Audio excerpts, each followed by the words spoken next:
Stephen King once wrote that nightmares exist outside of logic, and there's little fun to be had in explanations. They're antithetical to the poetry of fear. In a horror story, the victim keeps asking why, but there can be no explanation, and there shouldn't be one.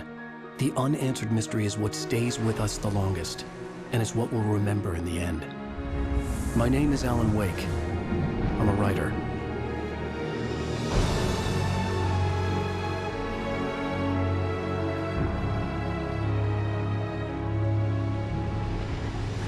I've always had a vivid imagination, but this dream unsettled me. It was wild and dark and weird, even by my standards. So yes, it began with a dream. Following a typical nightmare pattern, I was late, desperately trying to reach my destination, a lighthouse. For some urgent reason, I couldn't remember. I'd been driving too fast down a coastal road to get there.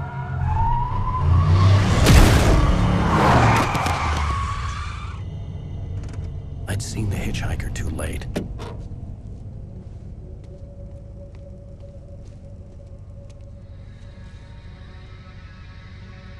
He was dead. I was convinced they'd put me in jail and I would never see Alice again.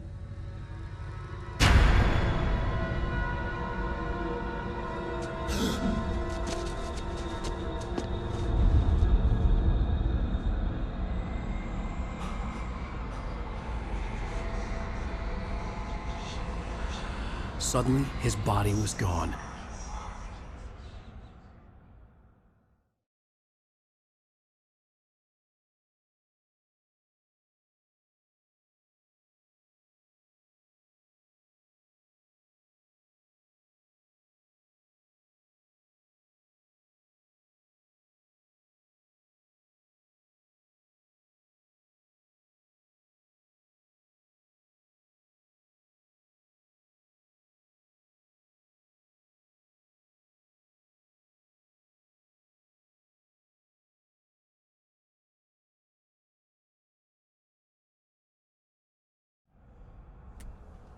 I was in shock from the crash. I could hardly stay on my feet.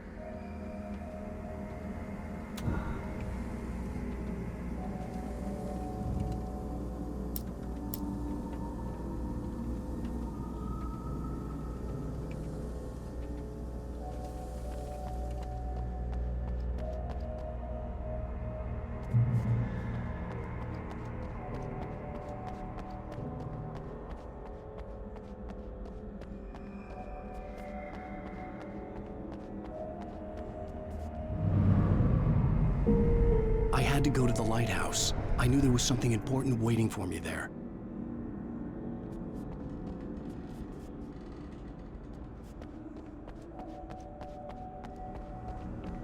The bridge had collapsed. I'd have to find another way to the lighthouse.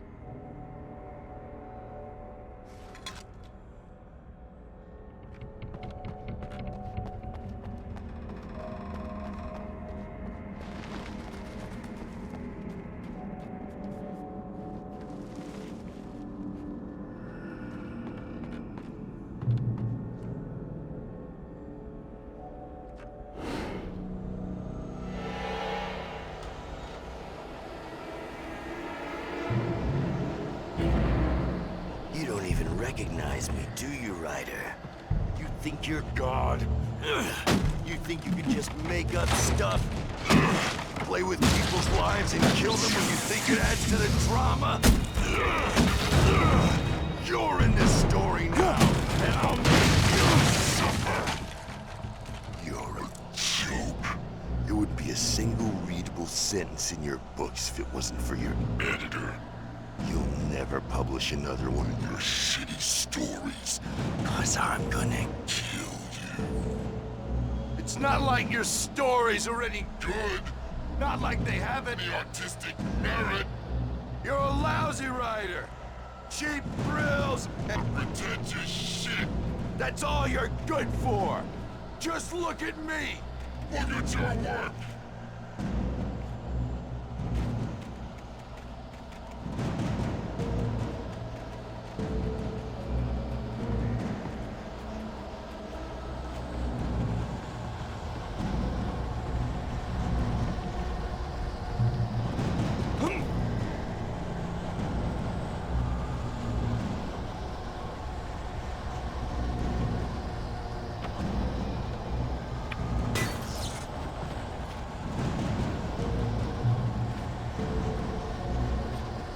You missed your deadline! Damn. You can't stop me!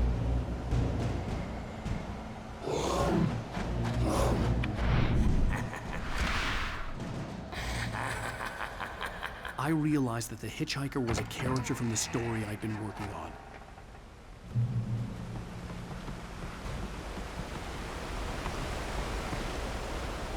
How does it feel to die by the hands of your own creation?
I was trapped. There was no way out.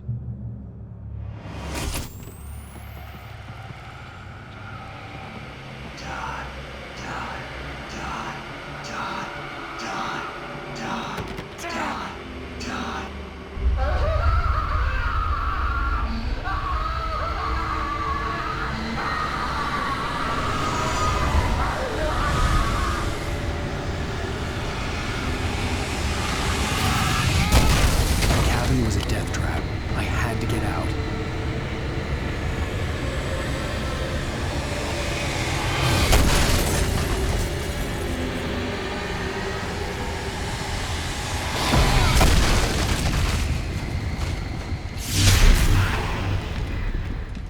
Follow the light.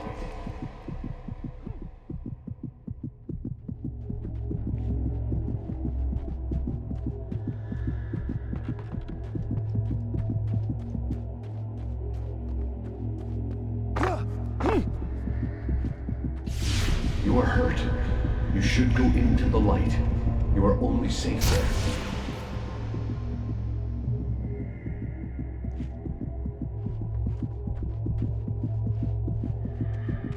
You must go into the light.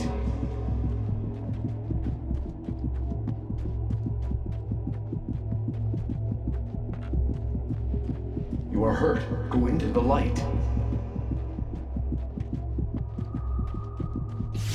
The hitchhiker has been taken over by the dark presence. You can't hurt him now. The darkness protects him from all harm. Go into the light. You'll be safe. You can rest there. Only light can drive the darkness away and make him vulnerable again.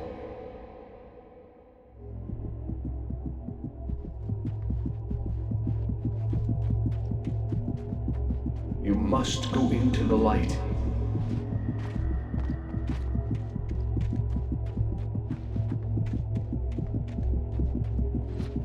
You are hurt. Go into the light.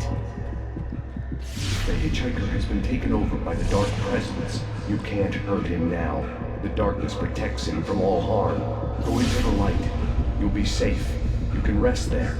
Only light can drive the darkness away and make him vulnerable again. Here, take the light. Turn your flashlight toward him and burn the darkness away.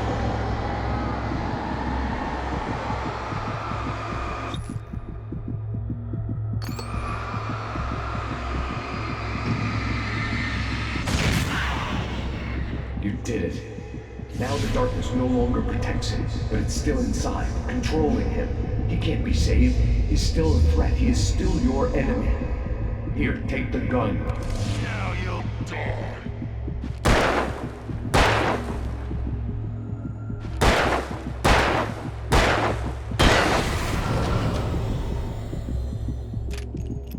Good. You've done well. Remember what I've taught you. That is all. I will give you back your dream now. In the nightmare, a terrible darkness was taking over the world. The lighthouse was the last safe place on Earth.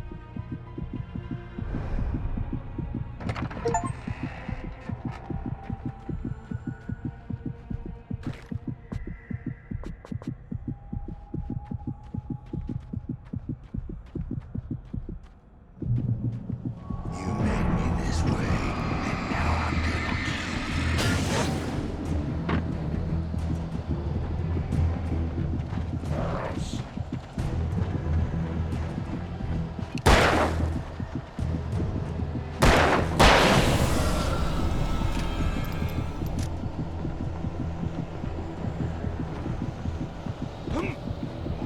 This is it, Bridge!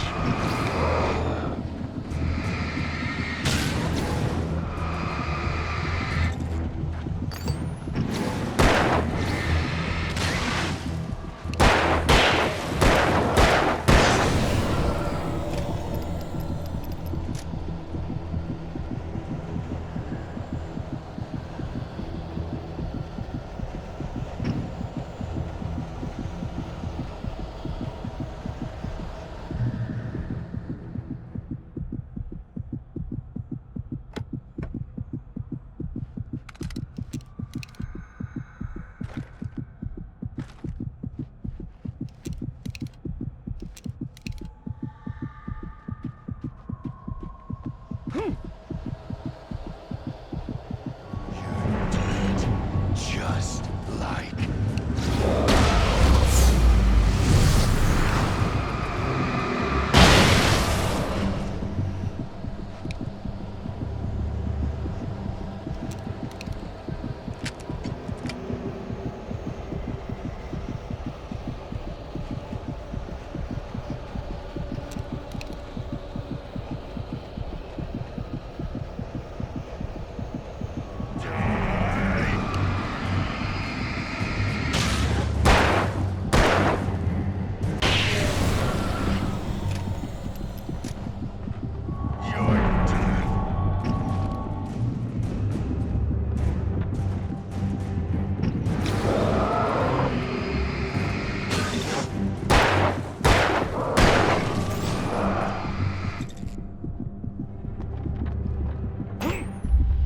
I can keep this up forever!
Shh, baby. Just another nightmare. Everything's fine. You dozed off. Right. Anything more than dozed off would be news for everyone.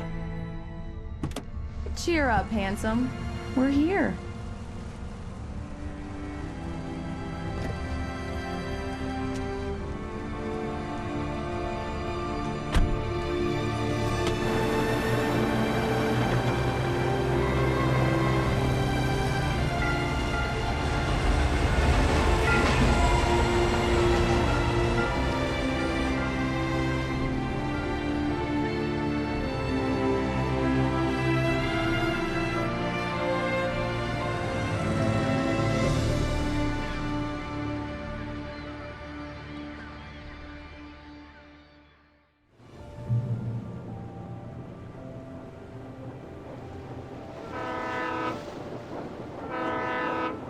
Let's act like we're on vacation. Go stand next to that old gentleman there. I want a shot of you with the town in the background. Sure. I'll even give you a title for the shot. A city boy, moments before he got eaten by a bear. Hi. Hello there. You picked a good time to visit our town. Deerfest is just 2 weeks away. Deerfest, huh? Did you hear that, honey? You have a lovely wife. If you don't mind me saying. I'm Pat Maine, by the way. Nice to meet you. Yeah, I'm Alan Wake. I won't pretend I don't recognize a famous writer such as yourself, Mr. Wake. A pleasure. I'm an avid reader myself. I hope this isn't too presumptuous of me, but I'm the night host at the local radio station. Any chance I could get an interview? Look, Mr. Maine, I'm on vacation. In fact, I'd appreciate it if we could keep my being here just between the two of us. I'm sure you understand. Fair enough. You can trust me to be discreet. Not a hard man to track down if you change your mind, though. I hope you two have a lovely holiday.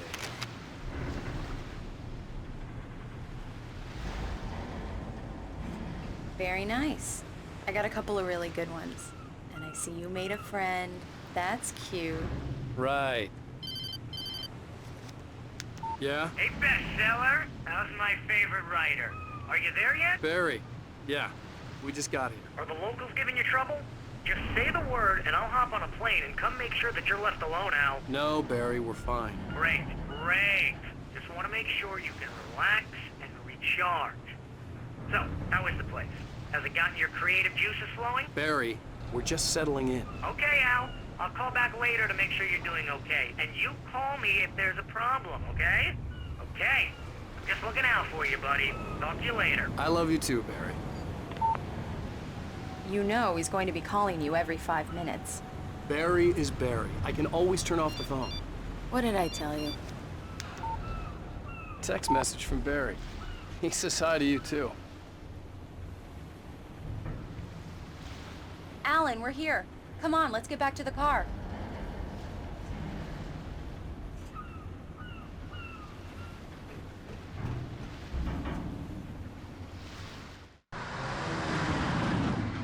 We need to stop at the local diner to get the cabin key from the landlord, a Mr. Carl Stuckey. He's waiting for us. I'll go fill her up while you get the key. I'll pick you up here in, say, 15 minutes? Sure. Alan, thank you for coming here with me. I love you too. Go on. I'll promise to behave.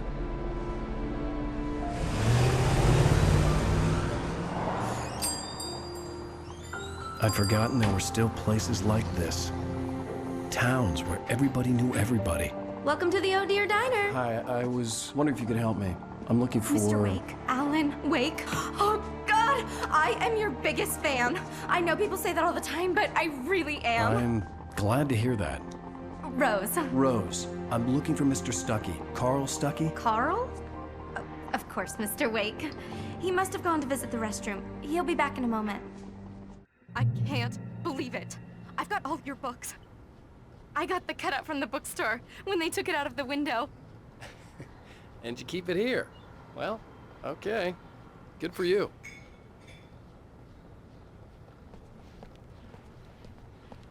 Try the coffee.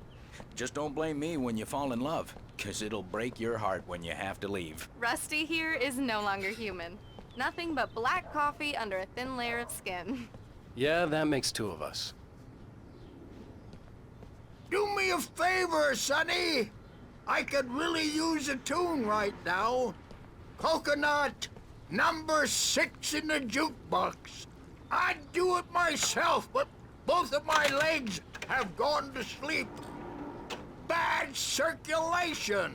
Yeah. Are you serious? Coconut again?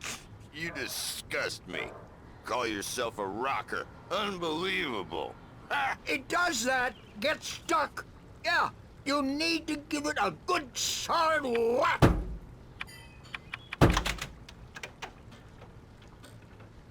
Now that's what I'm talking about, yes! This is it. I've died and gone to hell.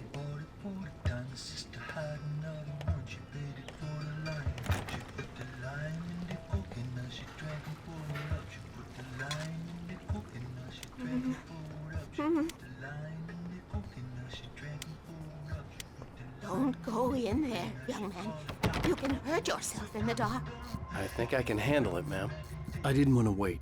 I wanted to find Stucky, to get the key and get out as soon as possible. The waitress was giving me a headache. Overeager fans always did. Hello? Mr. Stucky? Carl couldn't make it. Unfortunately, he was taken ill. But I have the key for you and instructions on how to get to the lake. Okay. I wish you a good stay in my cabin. I'll come by later to check how you've settled in. And to meet your wife. I insist. Thanks.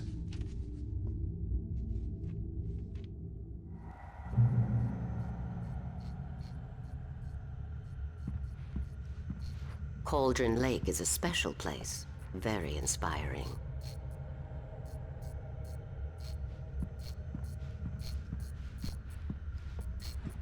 You got lucky this time, young man. You can hurt yourself in the dark. This really ought to be fixed, and then Even that sounds better than your singing. Are you all right? Splendid, splendid! Damn hernia. It swells up like a balloon if I lift it. Heavier than a spoon. Yeah, splendid, splendid. It's been a long time, Tom. Good to see you. Hey, you wouldn't happen The Andersons, they're, local musicians. We're waiting for Dr. Hartman to come pick them up. They wandered off from his clinic at the Cauldron Lake Lodge.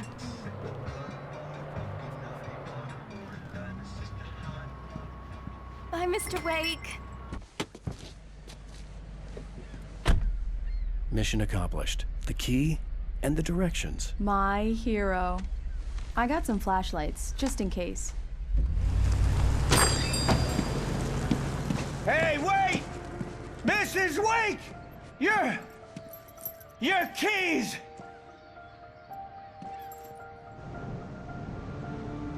That diner was a real nut house.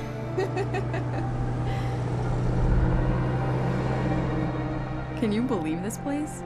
This would make a wonderful setting for a book. We're supposed to be on vacation, Alice. I'll figure it out when we get back home. Okay? Okay. We can talk about this later.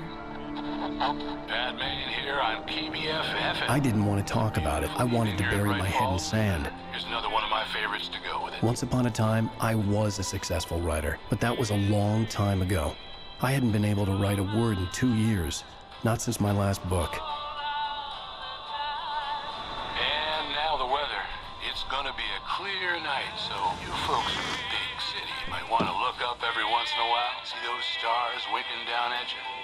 It gets pretty dark out here, but they'll light your way.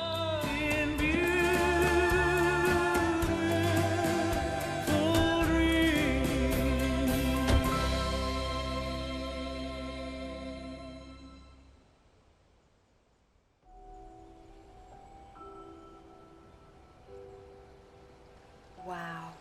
It's gorgeous, Alan. It's something, all right. Don't worry, honey. I'll get you inside safe and sound before it gets dark. And I've got the flashlight. I know. I'm okay. Alice had a phobia. The fear of darkness.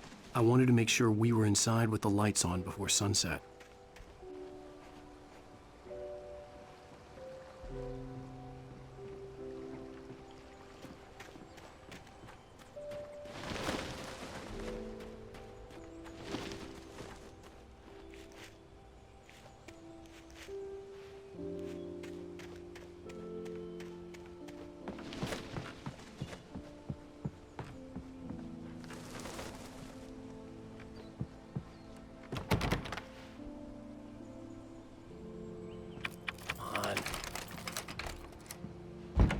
It's dark in there. We need lights. Can you figure out how to get the power on, honey?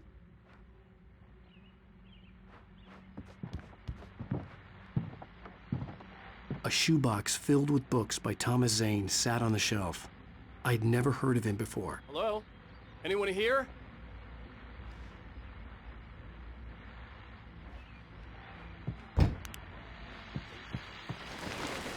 The Deerfest guests have already started to arrive. Just ran into one on the ferry. A famous artist, no less, but we'll see if we can rope him into an interview later on.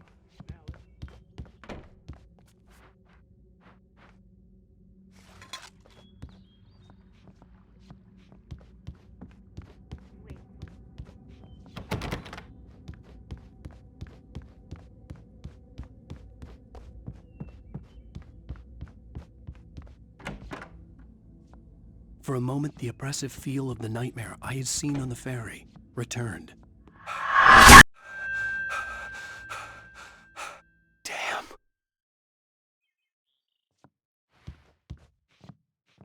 I needed to get the power running in the cabin.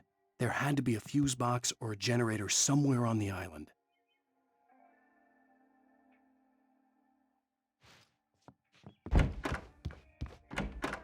The cabin looked like a time capsule from the 60s, or even earlier.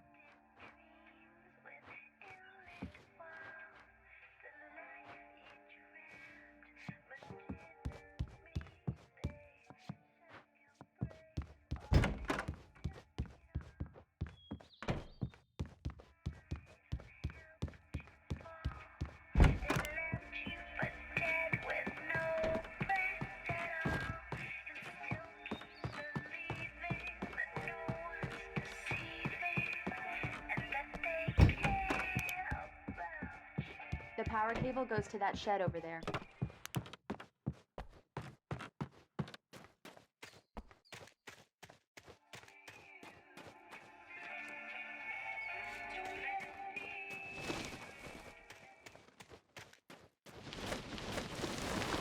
An old generator had been connected to the power cable.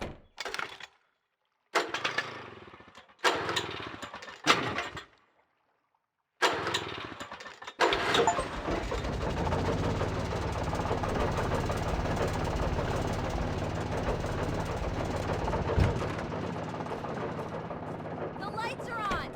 Good work, honey. I'll freshen up a bit and start settling in. Okay, I'll look around a bit. Sure thing! Have fun!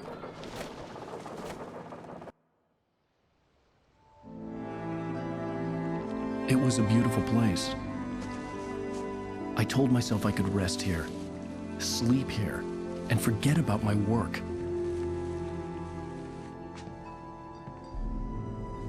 I thought we could be happy here.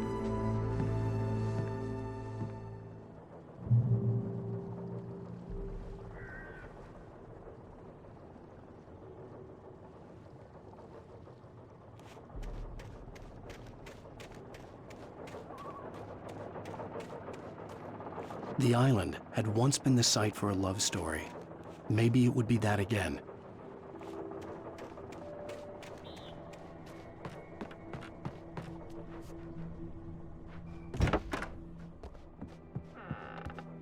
Alice? Honey?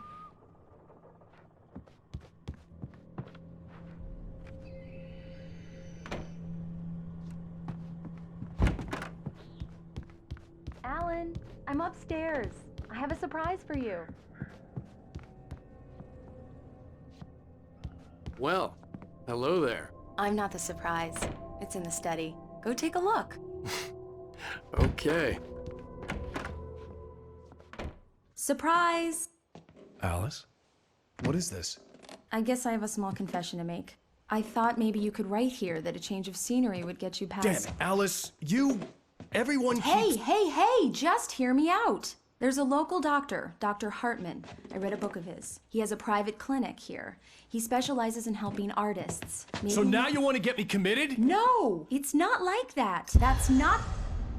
Alan? Alan? Just don't! I don't want to hear it! God damn it, Alice! God damn it! I knew she wouldn't follow me in the dark. I needed some time alone to think things through.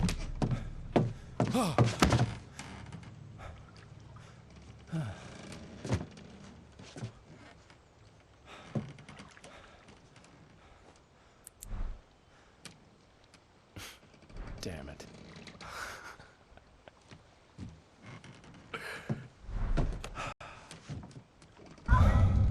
Alice? Alice? Alice! The cabin had gone dark. All the lights were out.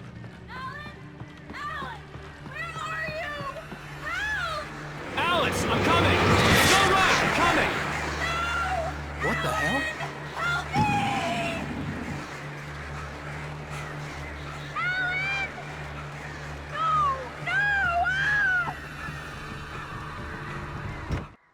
Alice? Alice?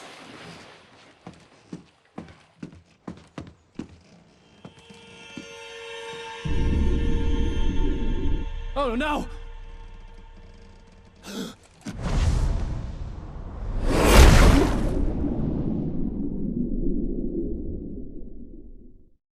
Keep going.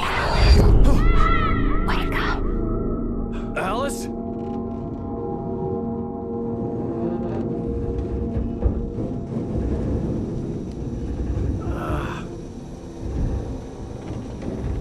Waking up in the crashed car felt like I had woken from one nightmare and entered another. I couldn't remember how I got there. All I knew was that something terrible had happened to Alice. The phone was dead. I'd have to find help on foot.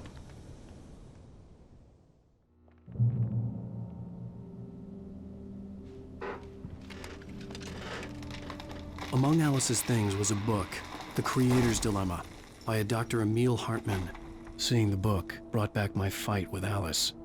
I didn't like it, and I didn't like the guy's smug face on the cover either.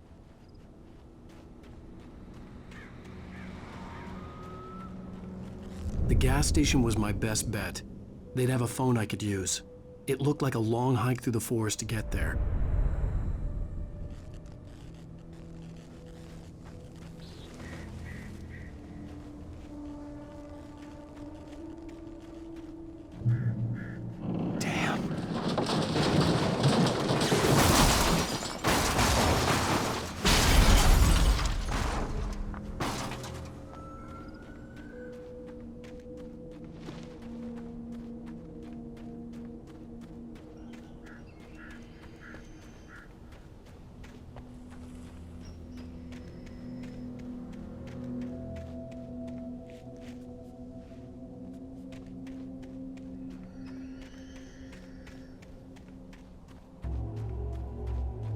Hello?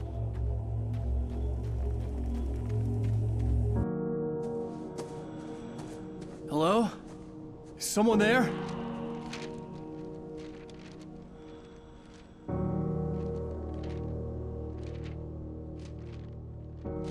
The loose sheets of paper were pages from a manuscript entitled Departure. That was the name I planned to use for the next novel I had never gotten started.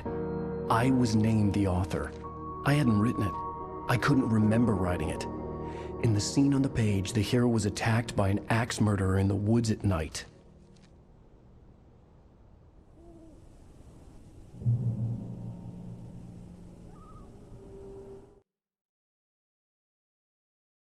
The man turned to face me.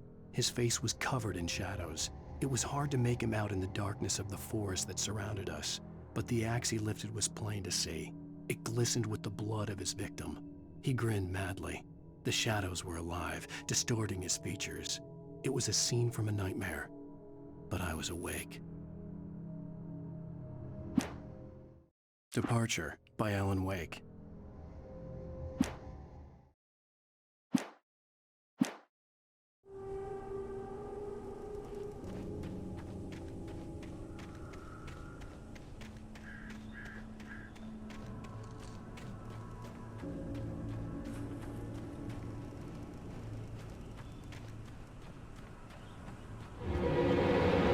Anybody there? Please, I've been in an accident.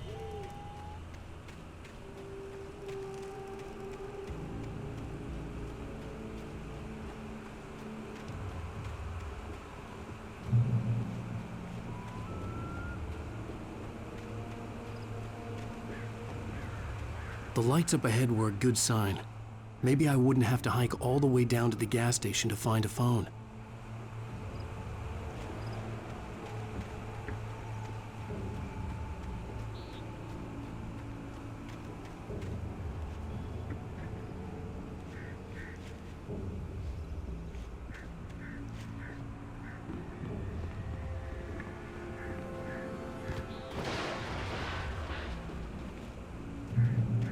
Anybody there? Please, I've been in an accident. Hey! Hey, you! Phil! There's been an accident. I need help. Listen, I need to... Premium cabins for rent in... Oh, hell.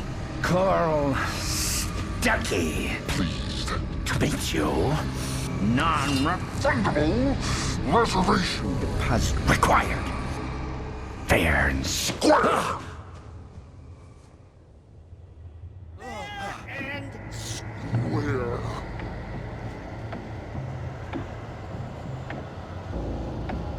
Carl Stuckey. Pleased to meet you. Premium. The Taken stood before me. It was impossible to focus on it, as if it stood in a blind spot caused by a brain tumor and eye disease. It was bleeding shadows like ink underwater, like a cloud of blood from a shark bite. I was terrified. I squeezed the flashlight like my life depended on it, willing it to stop coming any closer. Suddenly something gave, and the light seemed to shine brighter.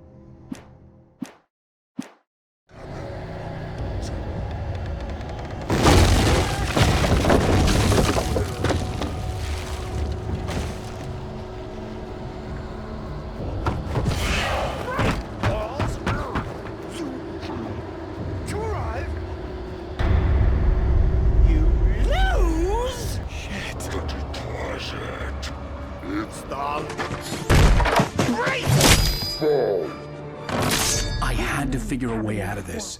Any second now, and Stuckey would be knocking on the door with his axe like Nicholson in The Shining.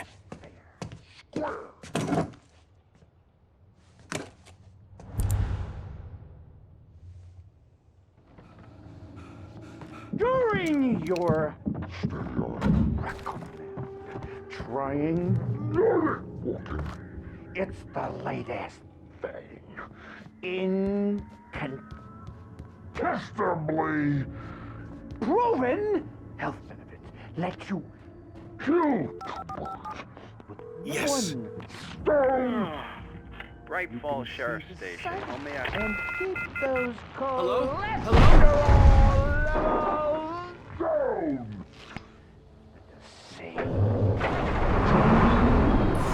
This is bad.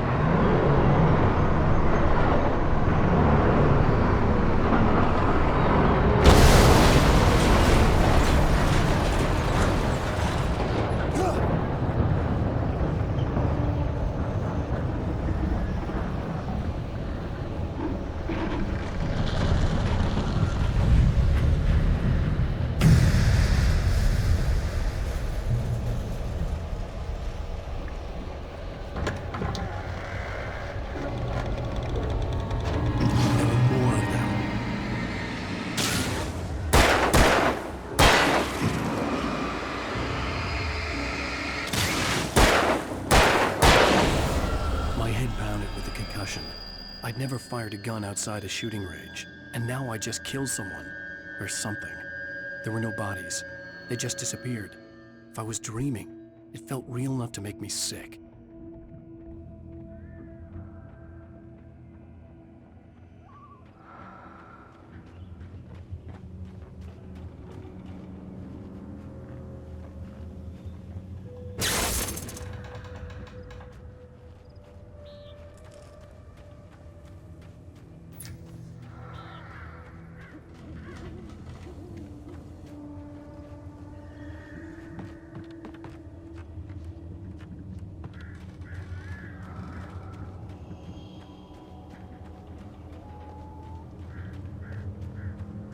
Eerie hand-painted graffiti was revealed by my flashlight. Someone had hidden a chest of supplies near it.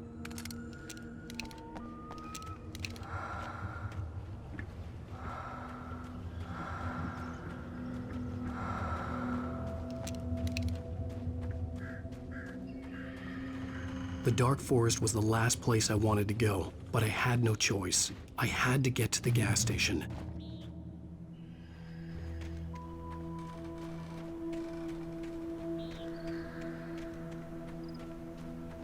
It's rabbit season!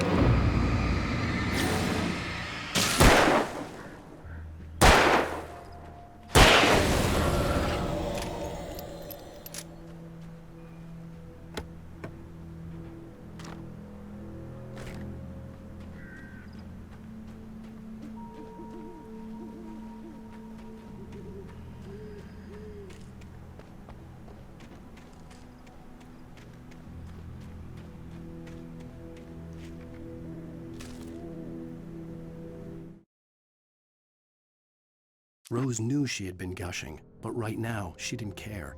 As far as she was concerned, her brief meeting with Alan Wake was literally the high point of her life. She watched as he got in the car with his wife. She was pretty, confident, at ease with Wake. Not like Rose. They were perfect for each other. She'd have given anything to be called their friend.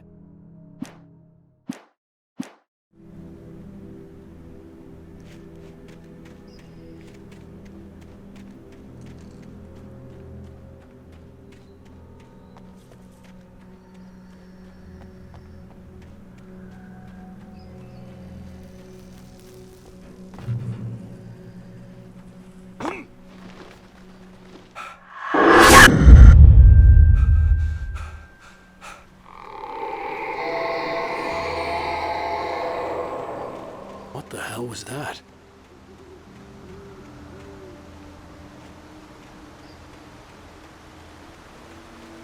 When I saw the river below, something uncoiled itself inside my head. I realized that I'd have to find a way across. I didn't even want to look at the water.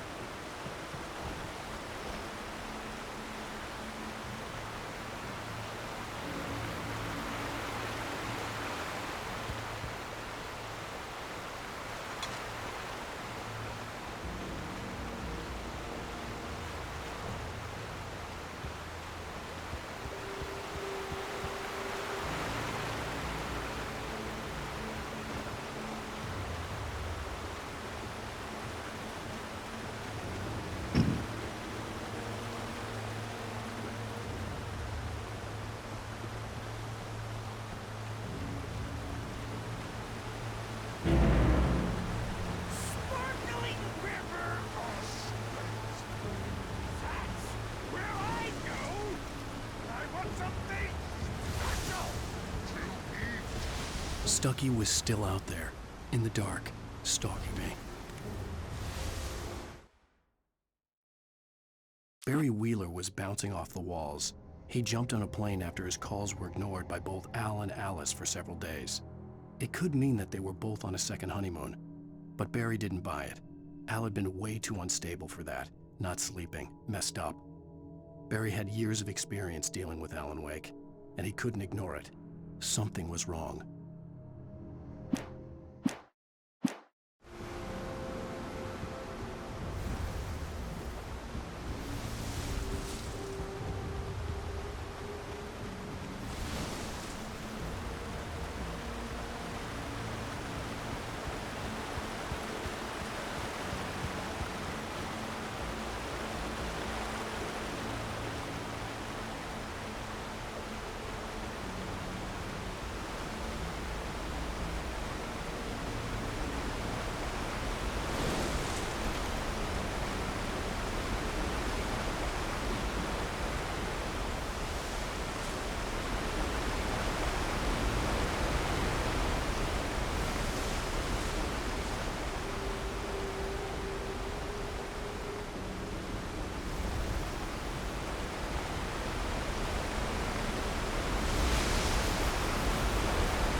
taken. They're taken.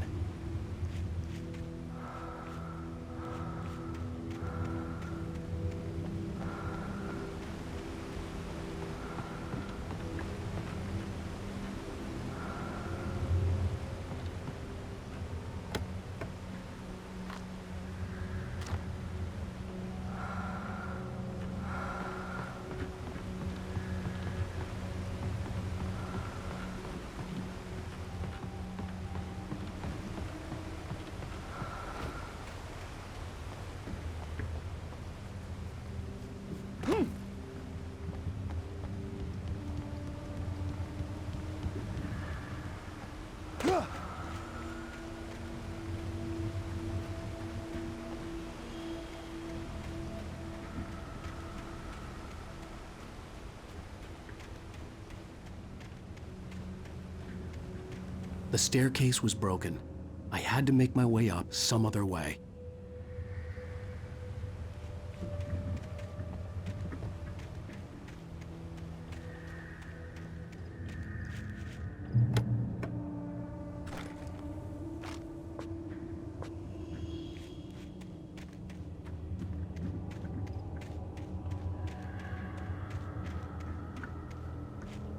There was no power.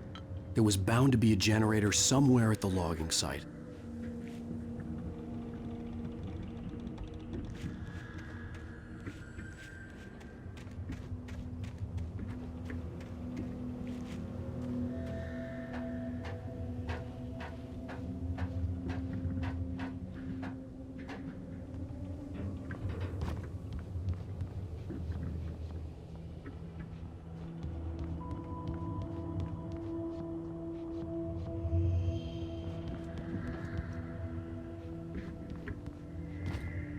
With all this forestry equipment around, there had to be something I could use to reach the top.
I heard them before I saw them, swooping down from the sky and screeching as they came.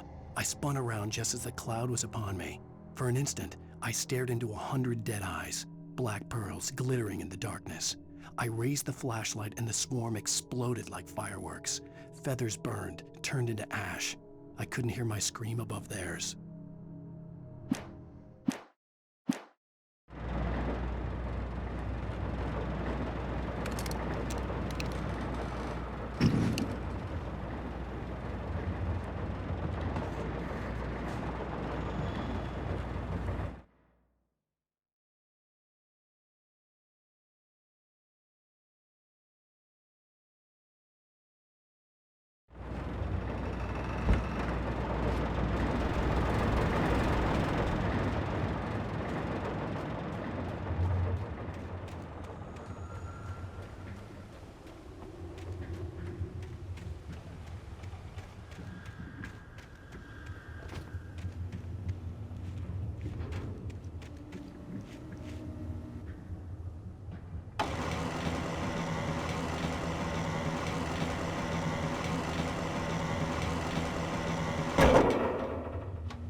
Well, I was just outside for a breath of fresh air, and what a night.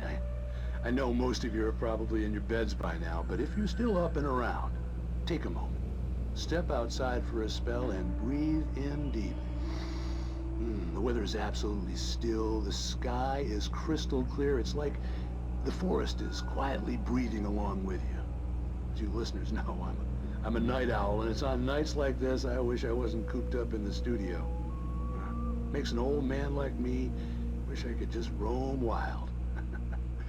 But here I am, and who'd keep you company all night long if I weren't? It looks like I'm not the only one staying up late. Caller, you're on the air. Hey, Pat, it's Maurice Horton. Hello, Maurice. What are you up to? Well, I was just taking Toby on his walkies. Oh, isn't it beautiful out there? Sure, but Pat, the reason I called is that Toby heard something rustling in the undergrowth and took off after it, and I couldn't find it. Probably a rabbit. Sure. Toby loves rabbits. Well, sure. Anyway, I figured that, if anyone runs into Toby, they could grab him. My number's on his collar. And Toby's a friendly dog? Oh, Toby loves people.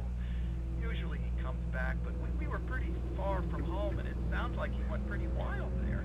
Great dog, but he's just too dumb for his own good. Well, Maurice, it's out there now. Hope Toby comes home soon. Yeah, thanks, Pat. You have a good night now.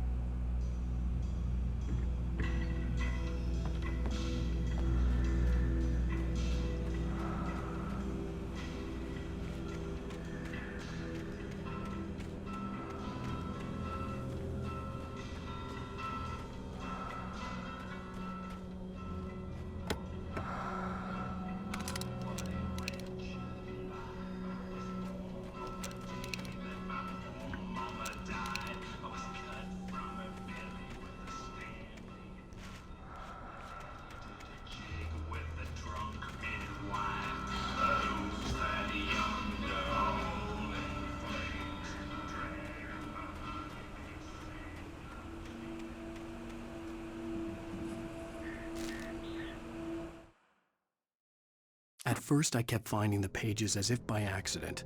The book I couldn't remember was either a terrible and true prophecy or an act of creation that had rewritten the world. I began to hunt the pages feverishly, for they held the answer to the mystery. With it, I could save myself. With it, I could save Alice.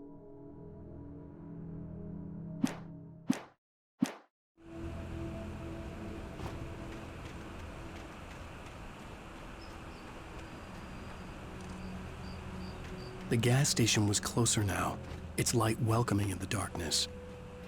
Paul makes the best dogs in the state. Belly Burster is the best with no coat. Monster Dog is second best. The famous dog is...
I stepped into the gas station's garage. It was dark and quiet.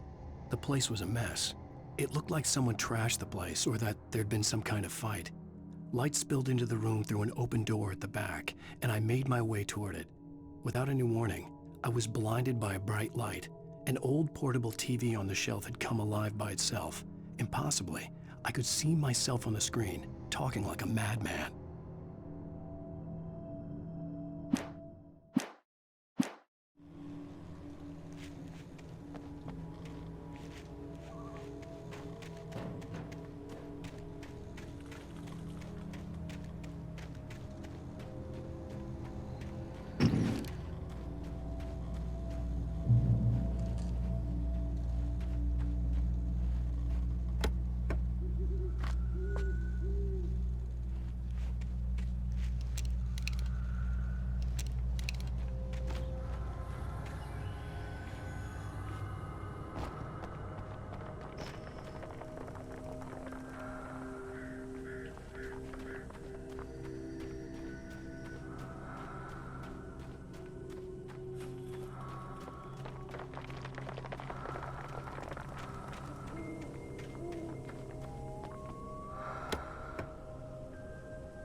The cabin on Cauldron Lake?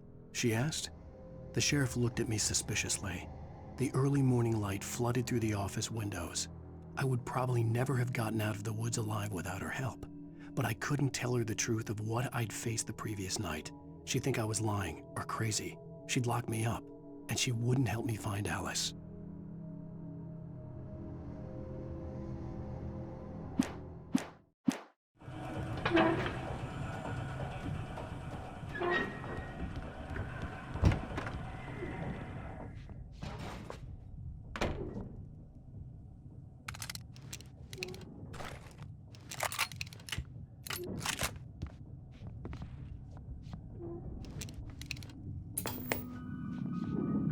Science.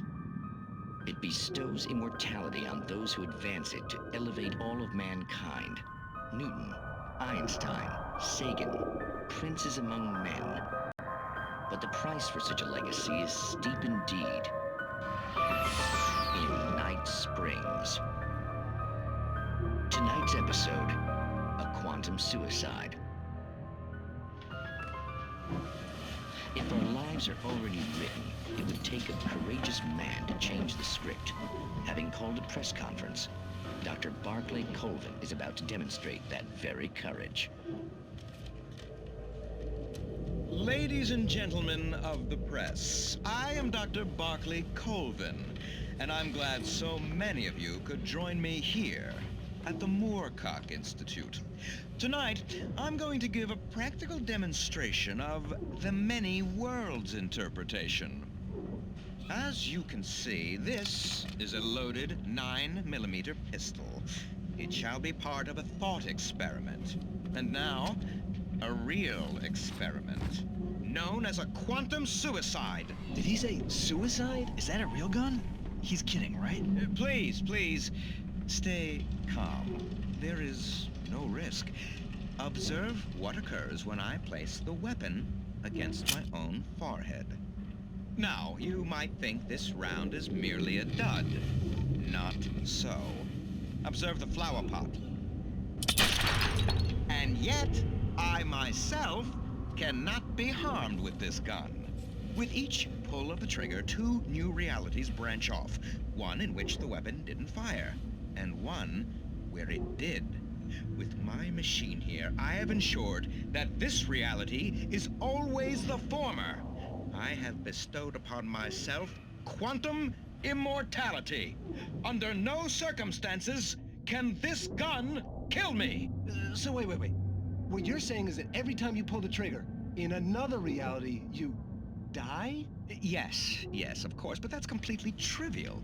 There's an infinite number of things that could happen at any moment, and they always do happen somewhere. The point is, this one thing did not happen here. You're insane, Colvin. Insane? Insane? Hey, was this thing supposed to be plugged in? I stumbled on it. You fools! Gaze upon quantum immortality.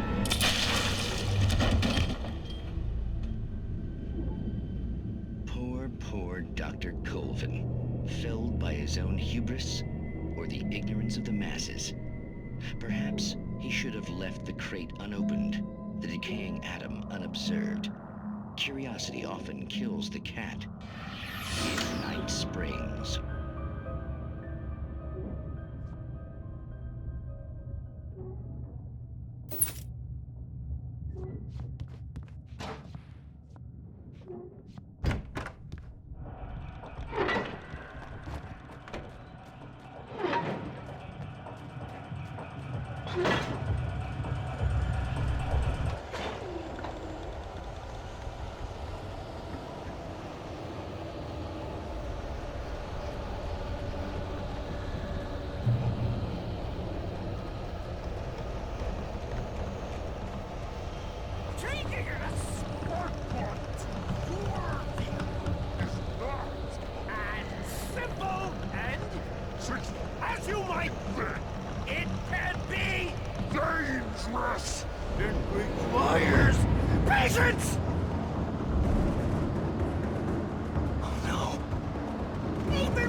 Stucky's body vanished, leaving behind only a lifetime of nightmares to come, assuming I'd reached the lights at the gas station alive.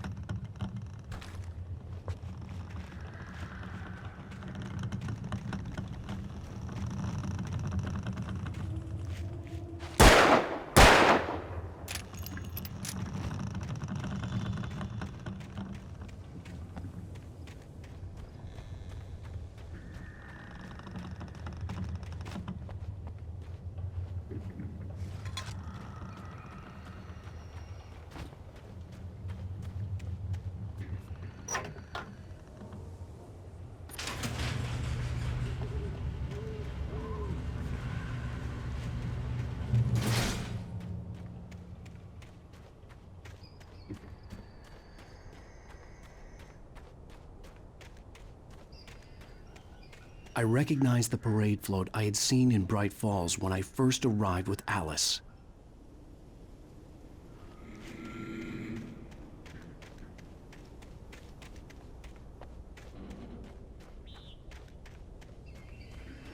After the insanity I had just experienced in the darkness, the lights of the gas station felt comforting.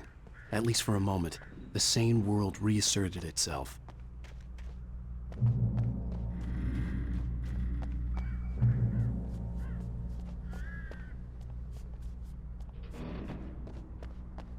The Deer Fest had been 2 weeks away when we arrived. If the day count on the banner was right, I was missing a whole week between the night we got here and now.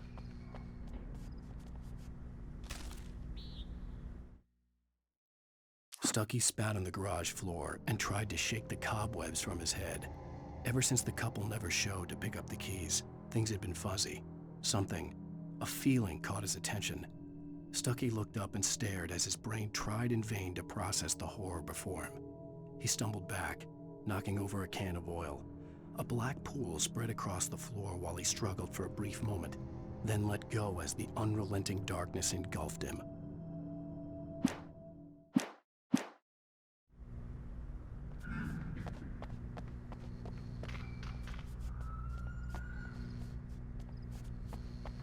The garage was a mess.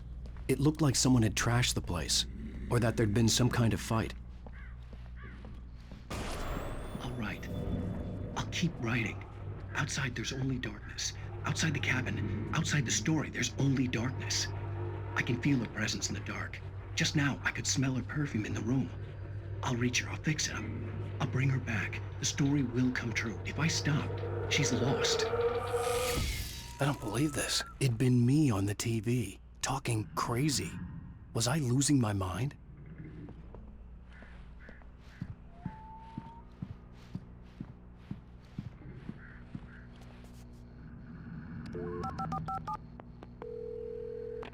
Bright Falls Sheriff Station.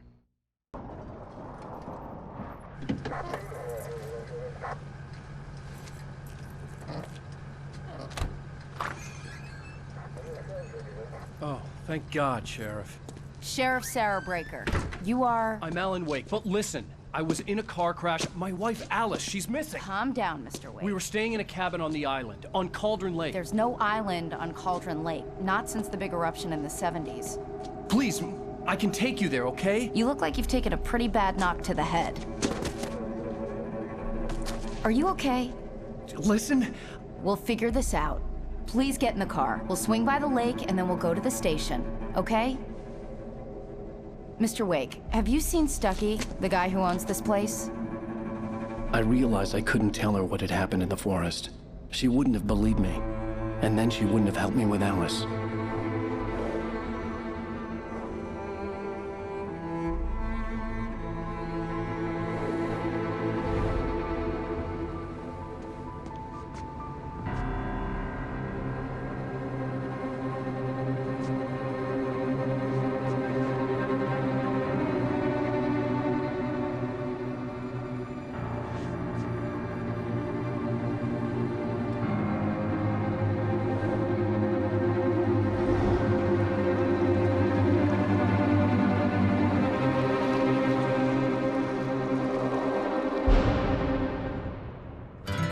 A candy-colored clown they call the Sandman tiptoes to my room every night, and just to sprinkle stardust and to whisper, go to sleep, everything is all right.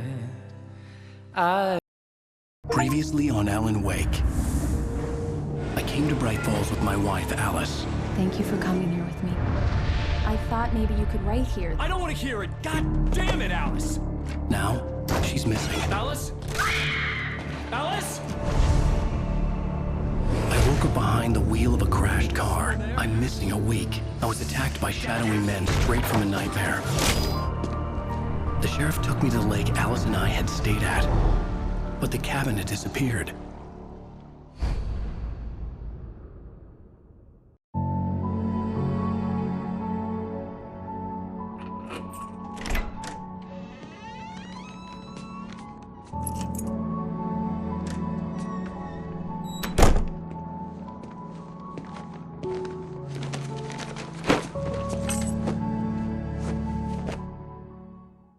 Honey, I'm home.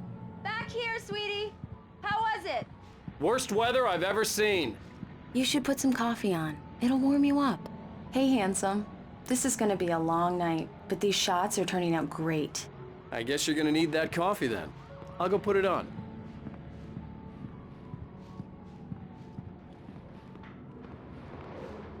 Coffee's on. Great, thanks. I'll need it if I'm gonna finish this by tomorrow.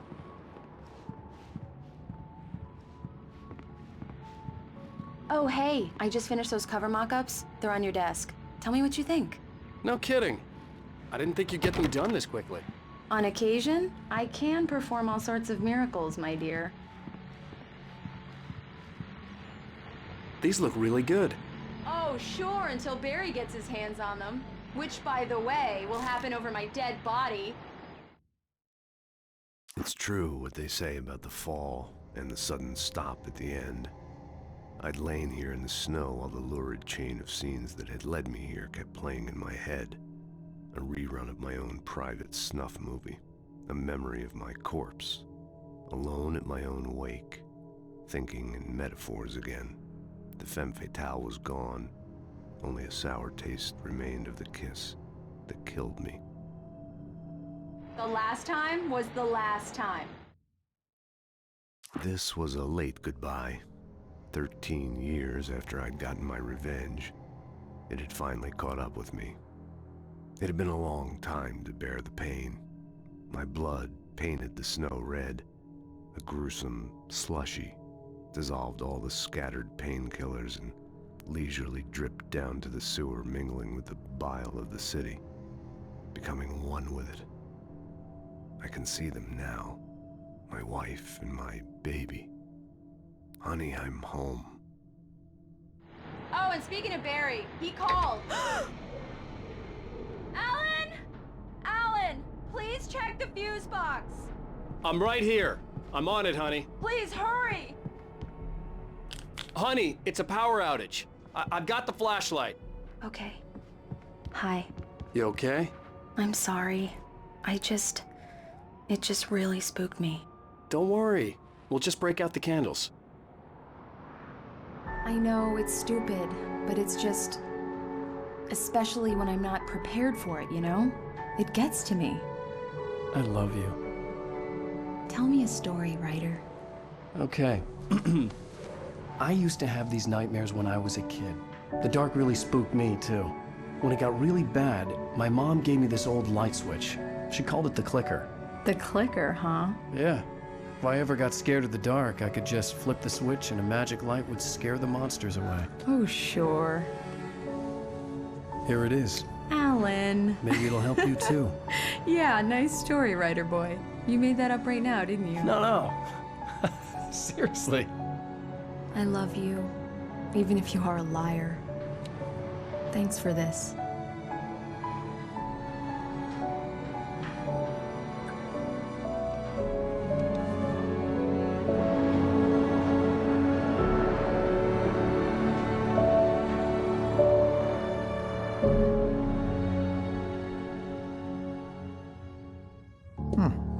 How do you feel, Mr. Wake? Any nausea, disorientation, anything like that? Mr. Wake, how are you feeling? I'm okay. My head's fine. I had to lie about my headache and memory loss. He'd send me to a hospital for tests. I couldn't leave without Alice. Very well. I don't think you have a concussion, but you've obviously been through quite a shock. You should take it easy for a couple of days. Thanks. Well then, Mr. Wake, we're done here. If the pain gets any worse or you experience any other symptoms, you should come see me. I'll let you get on with it then. Sarah, Sheriff Breaker, is waiting for you. She's very good at her job. I'm sure she can locate your wife in no time. Doc Nelson was the image of a small-town doctor. Sheriff Breaker had called him to the station to take a look at the cut in my head. Thank you for testing the lights, Miss Weaver. Everything seems to be fine. I don't have the luxury of being complacent, Deputy Grant. The bulbs will need changing soon. You can't change them in the dark. I'll be sure to take care of it, Miss Weaver. Have a nice day now. Very good. Come in, Mr. Wake. Your phone's on the desk. The battery was dead. It's charged now. Have you started looking for my wife yet? My men are already on it. Now, can you tell me what happened? I'm not sure. I can't remember.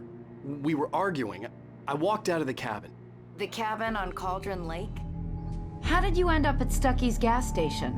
I wanted to tell her what had happened last night, but I couldn't. She'd locked me up. Excuse me, I need to take this. Hello? Alice, please help me. Alice? Stop talking to the law. You'll do exactly what I say if you ever want to see your wife again. Who is this? Go to the back lot. There's a hole in the fence on the left. Look inside the junker. I left a little something there to convince you we're all on the same page here. After you ditch the cops, you're gonna meet me in Elderwood National Park. There's a spot called Lover's Peak. Mr. Wake, can I help you with anything? Don't do nothing stupid, pal. We're watching you. I need to get some air. The sheriff said I could go out back. Of course, Mr. Wake. You can get there through the cell corridor. Yeah, it's Mulligan here. I'm at Stucky's gas station with Thornton. There's no sign of him. Over. Wait. Yeah, this is Thornton. Look, we've located the brake float. It's here. That's some good news, right? Stucky was supposed to be driving it at the rehearsal today. Over. Oh, give me that. Mulligan here. Looks like someone really thrashed the garage. Over. Okay, roger that, guys. Keep looking for Stucky. James out. Hey, you! Can you help me? Can you turn the lights on? Thank you, man, thank you. Hey, you're all right. You're a good guy. Don't let anybody tell you different. You know, I shouldn't even be in here. The cops, they got it all wrong, see? Sure, I beat him up. The early morning light hurt my eyes and made my head ache. The man on the phone had said, go through the fence on the left.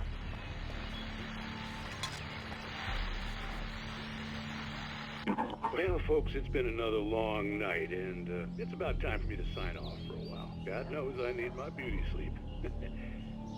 Just one more item before I go. It's been a busy night for the sheriff's department. We've had a few broken windows, even a report of shots fired on Main Street. Deputies Mulligan and Thornton had to deal with two intoxicated young men who were celebrating the completion of their Deerfest float. Now, folks, we get this every year. I know it's exciting that the big day's almost here, but let's save it for the party and leave the gunplay for the shooting competition, huh? No point in getting all worked up yet.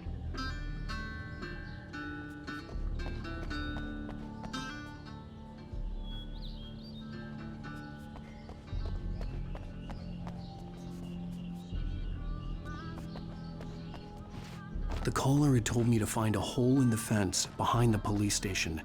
There was something for me in an abandoned car.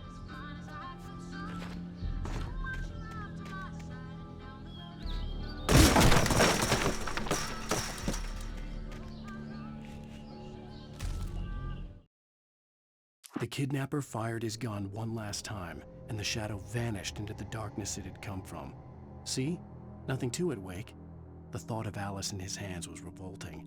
We stood on the wooden platform of Lover's Peak, the waterfall on the mountain behind us, the lights of the radio mast blinking red in the heights above. I fought with the urge to take a swing, force myself to speak. Let's cut the act now. Where's my wife?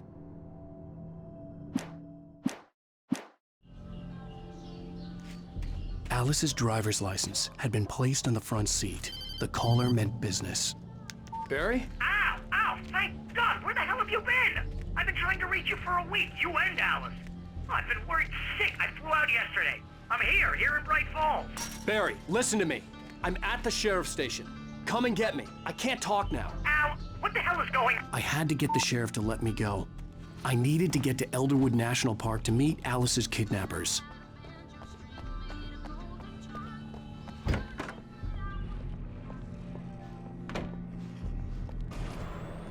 A writer is a light that reveals the world of his story from darkness, shapes it from nothingness.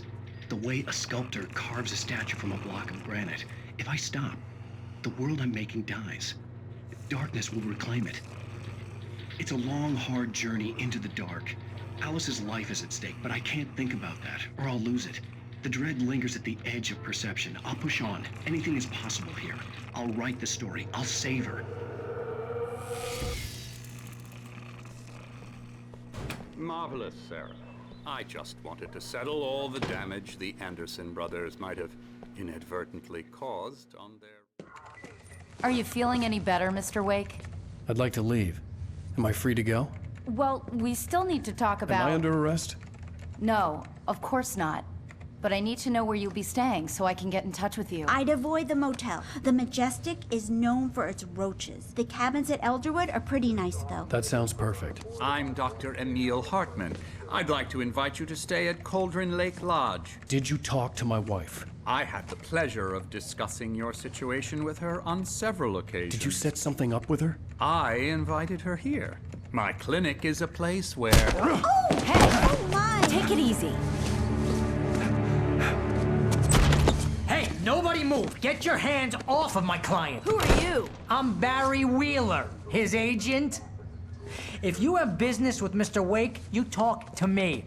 You yokels won't know what hit you once I sick my lawyers on your asses. No harm done, Sarah. I'm all right. I don't want to press charges. Mr. Wake, my offer still stands. Get me out of here. What the hell was that about, Al? We don't need a replay of that thing with the paparazzi. I thought they were gonna lock you up.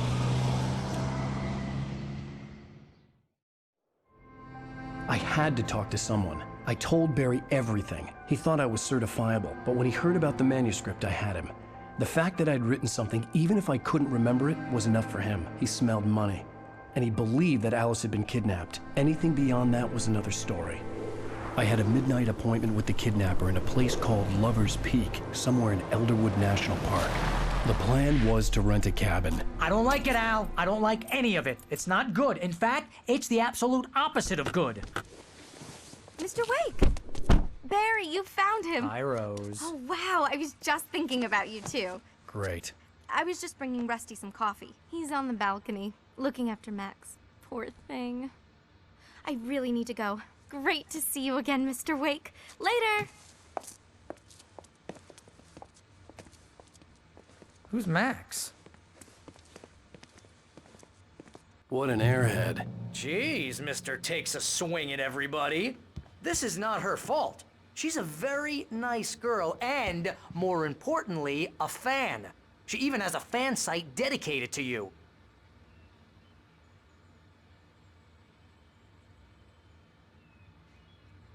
And she was very helpful when I was looking for you. Seriously, Al, what you were saying in the car, just listen to yourself. What, you shot a guy and his body just disappeared? When was the last time you slept? What, are you high?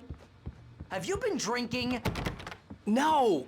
Look, Barry, I'm missing a week, and someone's got Alice. Do and you everything's understand what it sounds like when you say stuff like that? Don't get me wrong, it's a good story, could be a bestseller. But when you start confusing fiction with reality, you're buying yourself a ticket to the funny farm. All right, wait here.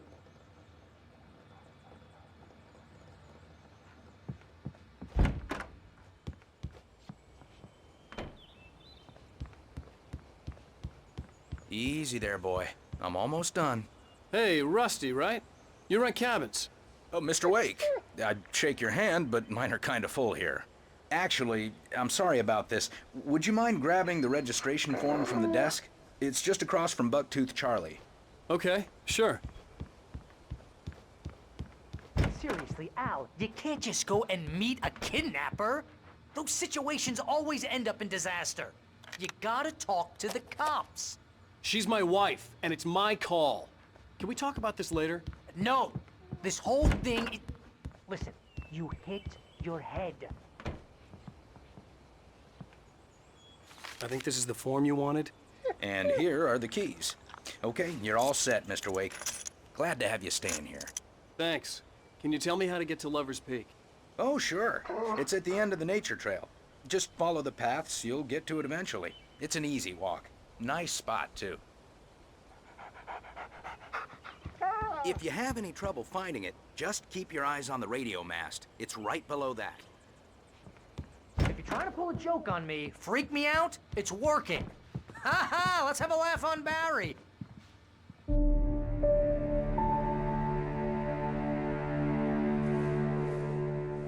That's just crazy talk, Al. Al? Al? We should go to the sheriff or call the FBI. Damn it, Barry, they'll kill her! This is not a goddamn debate, Barry. I'm going to Lover's Peak. He said to come alone. Okay then. I understand. You're my best friend and I'm worried that you're not right in the head. Tell me what to do to help and I'll do it. You stay here, and if I'm not back by morning, call the cavalry.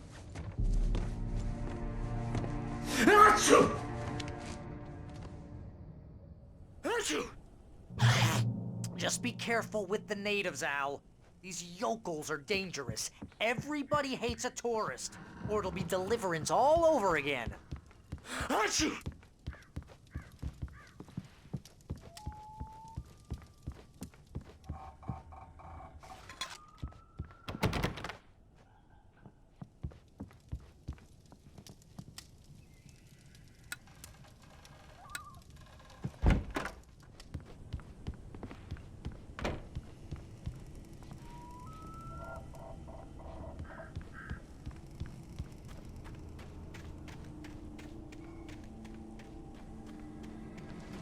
I'll wait here, Al. I'll hold down the fort.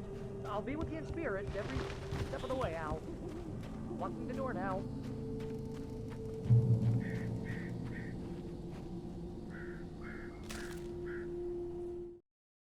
Barry had never gotten along with Alice, but he knew Alan loved her with an almost frightening intensity. And now something had happened to Alice. And here was Al armed with a gun and saying things people got put in padded cells for. It was as if his friend had experienced a massive psychotic episode and was now totally disconnected from reality. It scared the shit out of Barry.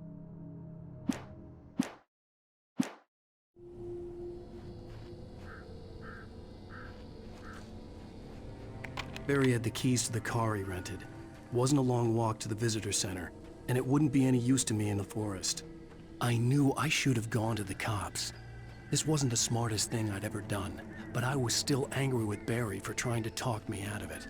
These people had called me right in the sheriff's station. The cops wouldn't scare them, and they had Alice.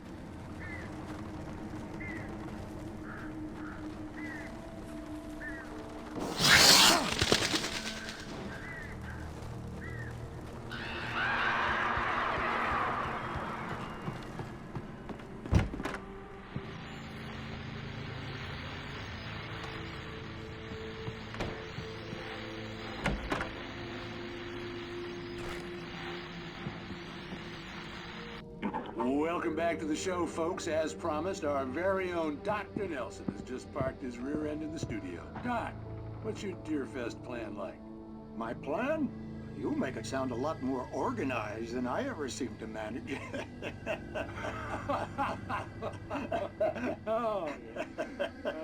No plan, really. Just taking the atmosphere. I'm getting a little too rickety to do much more than that, you know. Oh, tell me about it. No sack race for us older gentlemen, huh? Yes, exactly, Bat. But I'm going to check out the parade, of course. And I'll be one of the pie contest judges, too. Well, that takes a different kind of constitution. Oh, yeah. It's my kind of exercise. Now, Doc, seriously, you're in pretty good shape, though. You're the outdoors type. I know for a fact you're an avid fisherman. That's right. Matter of fact, just caught a head.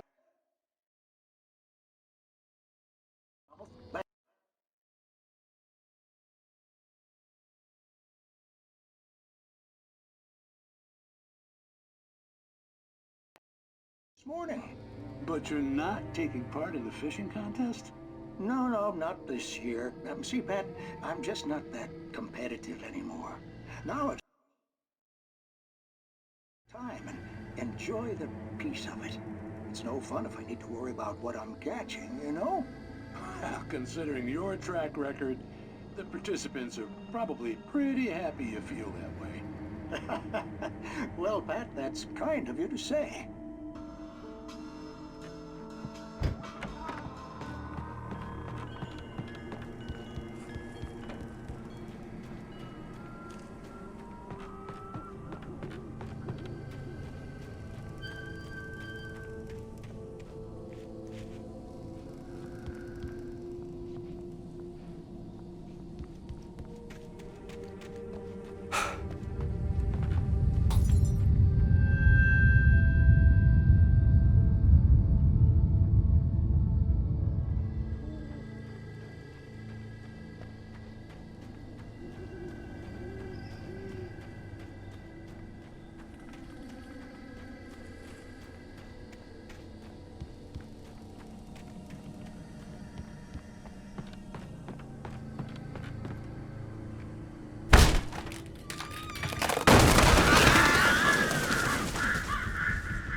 Crime and punishment. The cancer and cure of civilization. But some crimes are impossible to punish, especially in Night Springs. Tonight's episode, The Man in the Mirror.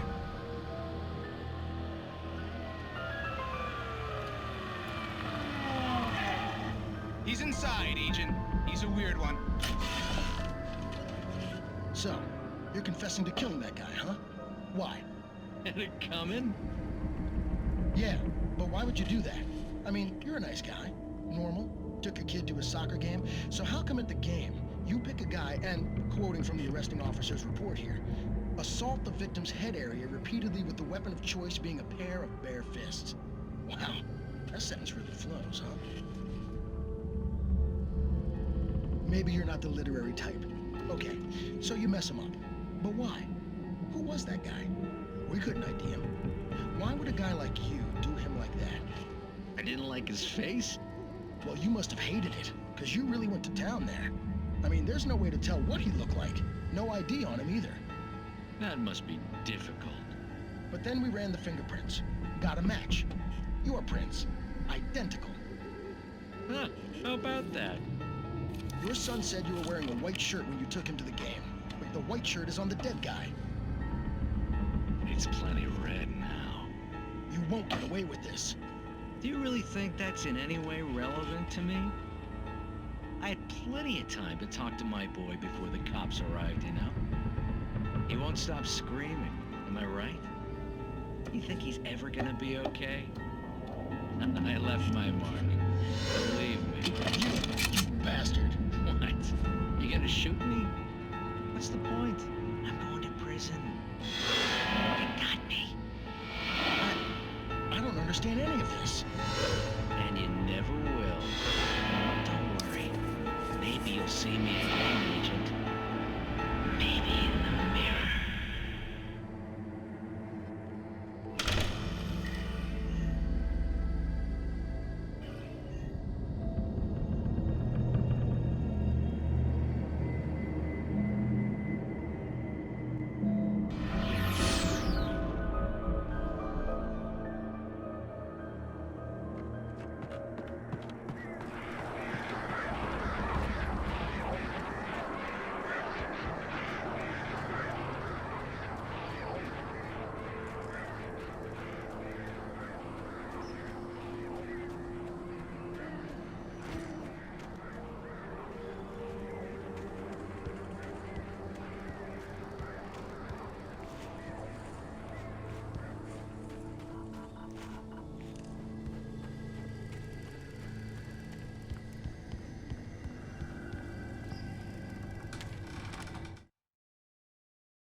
Rose knew that Rusty was in love with her, and she liked him too.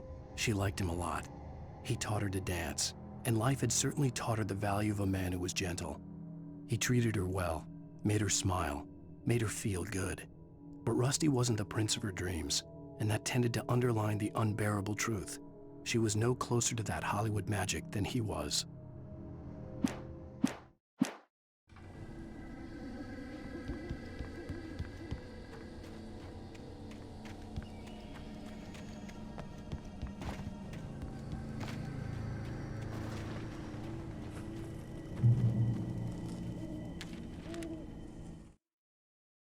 The air in the visitor center was heavy with an awful smell, as if some rotten drowned thing had crawled up from its grave. Rusty kept coughing blood. My eyes were drawn to the twisted shape of his broken leg. The attack had been vicious. Max whined in his cage. Rusty's eyes were wild with fear and terror. He gasped. "Mr. Wake, it happened just the way it was on that page."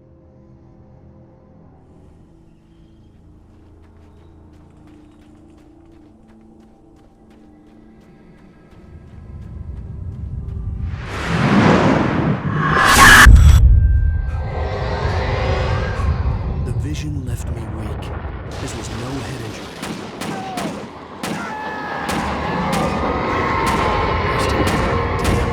Rusty, hang on! I'm coming! Please, help me! Anybody? Help me! Help me! Can you hear me? Anyone? Please, help! Help me!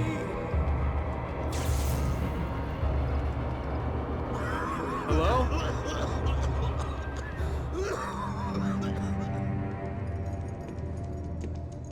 Mr. Wake? Oh, hell. It happened just the way it was on that page. I found. Came true. It knew. So dark. It'll come back for me. You must. The lights. In the office. I have the key. Okay, Rusty. Hang on. I'll be right back. Whatever did this couldn't be far. Rusty had found a page from the manuscript. It would help me understand what had happened. Shh. Good boy.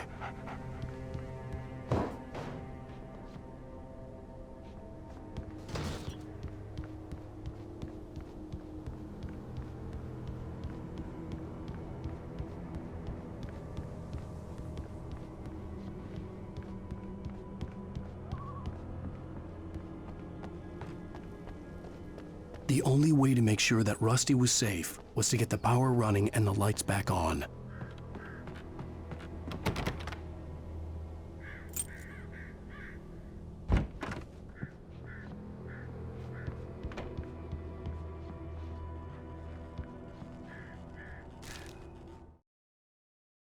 At the last instant, I changed direction and threw myself down. The axe splintered the trunk of a tree. I stumbled into the pool of bright light. My lungs burned. I was too exhausted to move. I tensed as I waited for the killing blow, but it never came. I raised my head. Nothing moved in the darkness beyond. For the moment, bathed in the cold light.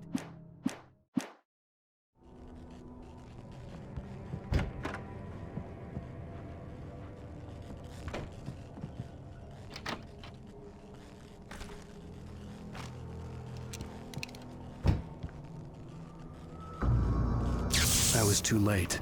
Someone had destroyed the circuit breaker. There was no way to get the lights back on.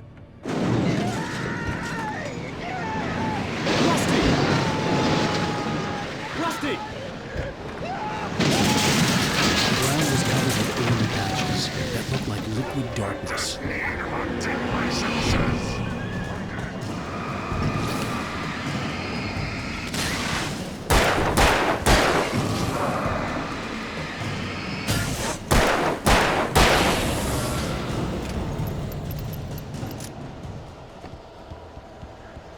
Something had torn a mammoth-sized hole in the wall.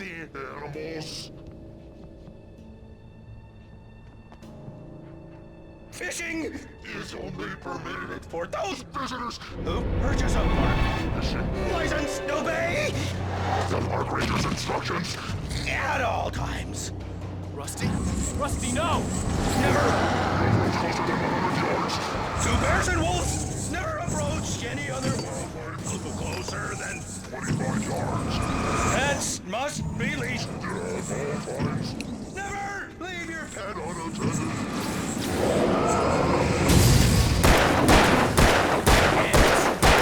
Against the law. To remove any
Forget about it, Barry. It's just me going crazy.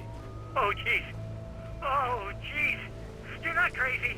I wish you were crazy, but you're not crazy. Al, be careful. Stay in the cabin. Don't open the door for anyone. I mean it.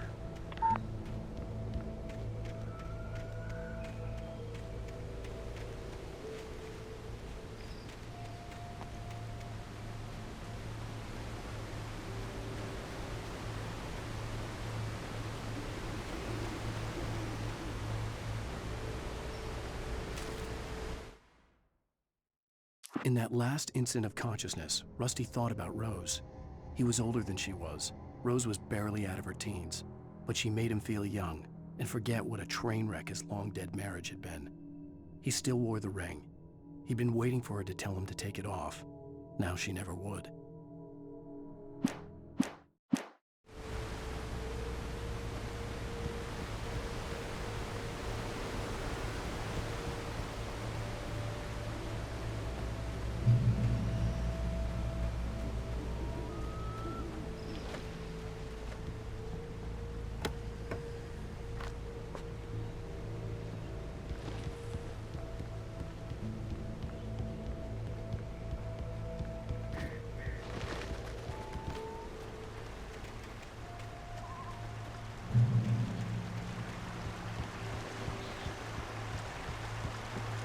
Lover's Peak was at the far end of the nature trail.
Nobody in Bright Falls seemed to know where Al was, but Rose, the waitress at the diner, had seen him. From what Barry could tell, Al pretty much fell off the face of the earth when he left the diner. Rose was just the kind of fan that Al hated, but she really tried to help. She was smart too, knew a lot about what was going on in the town, knew a lot about Al, even knew who Barry was. Barry liked her. That was no big surprise. When it came to women, Barry and Al rarely saw eye to eye.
I turned the corner, afraid of what the flashlight's beam might reveal. Suddenly, a roughly painted symbol of a torch glowed in the light. Behind it, hidden by a rock, sat a battered metal trunk. It was here for a reason, packed with supplies, batteries, flares, ammo, things you need to make it through the darkness of the night. Something left behind by someone who knew what I knew, and more.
gotta get moving. More of them coming. That flashlight's kid stuff. The flares won't keep the bastards away.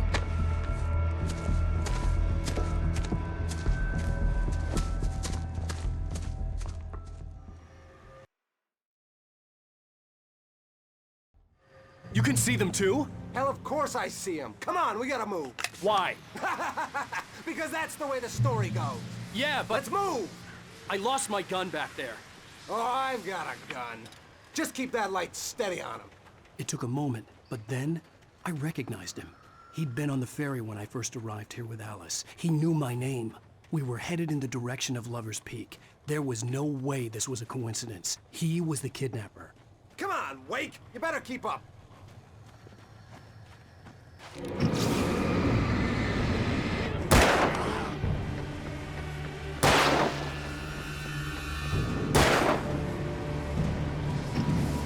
What I got for you?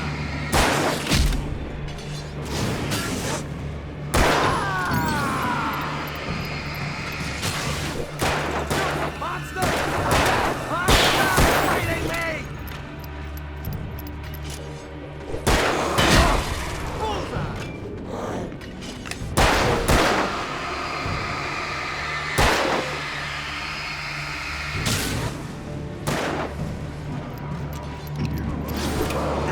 Damn it! Yeah! That's right!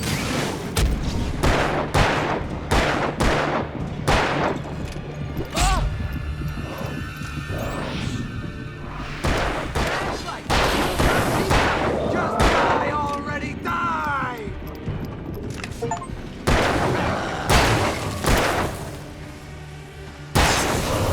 Lover's Peak. Right up these stairs, Wake. Use the flares from the emergency box to hold them off while I get these boards off. Give me the gun. Yeah, no can do, Wake. Are you kidding? Give me the gun! No time for back talk. Hold them off, damn it.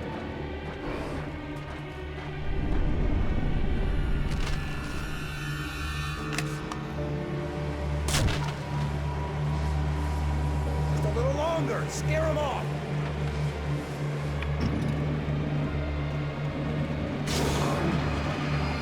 Get some light on those bastards. That'll keep them off us.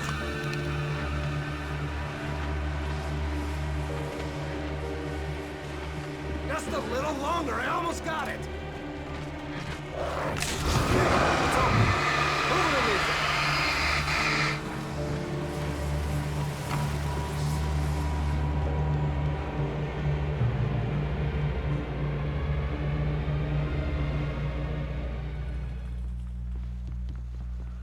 Oh, you feeling better now, Wake? All cozy and safe. Better get ready. They'll be on us soon.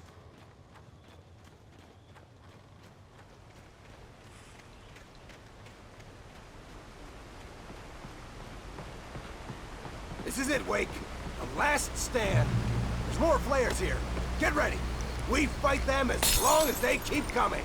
Give me the goddamn gun! They're coming! That's not how this goes. Get with the program, Wake.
here.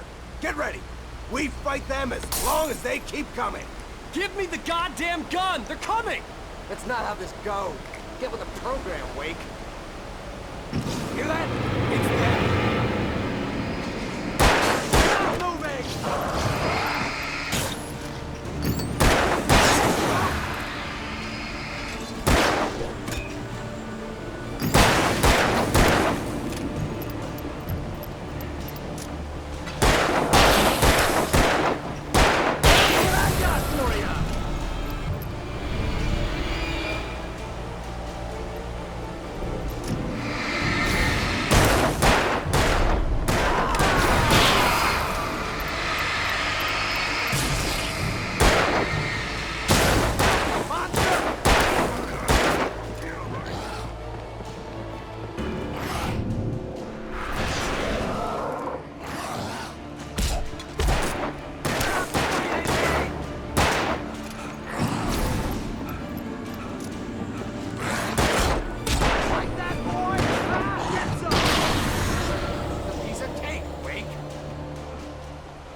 Let's cut the act now.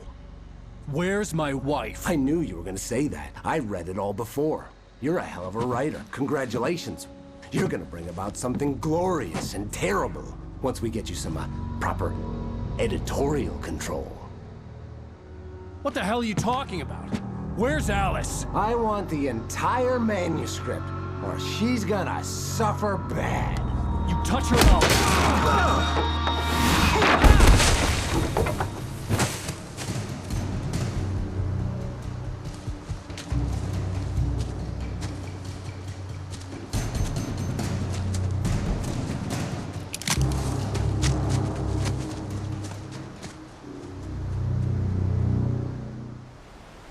You're gonna give me the manuscript or you'll be sorry! No! Come back here!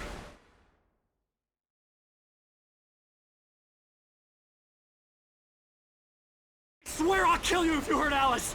Do you hear me? Come back here! He had Alice, and he wanted the manuscript because he thought it held some magical power. But I had no manuscript to give him. I had to get back to Barry and figure out my next...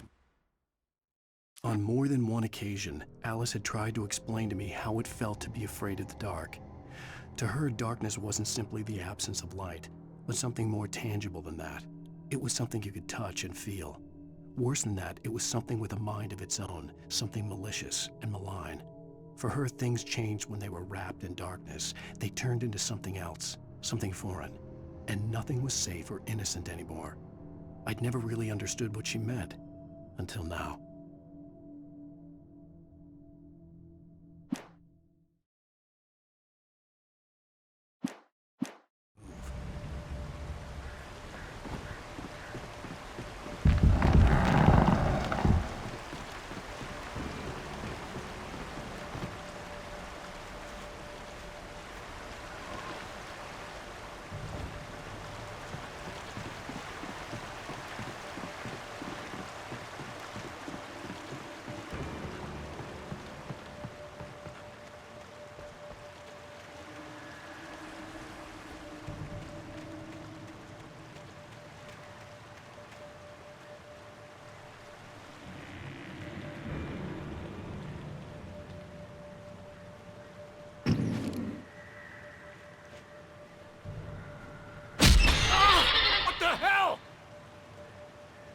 Rusty had warned me about these traps. It hurt like hell. I was stuck.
Sarah didn't care about the legal threats Wake's agent had made.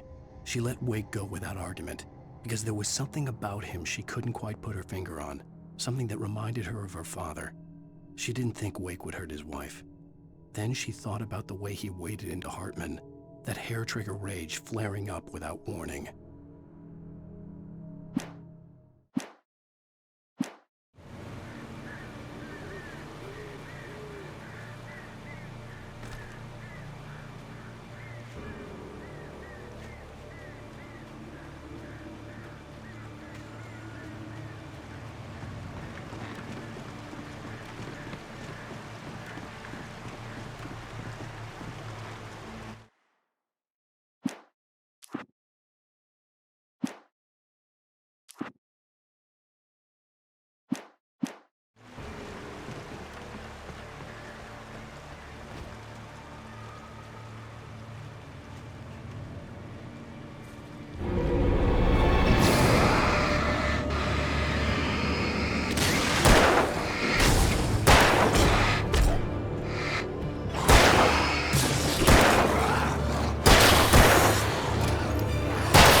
The night had been one desperate situation after another. I was exhausted, and my body felt as though it had been chewed up and spat out. The flashlight was heavy in my hand, and each pull of the trigger sent a painful shock up my arm. But I was finally out of the woods, and things were looking up. That's when I heard the chainsaw.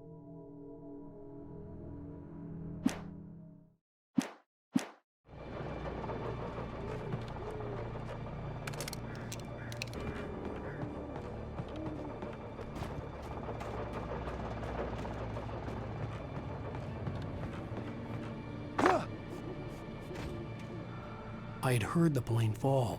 It made no sense. It was clear that it had just fallen here. It was very old and obviously hadn't flown in decades. Looking at it sent a shiver down my spine.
Trophy items!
The logging site was a mess.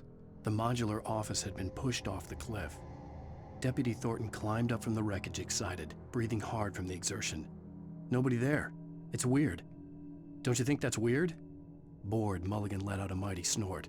Hell, it's always weird, Thornton. Just a question of sorting out what kind of weird it is this time around.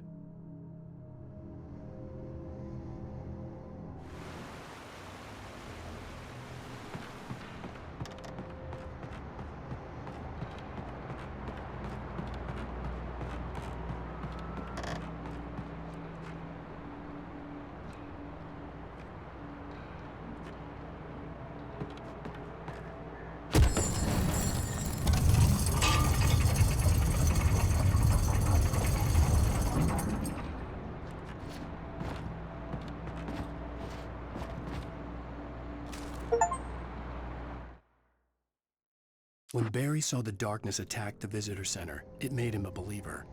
The men Al said he'd shot, they hadn't been just locals on crank. Somehow the world had changed, like the channel had been switched without warning. You think you're watching a sitcom, and you're really watching a horror show.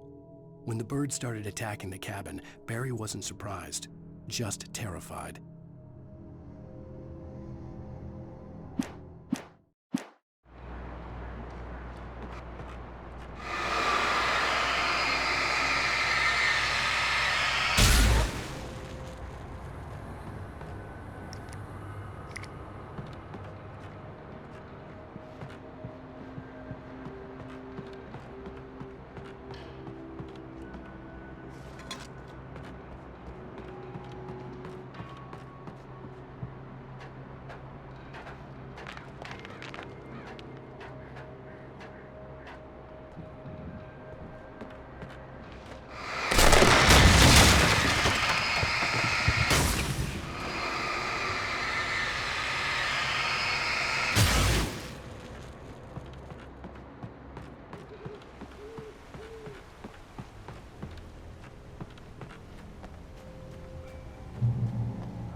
us!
hazardous occupation.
Barry?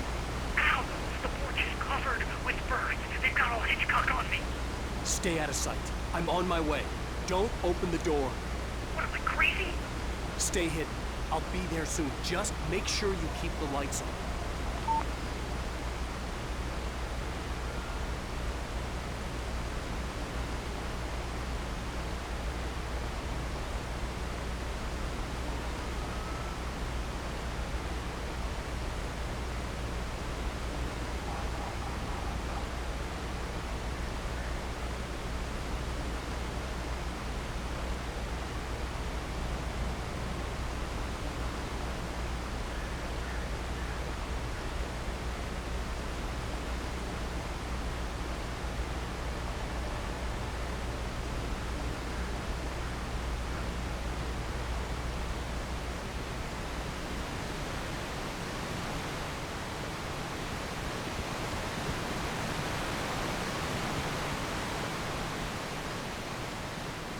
I still had to reach Barry at the cabin, but at least I was out of the woods.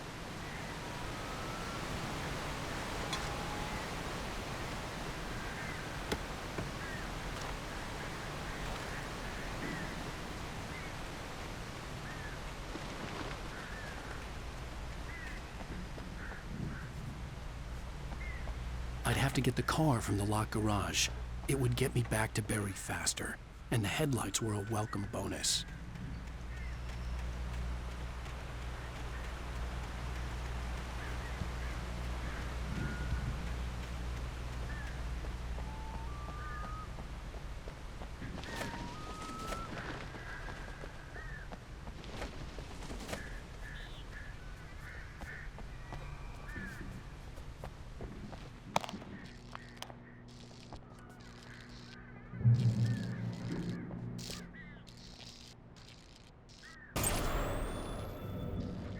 A story is not a machine that does what you tell it.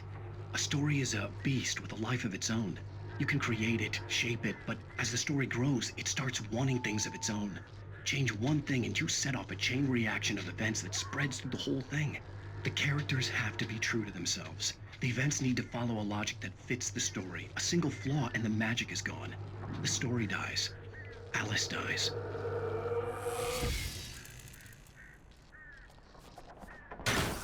You can harm nature and yourself.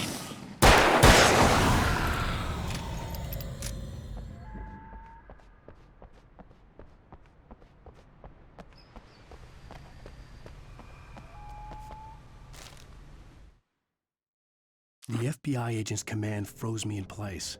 I considered surrender. It was all falling apart anyway. I could give in, let someone else deal with it, but it felt all wrong.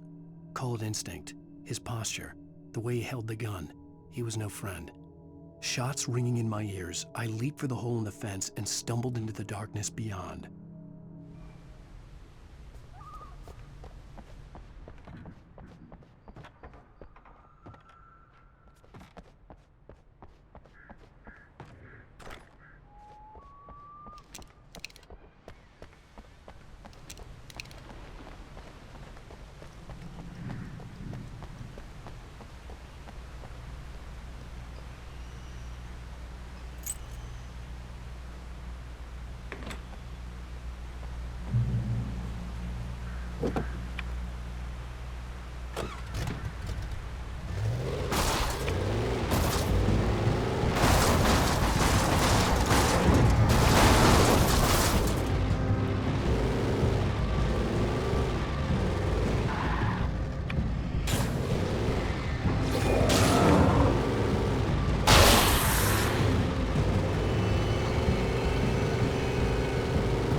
The flare gun was probably the best weapon I could imagine against the dark things I was facing.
It was the kidnapper. You son of a bitch! Where's my wife? Enough horseplay, Wake. You deliver the manuscript, and you can have your woman back. Simple as that. I don't... Listen. I'm gonna need time to finish it. I still need to write the ending. I need a week. It's not done? I need a week. 2 days. The old Bright Falls coal mine is nearby. You can find it easy, city boy. The main building, there at noon. You bring the manuscript, you'll get your wife. If not, well, get me. Yes, I get you.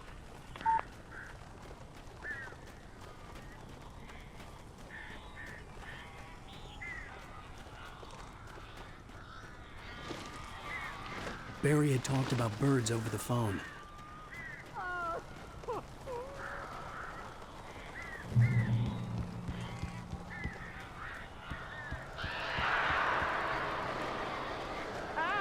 Al, I am so glad you're here.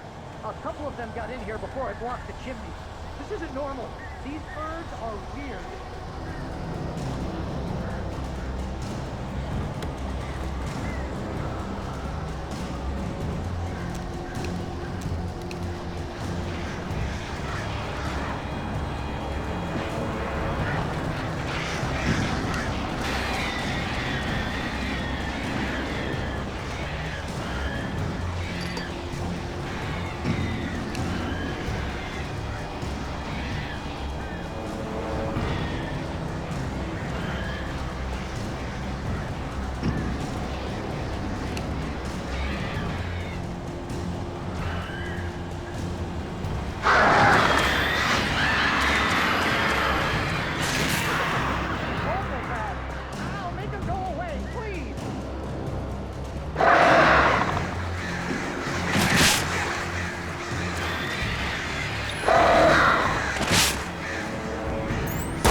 They're gone!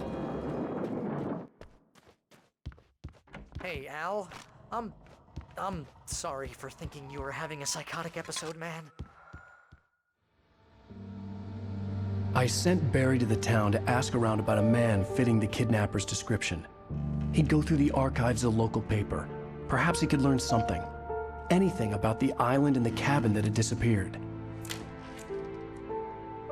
The man wanted a manuscript. I had to try to write him one to get Alice back.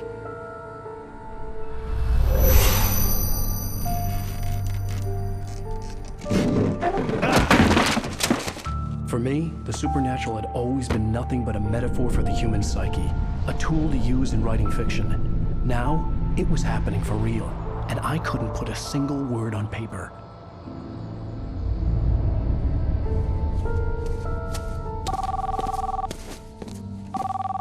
Barry Wheeler speaking. This is Rose. Rose? I found Mr. Wake's pages. Oh, you sweet, brilliant girl. Could you and Mr. Wake come get them? I live in the trailer park outside the town. We'll be there in less than an hour. Bye now. See you soon.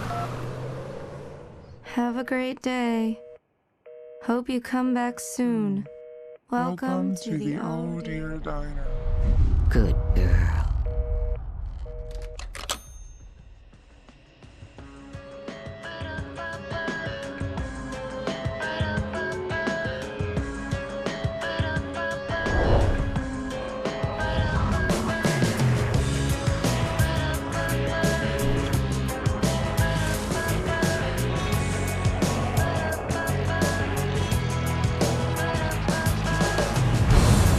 Come here.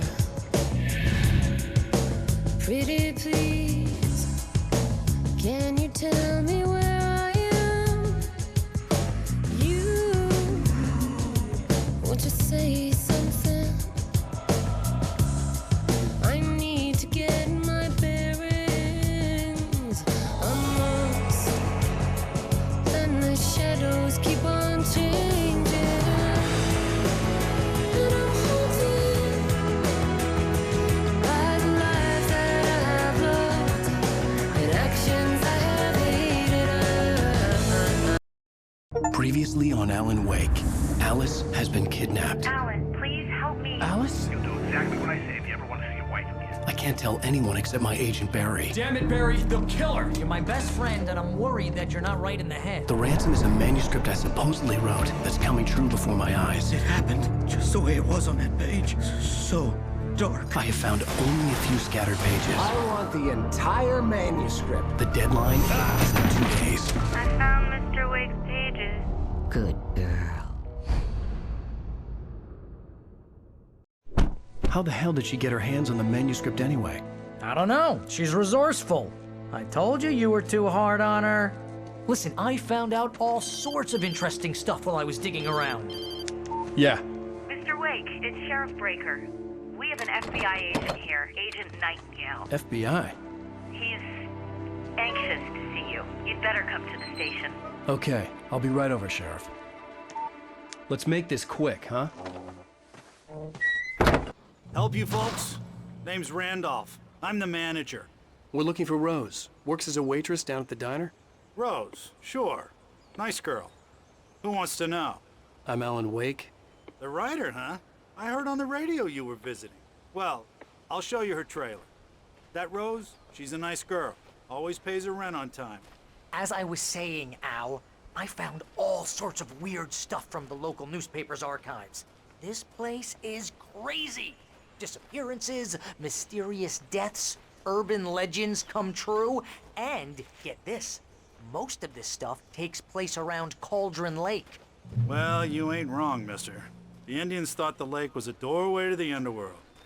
I'm the God-fearing type myself. I don't hold with that sort of thing. Yeah, okay. Anyway, there was an island there owned by a guy called Thomas Zane. Now, some of the articles I found about him make him out to be a famous writer, but I ran a bunch of searches, couldn't find a single thing he wrote. Zane was heavily into diving, so much so that the place came to be called Diver's Isle. But the volcano under the lake erupted in 1970, and Zane went down with the island.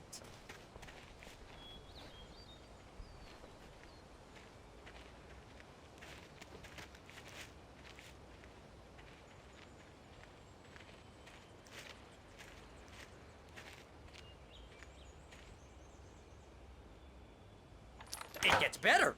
A local girl, Barbara Jagger, drowned in Cauldron Lake just a week earlier. They were lovers. Sure, Jagger's a local spook story. The Scratching Hag comes for you in the dark. Childish stuff like that. Anyway, Al, I'm just getting to the best part. All of the articles about this stuff were written by Cynthia Weaver. I asked around, and she's that crazy bag lady you met. What, the lamp lady? She can be a little loopy, but she's not homeless or anything. Yeah, anyway, she knew both Jagger and Zane before they both died, and she had some kind of a breakdown.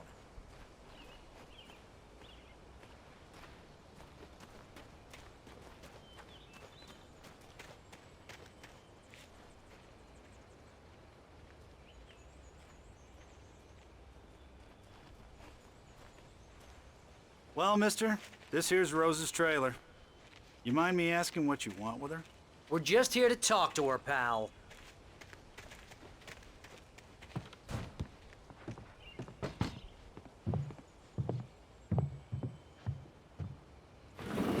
Welcome to...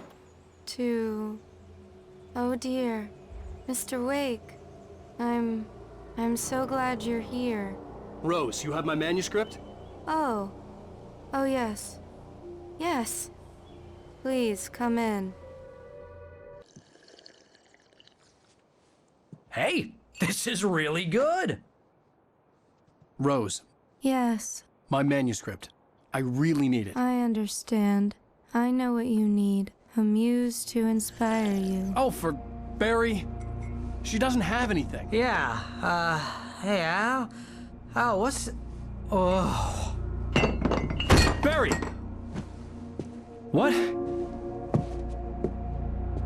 What?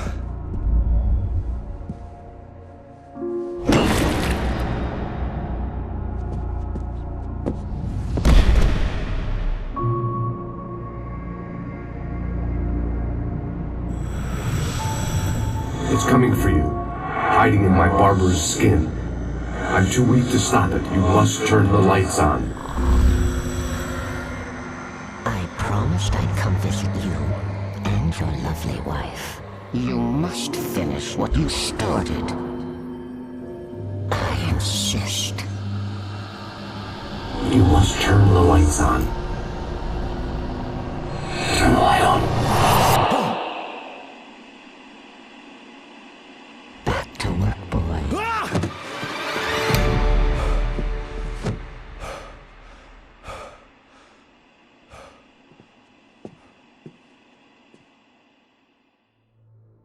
I felt nauseous, hungover. Only anger kept me going. I can't tell reality from dream anymore, but it seems I have an imaginary editor to help me. She's an old woman in a funeral dress. I call her Barbara Jagger. She's very strict. I'm writing faster and faster. My manuscript is being heavily revised. The edits are getting very aggressive, and each day there's less of me and more of her. I hate it, but I know she's right. She promises me I can save Alice this way. She knows more of this than I do. About the complex incantation I'm attempting. About this place. She's worked with another writer under similar circumstances, Thomas Zane. The genre of the story seems to be shifting. It's turning into a horror story. I'm getting close. I can feel it.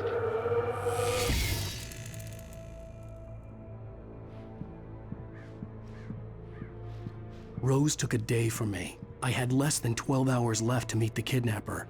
All I could do was get Barry into the car, work something out once I got on the road. Welcome to the Oh Dear Diner. What can I get you today? Coffee? I couldn't work up much hate for Rose. Something had used her to get to me and left its mark. First refill is free. Milk and sugar on the counter there. Would you like to hear today's specials? Thank you. A nice day. Come back soon. Barry was out of it. He was way too heavy to carry. You're right. I deserve more money. I'm so handsome.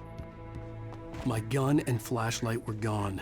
I'd have to find a way to get Barry into the car as quickly as possible. There was no time to waste. Mr. Randolph liked Rose. That little smile she had. How she was still sweet when life had tried so hard to make her bitter. It wasn't any of his business what she did in her trailer. But those strangers, the writer and his smart-ass sidekick, looked like trouble. And they'd been in there for hours, way past her normal bedtime. He reached for the phone and called the sheriff's station.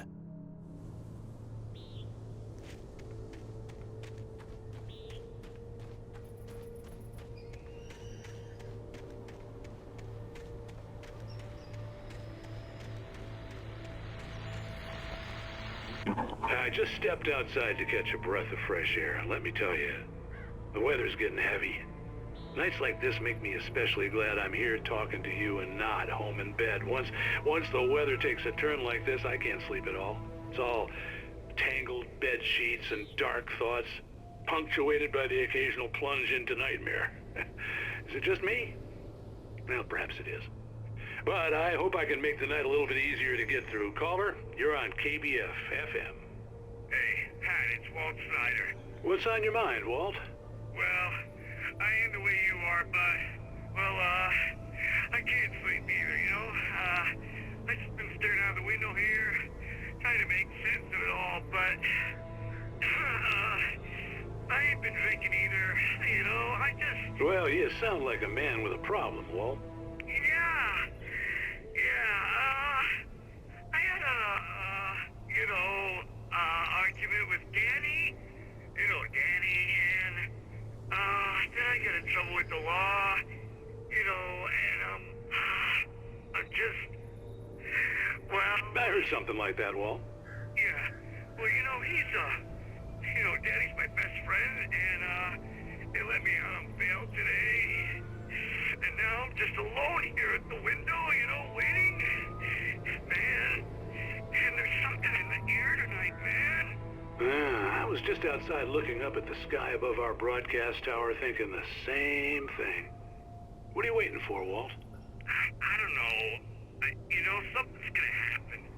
You know, I think I better go. Well, Walt, maybe... No, thanks, Pat. Well, good luck to you, Walt. Hang in there. Let's take a little break, folks. This weather's really something else, huh? How can I be sure you'll walk away? Why do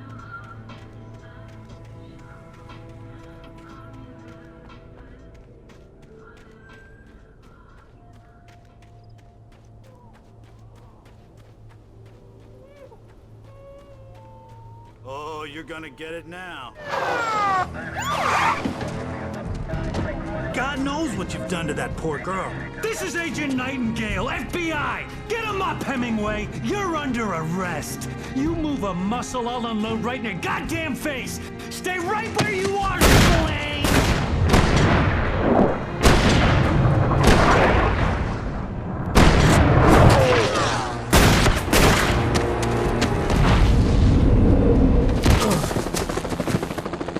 What are you? I'm standing right here, you goddamn maniac!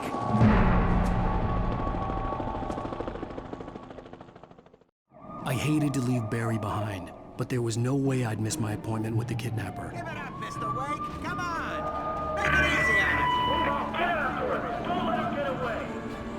Move it, move it, move it. I'll have you shot if you let him get away.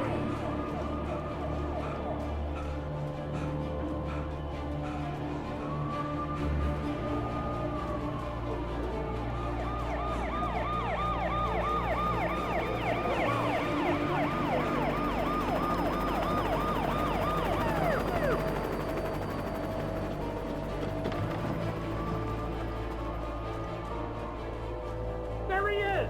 We have the suspect in sight! Okay, men, keep your eyes peeled. He's gonna try to make it through here. Oh, damn. Fan out! Over here! I don't see him! Wait! God damn it, where did he go? Mr. Wade, keep an eye out!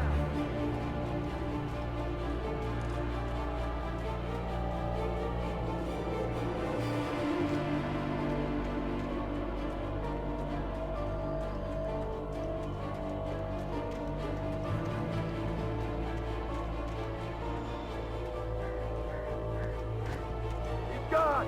Come on, guys! We need to head him off!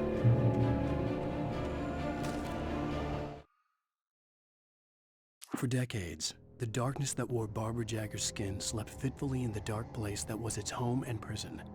It was hungry and in pain. It dreamed of its nights of glory when the poet's writing had called it from the depths and given it a brief, terrible taste of power and freedom. The rock stars had stirred it from the deep sleep the poet had sunk it back to in the end. When it sensed the writer on the ferry, it opened its eyes.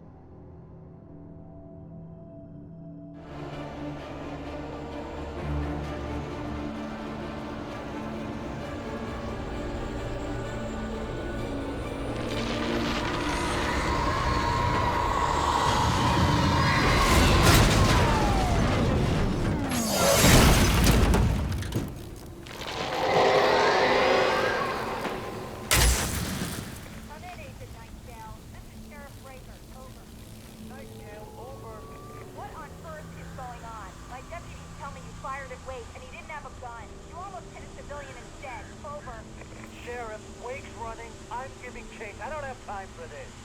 Well, make the time. You can't just go shooting at people in my town. Over. I'm a federal agent pursuing a fugitive. You want to discuss my methods, Sheriff? Make an appointment. Over. You stay right where you are, Agent Nightingale. I'm on my way. Out.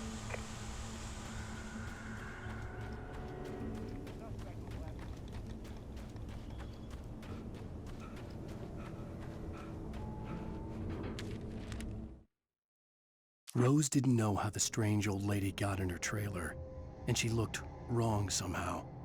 The woman showed her teeth in an approximation of a smile and traced a finger down Rose's cheek. "Pretty girl," she said. Rose felt as if she was falling asleep, but her knees didn't buckle. The crone spoke in a whisper, her words ice cold and dark in Rose's ear.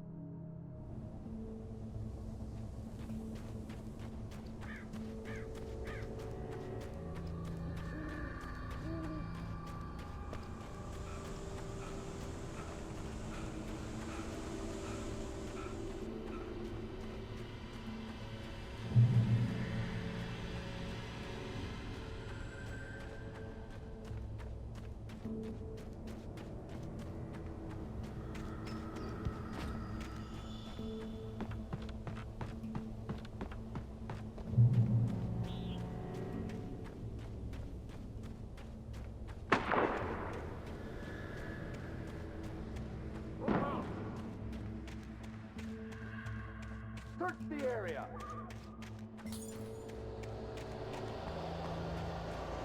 Stay sharp. This way. Over here.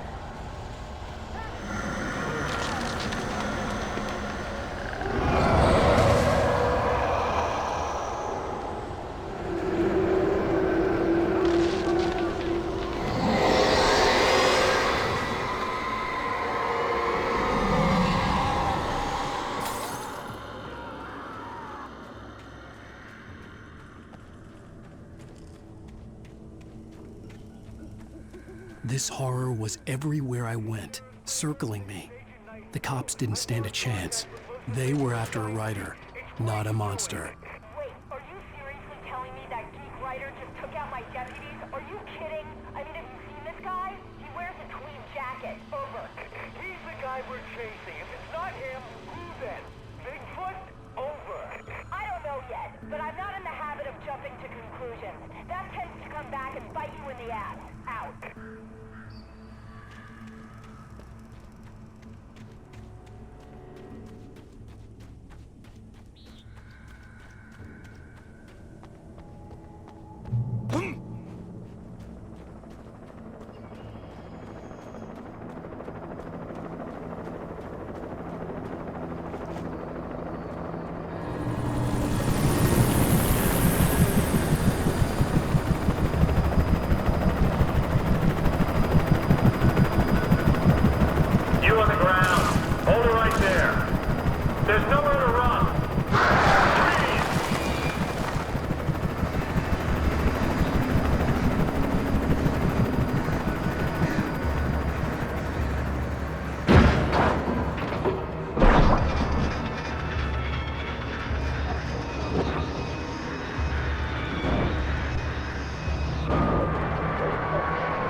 I could see the lights of the radio station in the distance.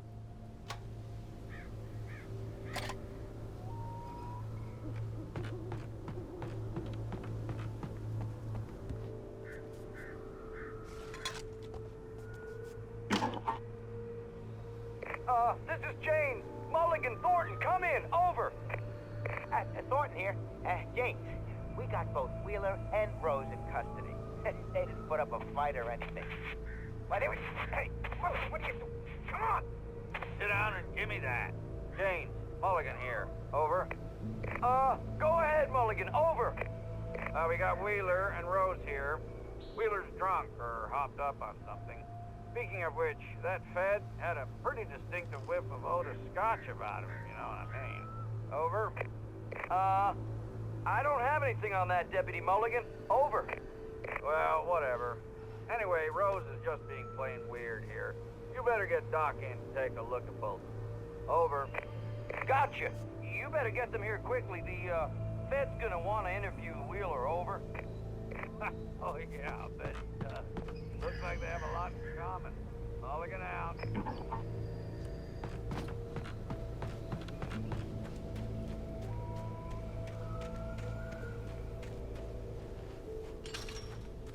I imagined that the broadcast tower in the distance was part of the local radio station. Maine seemed like a decent guy. Perhaps he could give me directions to the coal mine.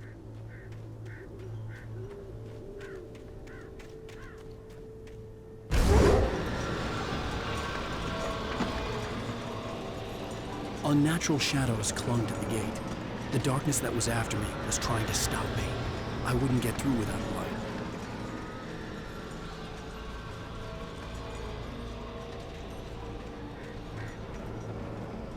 There was no power to the searchlight.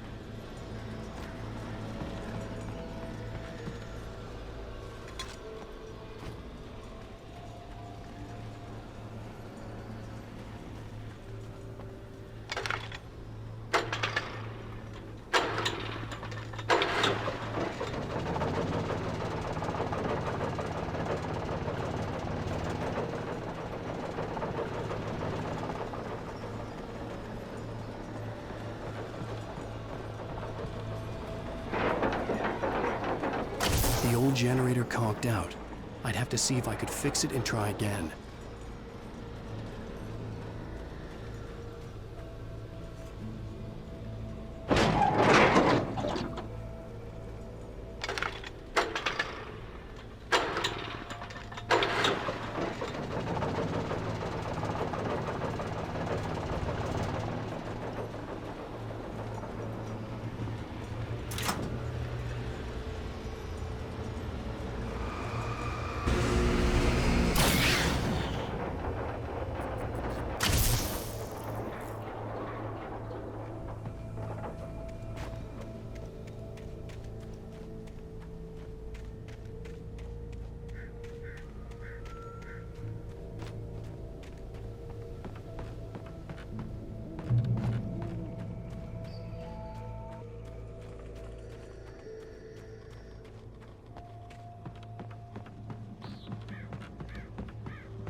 It took me a moment to recognize the flashbang grenades.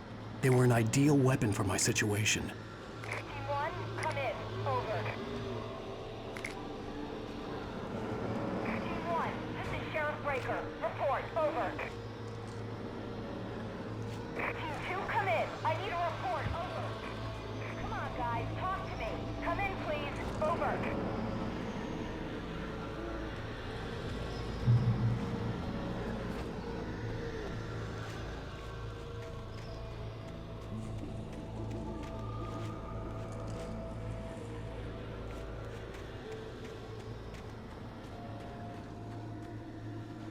You have the right to remain silent.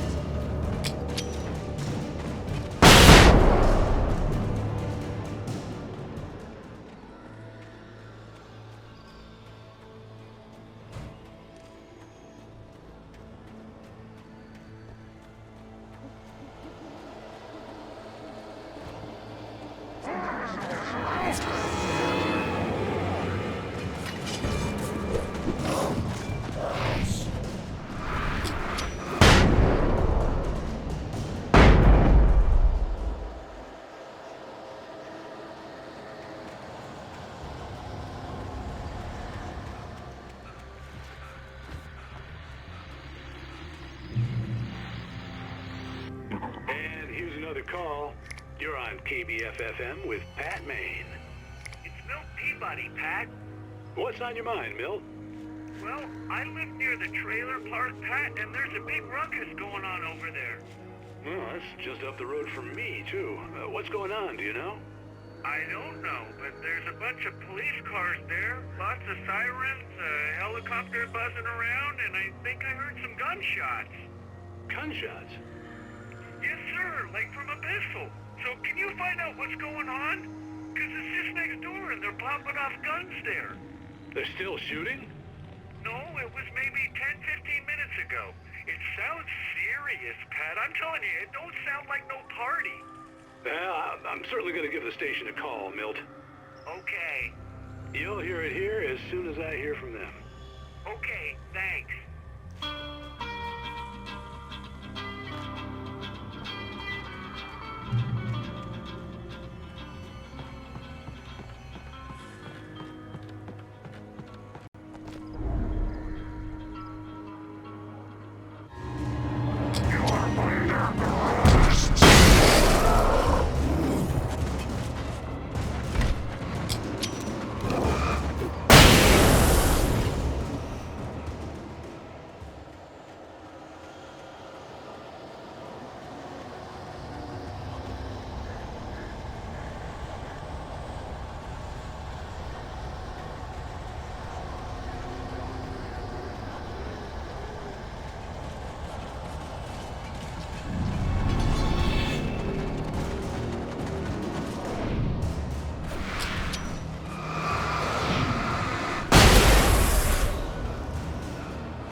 I hope Maine could lend me a car to get to the coal mine.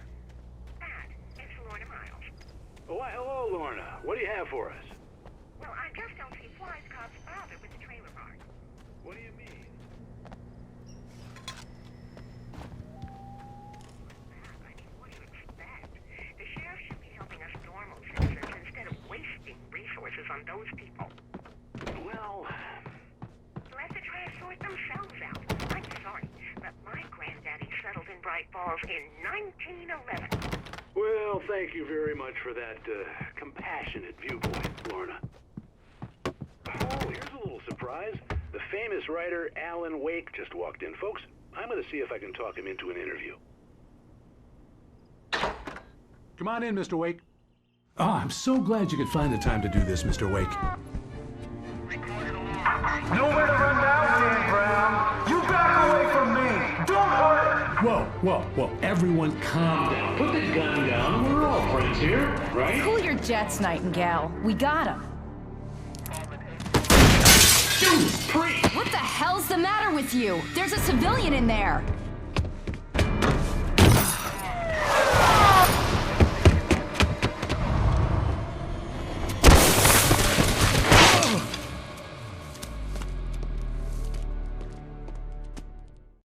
I'll get you yet, even if it kills me. You hear me? You hear me, H.P. Lovecraft? I had fallen off so many cliffs it was ridiculous. That's what you get for naming a book The Sudden Stop. It was probably good I hadn't had the chance to tell Maine where I was going. Nightingale stared through the broken studio window into the dark woods. He turned around, started to walk out, but Maine grabbed his arm. "Young man, you almost shot me. You don't shoot off rounds at people like that. What's the matter with you?" Nightingale shook his arm free, marched out. His cheeks burned with rage and humiliation. I'd have to lose the cops and find my own way to the mine.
There was no sensible reason for the power company work lights to be here.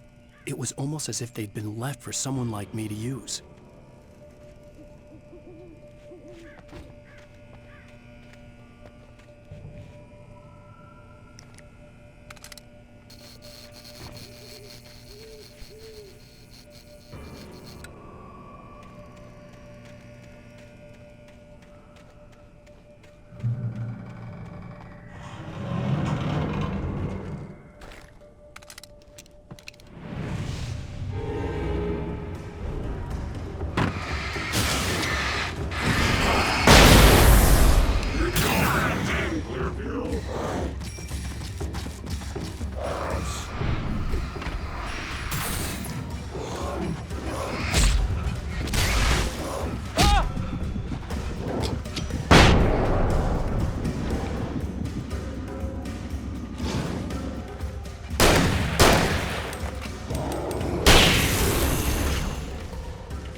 The bulldozer's engine roared to life. Mud and rocks flew as it fought for traction. It crashed through the concrete wall and landed heavily in the yard. If it were an animal, it would have shaken its head after the impact, fixed its eyes on me, and charged. Of course, it had no head, nor eyes. Shadows crawled on its form, twisting it into a monster. Then, it came for me.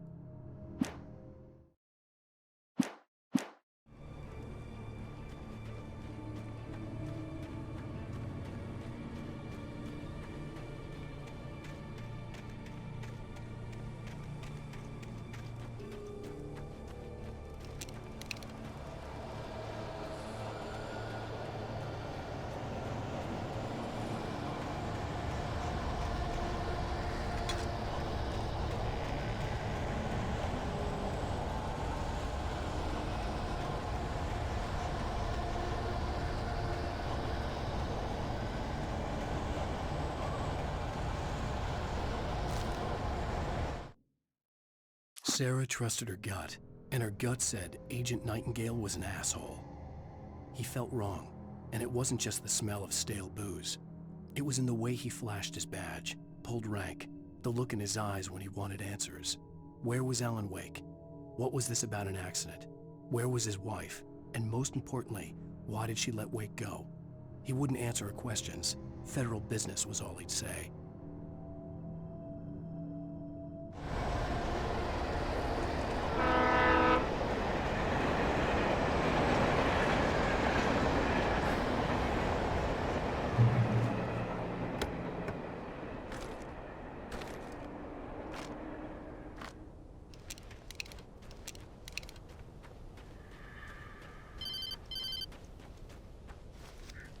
Hello?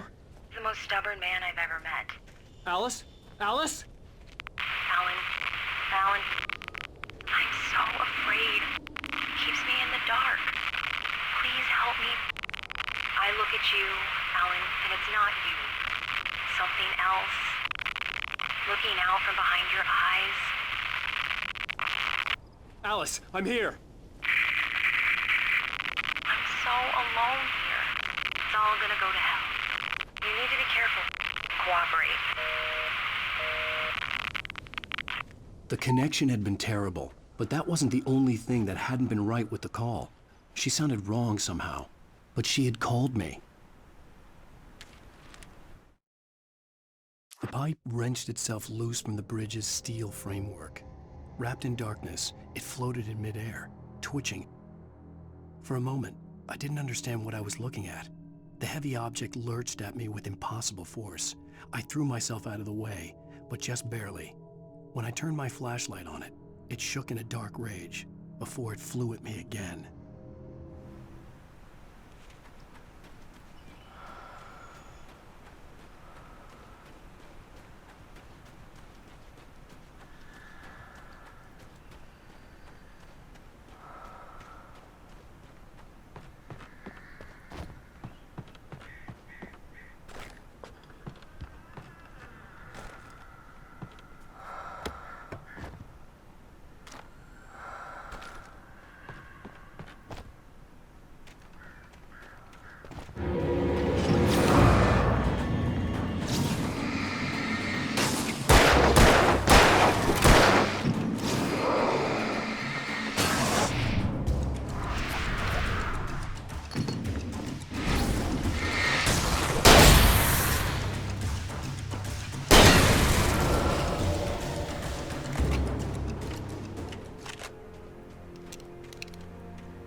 I could see a railway bridge up ahead, and a warehouse of some sort on the opposite shore.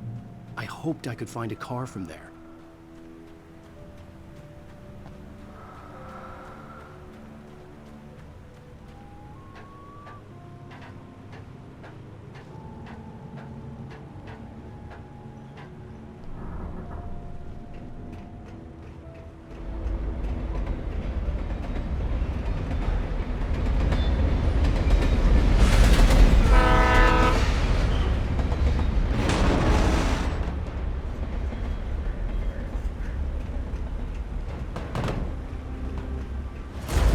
That was pursuing me was growing stronger, and it was taking over everything in its path.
I slammed the door shut right in his smug face.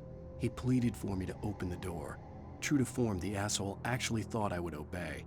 I had no sympathy left, no guilt either, not for him. I took a moment to savor the scream. I bet I had a smile on my face. It was all that I had time for. The dark presence was inside the lodge with me.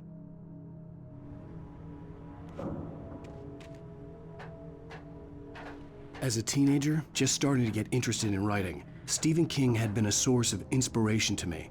I thought about all the inanimate objects that had come to life in his books. No one is safe in a good horror story, certainly not the protagonist. That's what makes them fun. This was anything but. The darkness could possess anything, and it was getting closer.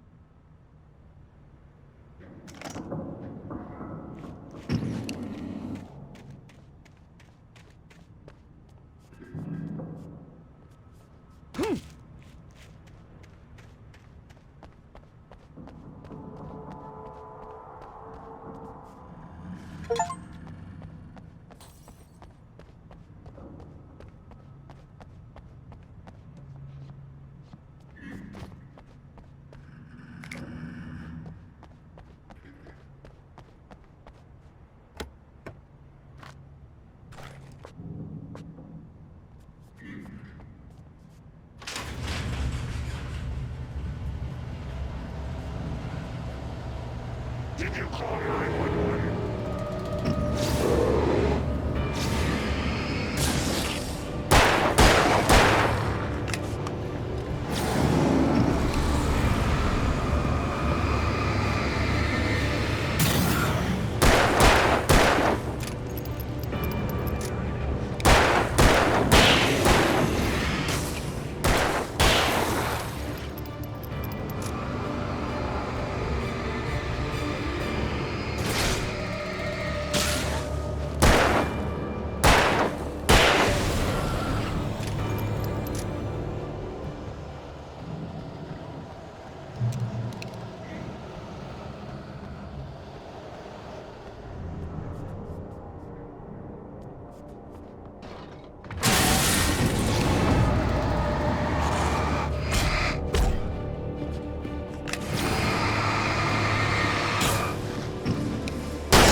We take the facts of our existence for granted, unaware that they are merely a thin veneer of desperate self-delusion, covering a vast cosmos of madness and horror.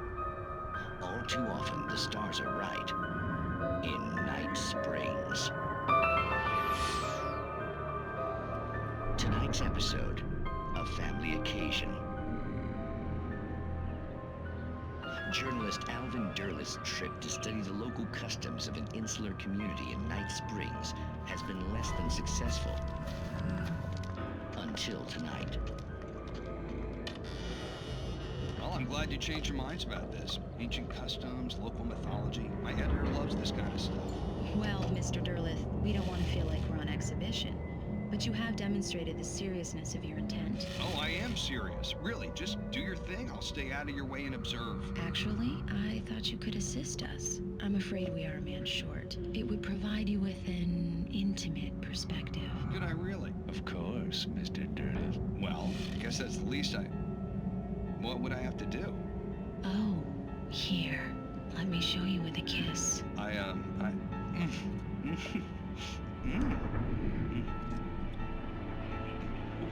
What did you add?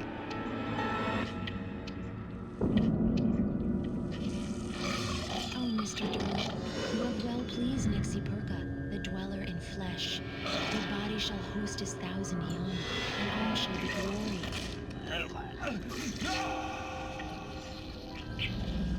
Shh, darling, be calm.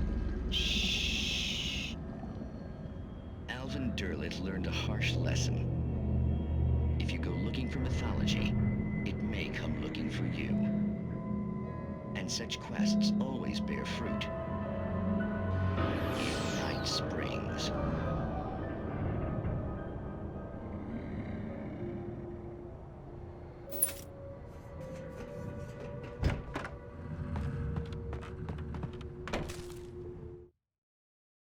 The darkness surged towards me, sucking everything loose from the ground into its depths, tugging at my clothes. I saw the flare the kidnapper had dropped and threw myself towards it just as I felt my feet leave the ground. The darkness embraced me with the force of a tornado. Somehow I managed to light the flare. The darkness roared and cast me away. I fell toward the dark waters of the lake far below.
I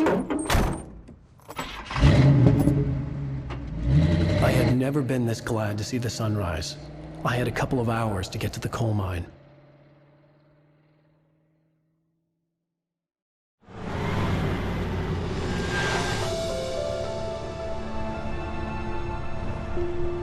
The coal mine wasn't far now.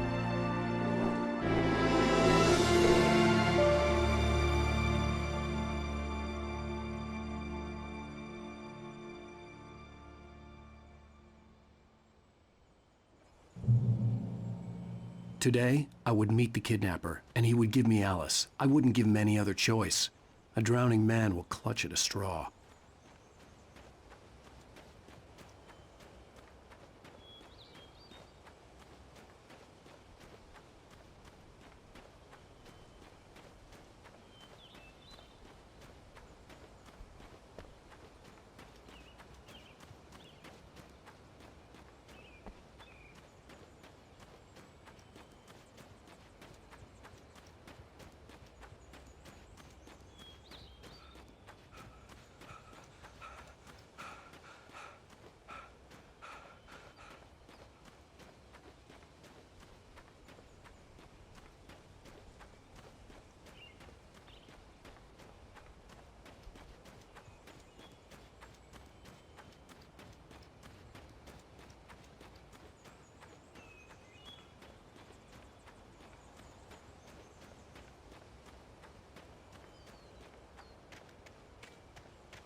This is Pat Maine, and you're listening to KBF-FM. Folks, I want to apologize for kind of abandoning you to that looping music track last night, but I was detained. You see, I encountered a big-shot G-man with an itchy trigger finger who could use a lesson in manners and a boot in the ass. Not necessarily in that order, either. Now, folks, I know I'm not being very informative here, and I apologize for that. I really should just keep quiet, but I'm just so peeved right now, because some people just shouldn't be carrying badges. I'm just glad that our Sheriff Breaker was there to straighten things out. And if someone I met last night is listening, let me just say, I'm sorry if my mouth got you in trouble. I'm pretty sure you're not the bad guy here. Godspeed, son. I hope you know what you're doing. Now, on a lighter note, I'll be talking to Dr. Nelson all morning. But first, a little music.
Welcome back to KBF-FM. Hope you enjoyed that tune. Now, Doc, you were talking about life and finding that special someone, that soulmate. Well, you were talking about that. I was saying I don't buy it. Well, see, to me, that's strange, because I always pegged you as a hopeless romantic. You got me there, Pat. But I think love's where you look for it. And you need to do a lot of looking, sure. But the idea that there's that one special person out there for you, and if you miss that chance, it's gone forever, and you're forever incomplete. I mean, isn't that depressing?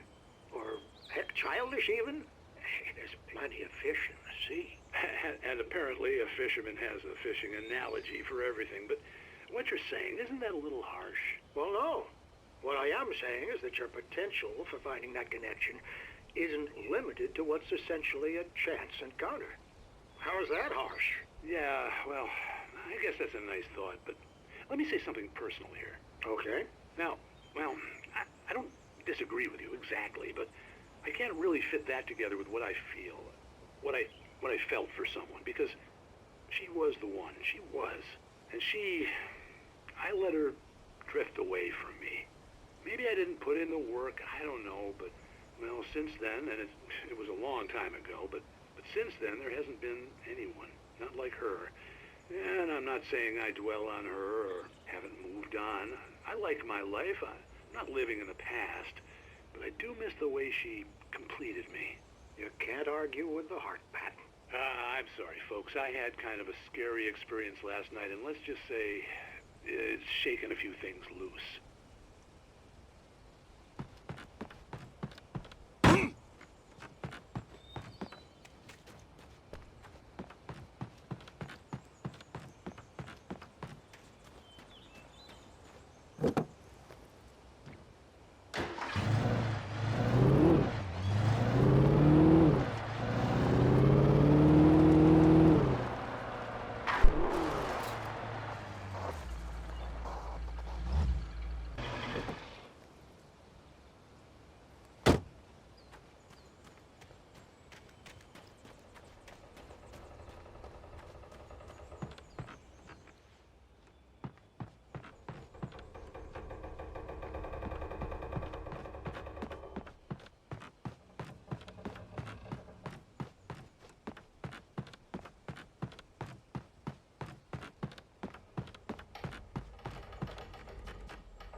For Mott, spying on the writer on the ferry had been a disappointment. His boss had made Wake out to be something special, but Mott hadn't been impressed. He'd gotten a good long look at the wife, though, and he liked what he saw. Mott had fantasized about goading Wake into a fight, but it hadn't happened. Still, he'd get his chance to see if the writer had anything in him. He'd been promised as much.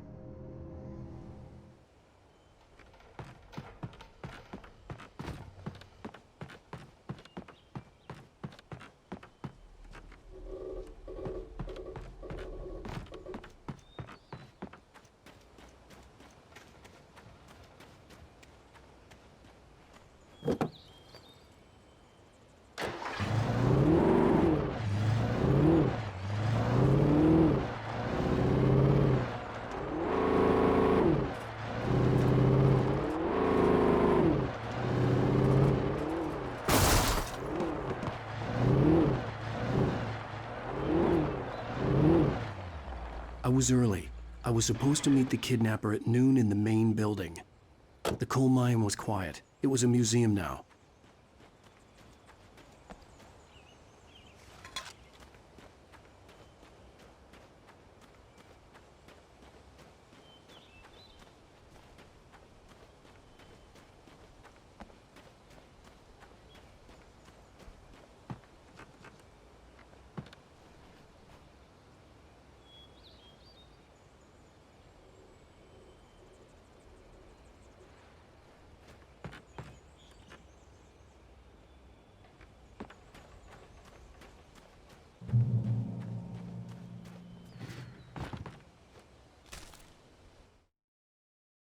With Nightingale gone and the night wind blowing in through the broken studio window, Maine stared at Sarah. The sheriff looked away. Maine's voice shook with barely controlled anger. That boy's doing more drinking than thinking. I hope you know what you're doing, Sarah. He's got a sickness in his eyes. You take my word for it. He wants Wake for a reason, and it's not for anything good.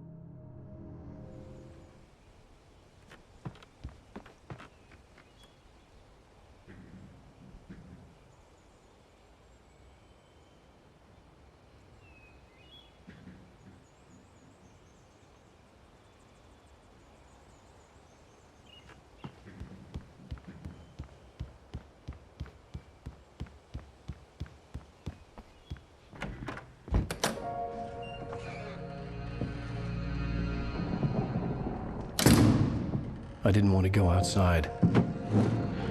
Cops had to be looking for me. The noon sun turned the place into a sauna. The day dragged on. Different scenarios ran through my mind. Ways of how I'd torture the kidnapper to get Alice back. Or the different horrible things he could have done to her. I imagined her dead. I had no way of knowing she was still alive. It was killing me. I was running on blind hope. It was all a waste of time. The bastard never showed up.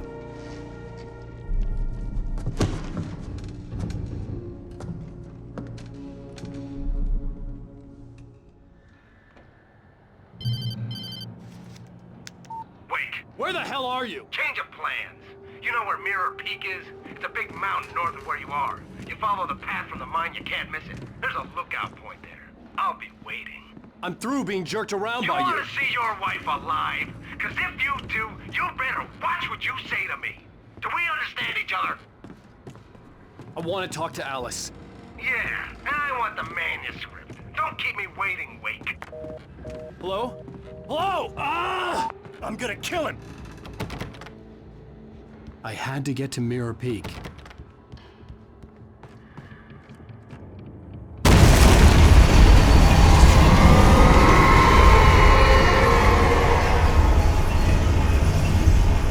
It was close.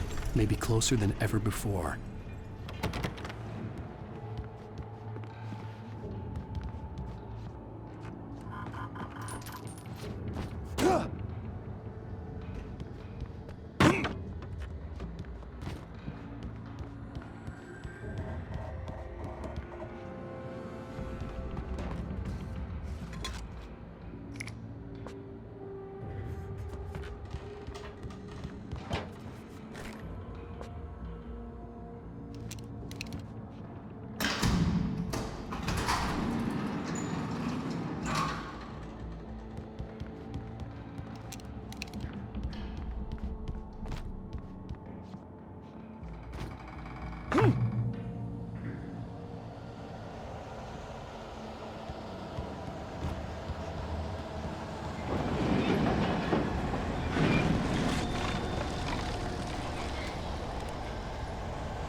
When Thomas Zane fell for Barbara Jagger, it happened fast. She was young, vibrant, and beautiful, full of life.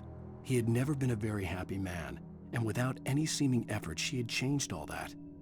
Zane felt good for the first time in his life. Everything she did was another piece of a jigsaw puzzle he hadn't even known he'd been missing. And best of all, she made the words flow, strong and sharp. She was his muse.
The only way to reach the hillside ahead was to go through the building. I had to find a way to avoid electrocution.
Some of the Taken retained echoes of their former selves, but these were just the nerve twitches of a dead thing.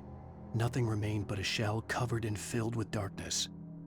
In most cases, these puppets were enough for the purposes of the Dark Presence. But for anything more elaborate, as with the writer, it was different. It needed his mind. And so rather than taking him over completely, it merely touched him.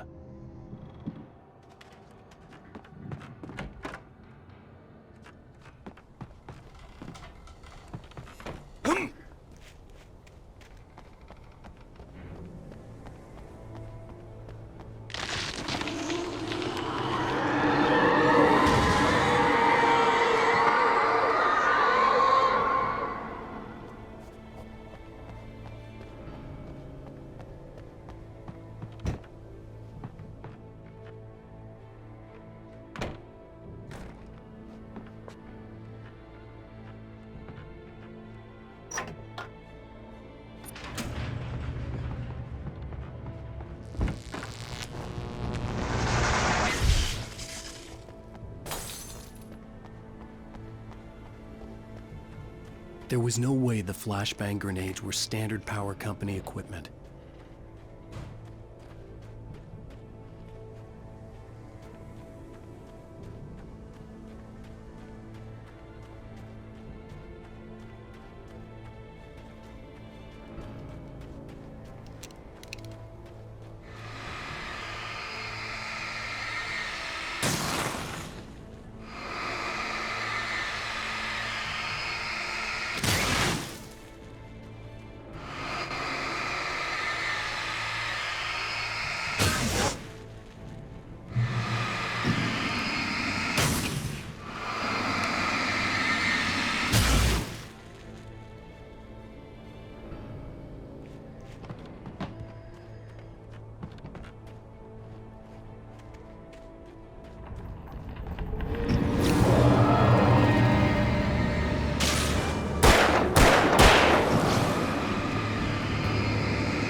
I stared through the bars of the jail cell. Barry stood behind me, swaying on his feet, looking as ill as I felt. Agent Nightingale stood on the other side of the bars with Sheriff Breaker. Nightingale had a stack of manuscript pages in his hand. He seemed unhinged as he gloated. "Well, I've got you now, Raymond Chandler. It's all here. All the evidence, including conspiracy to murder a federal agent."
I had no real plan. I was going to give the kidnapper all the manuscript pages I had for Alice. If that wasn't enough, I'd hold him at gunpoint and make him talk.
The dark presence was moving ahead of me in the same direction I was going. A cold feeling settled itself in the pit of my stomach. Was it going for Alice?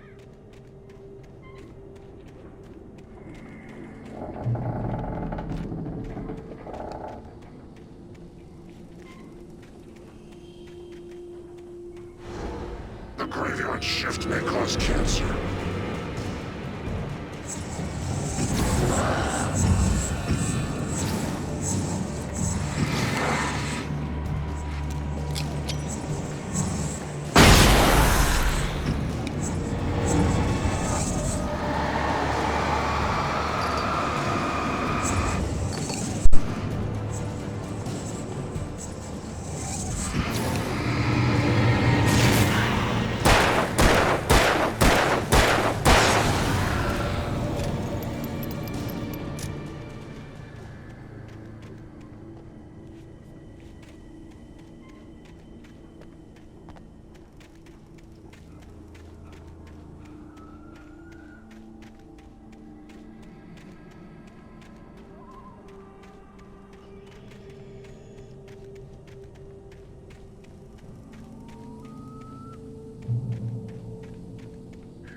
The place was dead, a ghost town. Had been for decades, maybe a century.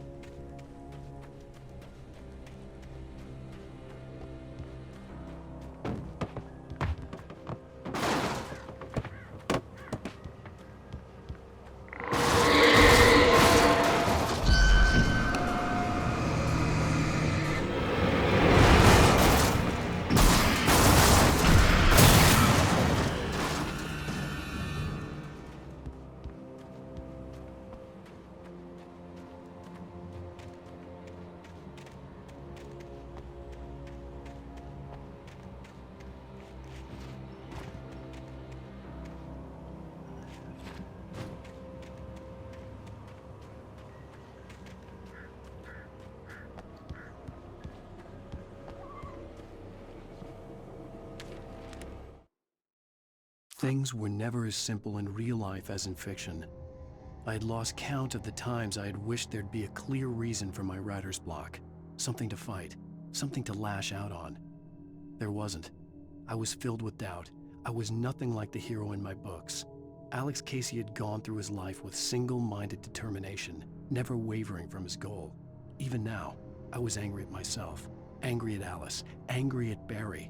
I was fumbling and I had no plan.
Anything outside of writing is a struggle. I feel ill. I managed to make my way downstairs. There's a shoebox filled with books and papers by Thomas Zane. It's very hard to focus, but I managed to read some of it. He's a poet, and a good one. He writes of muses and creators summoning fabulous things from a magic lake, using his powers to shape the world of a realm of gods and dreams and demons, dark things that wait for a chance to slip through, wearing the flesh of men as disguise.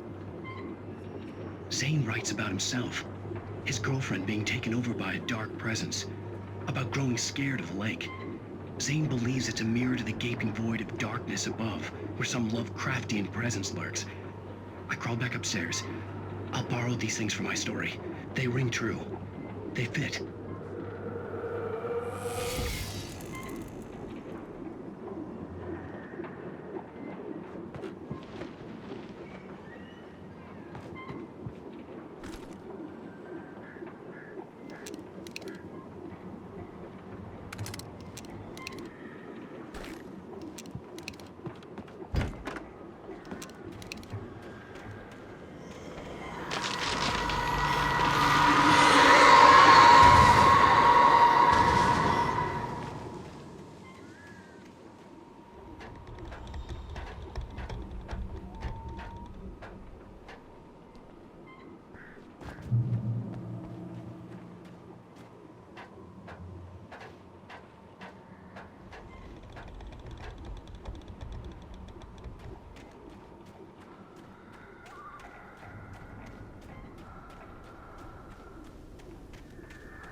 The kidnapper had sent me a text. The message was full of spelling errors and insults. It was telling me to hurry up.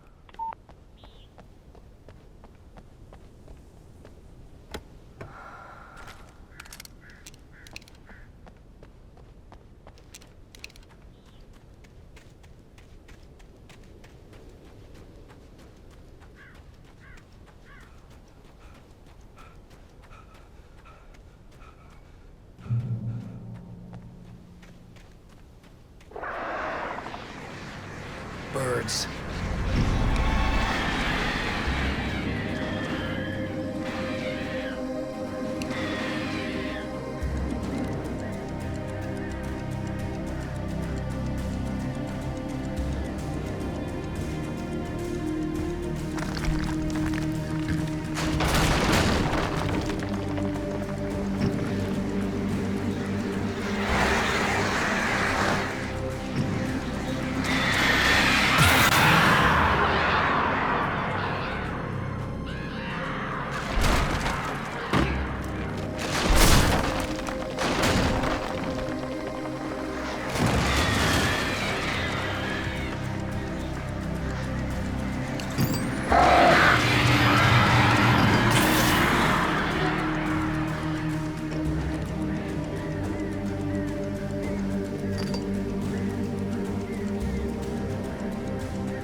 Without warning, the headache stabbed at my brain.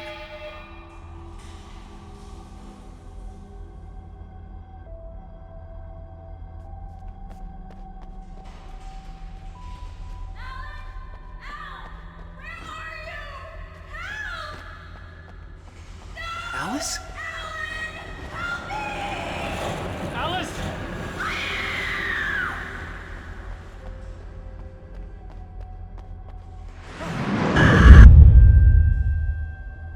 I'm losing it. I gotta get out of here.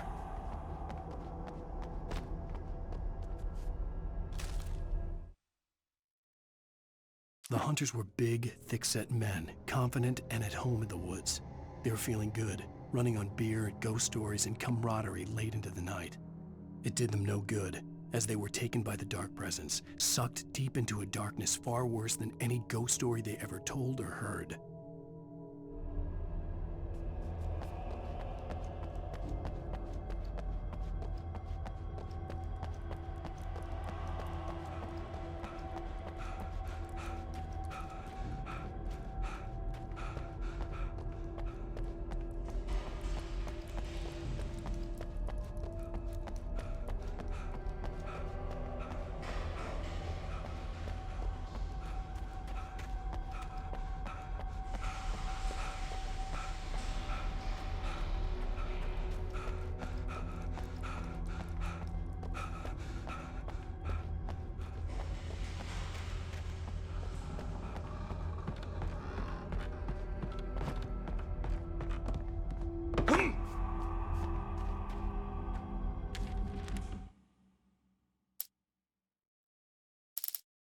Even behind the closed doors and curtains of his grimy room at the Majestic, the local motel, Nightingale could feel the locals' eyes on him, the unrelenting pressure of their judgment. He forced it out of his mind. For all he knew, they could all be under Wake's spell already. You do what you have to do to get the job done. He took comfort from the bottle in his hand. Please, he thought, just let me get through this.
I'd have to make my way up this mine shaft in order to go on. Maybe the machinery could help me with that.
Lightning flashed behind the windows of Cauldron Lake Lodge.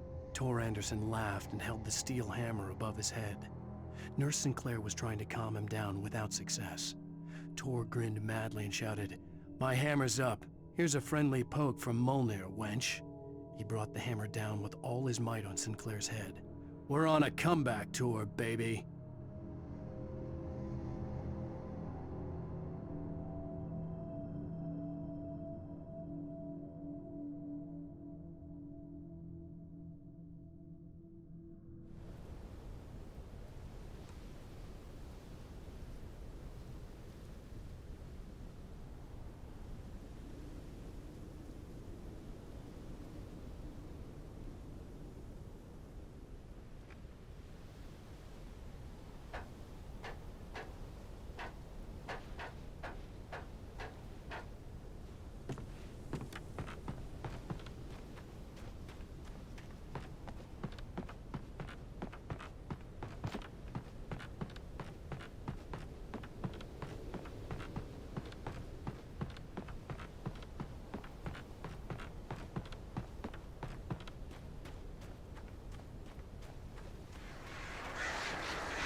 Great. Another cable car.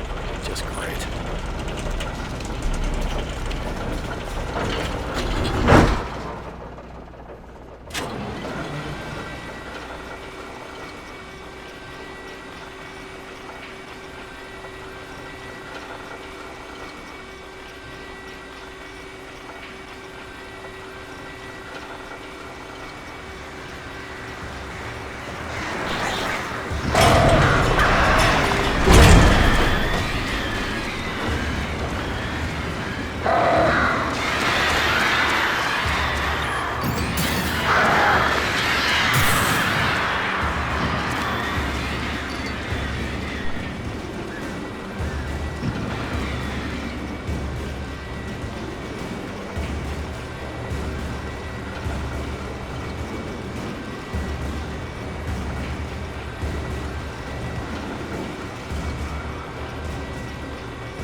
Maude had checked all of Stucky's rental cabins. There had been no sign of the Wakes. It was dark when he'd found their car parked at the end of the road by Cauldron Lake. It made no sense. They must have taken a wrong turn, but there was no sign of them, and the car had been there for hours already. Frustrated, Mott stood on the rotten ruin of the footbridge that had once led to Diver's Isle before it sank beneath the waves years ago. The boss wouldn't be happy.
I could see Cauldron Lake. I thought I could make out the spot where the island and the cabin had been.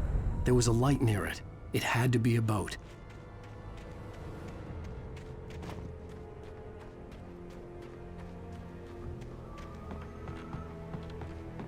I was close now. I had to get there fast. I tried to hold on to Alice, but her form melted away. I was losing control. Dr. Hartman stood in her place. I wanted to hit him, but my arms were jelly. He smiled. It was a reassuring smile, and I hated him for it. I had to give you a sedative. Don't fight it.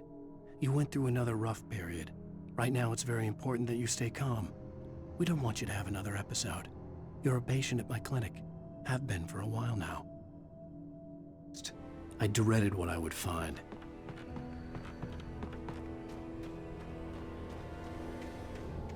Wait! That you? Wake? Hey, I'm here! I'm coming! No! Get away! Sorry. Please, lady. The boss didn't know who he was messing with. I didn't know. I swear, I didn't know. We don't have his wife. We don't know where she is. She's probably drowned. We just said we had her to make a play ball. You see? To get him writing for us. Please. Please. Oh. I'm sorry. Please don't hurt me.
Previously on Alan Wake, I'm hunted by the law. Sheriff, Wake's running. I'm giving chase. Are you seriously telling me that Ryder just took out my deputies? A thriller I supposedly wrote is coming true. The genre of the story seems to be shifting. It's turning into a horror story. I was told that Alice had been kidnapped, but that was a lie. We don't have his wife. We don't know where she is. Her purported kidnapper was eaten up by the dark presence before it attacked me.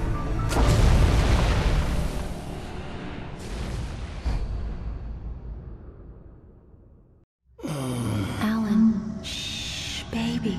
It was just a nightmare. Alice. There you go, Alan. Hartman. I fell. I had to give you a sedative. Don't fight it. You went through another rough period. What? Right now, it's very important that you stay calm. We don't want you to have another episode. You're a patient at my clinic. Have been for a while now. The shock of your wife's death triggered a mental illness. No, you're lying. You're suffering from various symptoms of undifferentiated schizophrenia. Bastard. It's okay, Alan. Just let go.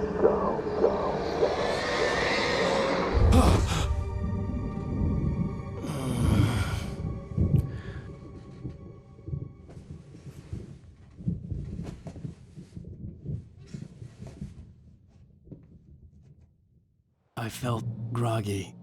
Whatever Hartman had bumped in me was making me numb. I felt like this was happening to someone else. Someone I was watching on television. I couldn't think.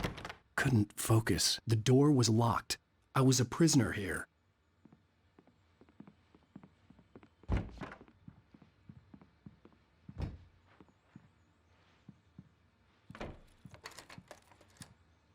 Good evening, Alan. Are we feeling better now? Feeling calm? Yeah. I see you brought your pet gorilla with you. So sure, I'm calm. I get the message. Loud and clear. Quite right. That's the spirit. You're being very brave, Alan. I understand you're confused. I would be more concerned if you weren't suspicious of me. I don't blame you for it. Big of you. Now, why don't you come with me? We'll reacquaint you with my clinic and go over everything you might have forgotten. Little walk and some fresh air? Yes, it will do you good. This corridor is for patients. Most of them aren't here right now. Jack took them out for a fishing trip, except for the ones who are particularly vulnerable, of course. I encourage creativity as a part of the recovery process here at Cauldron Lake Lodge. I specialize in treating artists. I bet you do. Splendid, Alan.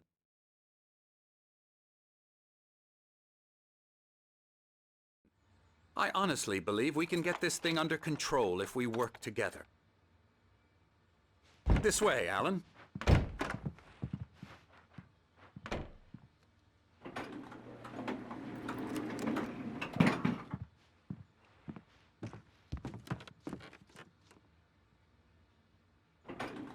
Now, Alan, from past experience with you, I know I need to get right into the heart of the matter as quickly as I can after an episode.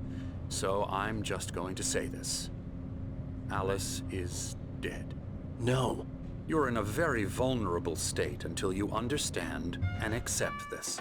Alice drowned, and you couldn't face that. You're suffering from hallucinations, paranoid delusions, unusual thinking, an obsession about light and darkness, a feeling that everything revolves around you, your thoughts and dreams. Your mind has constructed an elaborate fantasy scenario in which your writings are affecting reality. She has been kidnapped and supernatural forces of darkness are trying to stop you. We go this way, Alan. I wasn't ready for another shot, so I went along with it. He had to be lying. But under the influence of the drug he had given me, I had to fight not to believe his words. It's all in your head. You've been making it up. Apart from the tragic accident with your wife, no one has been killed. Your delusions are just a manifestation of your subconscious mind trying to protect you from the too painful truth.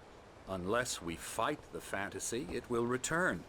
I know the instinct is to resist me, but think about it. Doesn't this make far more sense than the insane supernatural conspiracy you have concocted in your mind? You're a skeptic by nature, Alan. We both know this. Everything can be explained logically.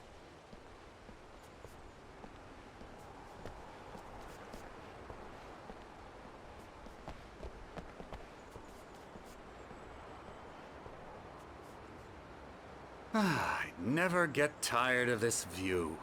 Very inspiring, isn't it? Cauldron Lake spread below us. I could see Mirror Peak on the other side of the lake. I thought I could make out the spot where Diver's Isle had been when I arrived with Alice. Now there was nothing but waves. It seems there's a storm coming. Funny, I don't recall there being a mention of that in the weather forecast. Well, no matter. This way. Follow me. Alan, what I'm telling you is good news. Right now, we're in control. Every time you have a relapse, it gets more and more difficult to resurface from the dark depths of your imagination. Not surprising, considering your profession. Imagination is what you work with.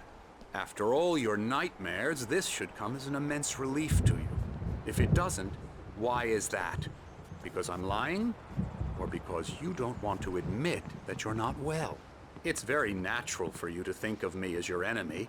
It's part of the illness. I let him talk. After all, Hartman I'm the one obviously trying loved to his bring own you voice. out of the His world words you've echoed constructed madly for yourself. inside my head. But I can't I dug my do it nails by into the myself palms of my now. hands to stay You need focused. to work with me.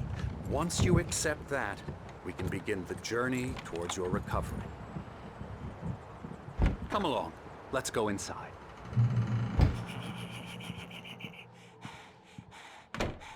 Here's the entrance to the office wing. That's for staff only. You were impressed by my trophies when you first arrived here. I do love to hunt. The great outdoors, man versus nature. It's wonderful stuff. Pretty damn wonderful, yeah.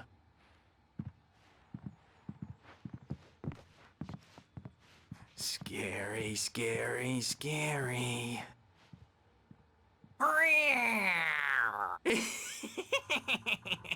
Emerson.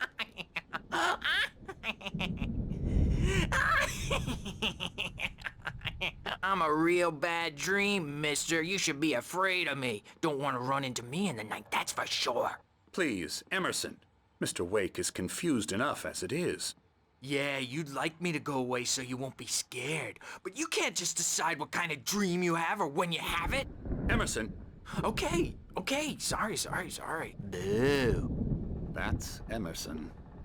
We're actually making some progress with him, I'm happy to say. He works on video games. It's trash, of course, but it does involve some small creative effort, which makes him receptive to my therapeutic methods. No kidding.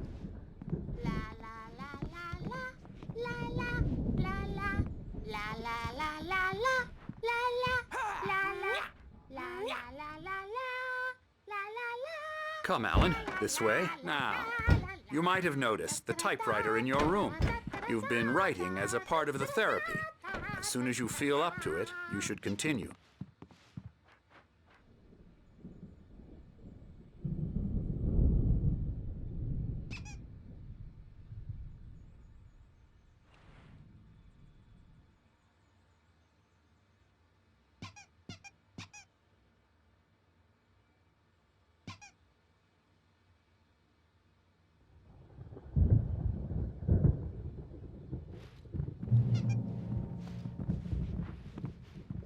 My rheumatism's killing me. There's a storm coming. Oh, what a storm. I hope it wipes this place off the face of the earth. And these two are the Anderson brothers, Odin and Thor. They had how should I put this? A heavy metal band in the 70s and 80s called Old Gods of Asgard. They even adopted new first names to complete the image of Viking gods. After the band broke up, they lived on a farm nearby. They are, well, in advanced stages of dementia.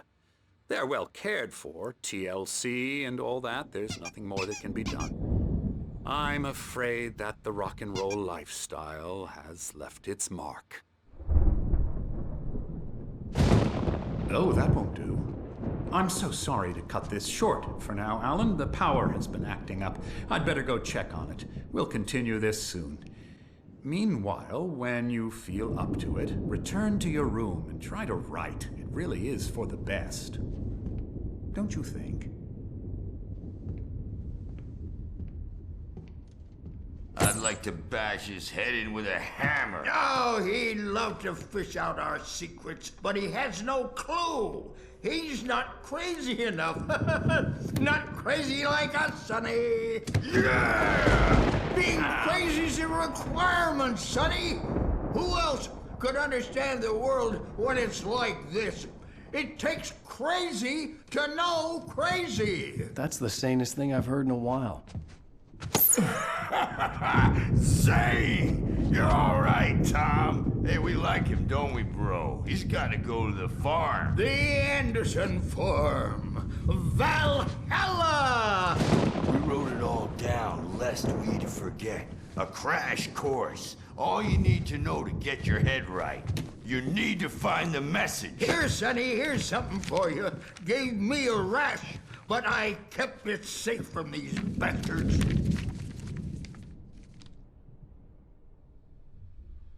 My head was... Zane could feel the poems, taking form, shaping things. As he experimented, he imagined he could almost feel the power surging through the keys of the typewriter. It exhilarated him. But there was fear, too. If not for his young assistant Emil, he would have given it up. But Emil convinced him otherwise. He too had a way with words. It was clearing up. Or according to Hartman, I was sinking back into the fantasy. I was convinced he was lying to me about everything. Crazy or not, the Andersons made more sense. Tom, got any booze on you? Tom just lost is all.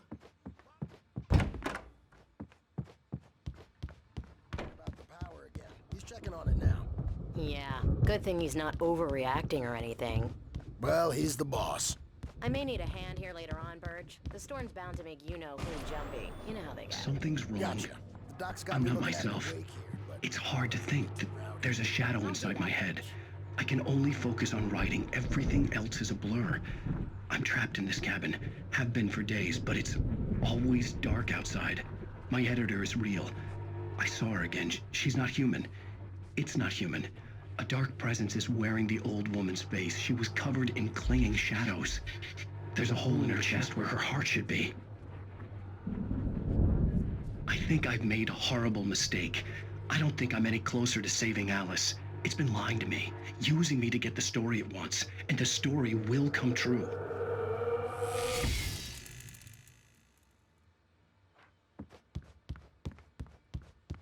Hartman had mentioned that the power had been acting up. Maybe that was the reason for the generator and the work light on the balcony. The generator hadn't been activated, and there was no key. Hey, Wake, why don't you humor Dr. Hartman and give the writing a shot, huh? The typewriter's in your room. You can get to your room by those stairs, Wake.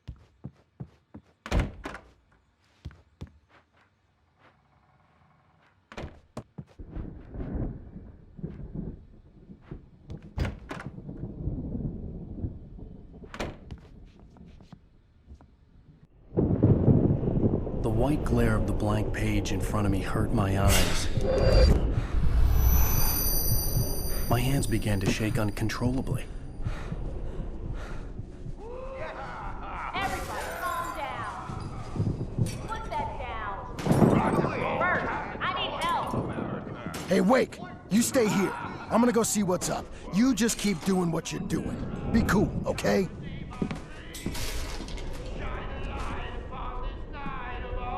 I didn't know what the chaos was all about, but it could be my only chance of getting out of here. Where the hell did he get a damn hammer? I don't My know. hammer's up. Here's a friendly poke from Mjolnir, witch. Oh, afraid of the crazy brothers, are ya? Not so weak now. Hartman kept talking, giving Barry the grand tour, clearly proud of the place. He went on and on about his hunting trophies, and Barry was impressed. But he was here on business. He raised his voice, cut through the monologue. Hey, Hartman, where's Al? Hartman stopped in mid-sentence, annoyed at the interruption.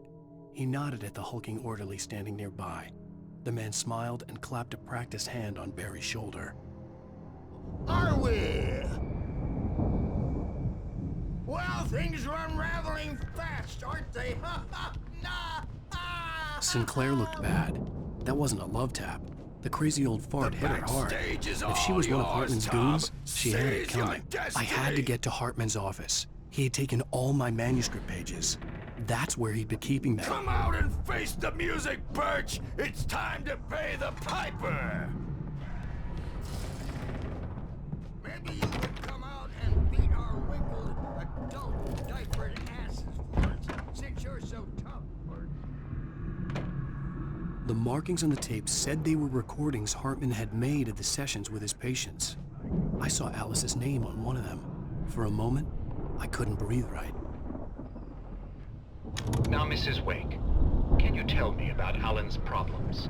He's more and more out of control all the time.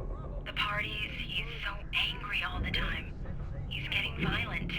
Do you mean with you? No, not with me. No, never. Sometimes I almost wish Alan would take a swing at me, because at least that'd lead to a conversation he couldn't just march out of. But no. Alan doesn't really sleep. And the work, well, he's not writing at all. He sits there for hours and just gets more and more frustrated. And I can't talk to him. Yes. Tell me, Mrs. Wake.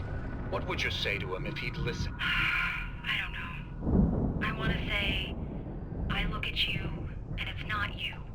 Just some stranger who resembles you. Looks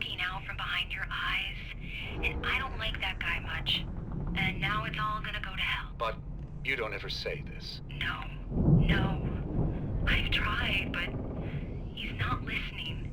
He's too deep in his own problems, always going on about something else.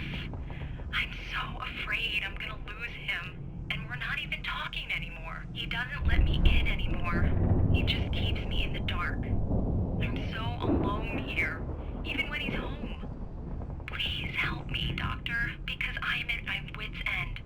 Well, if you can just get him here, I'll absolutely do my very best. Yeah, but Doctor, you need to be careful with him. He's not just going to listen to you and cooperate. He's the most stubborn man I've ever met. Well, I'll be sure to bear that in mind. Hearing her voice, what she was saying made me happy and sick and guilty all at once. Worst of all, I recognized the words. The phone call from her. It had been a cut-up of this. Just a recording.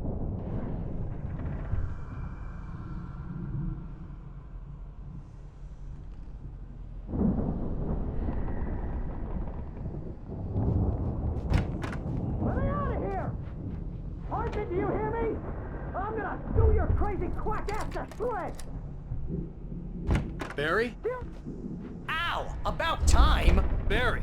Man, am I glad to see you. We need to get to Hartman's office. It's right next door. You okay? Yeah. I mean, no! The cops found me at Rose's trailer, but they didn't hassle me too much.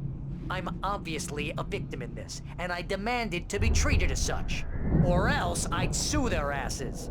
Speaking of asses, that Fed gave me a real hard time, but I had no clue where you were. That guy's crazy, Al.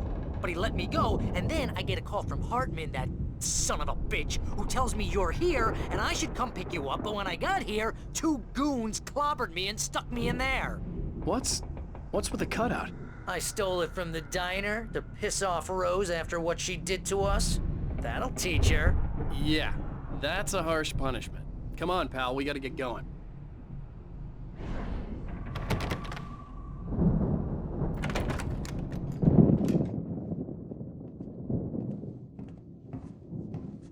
These were all the pages I had on me. And more.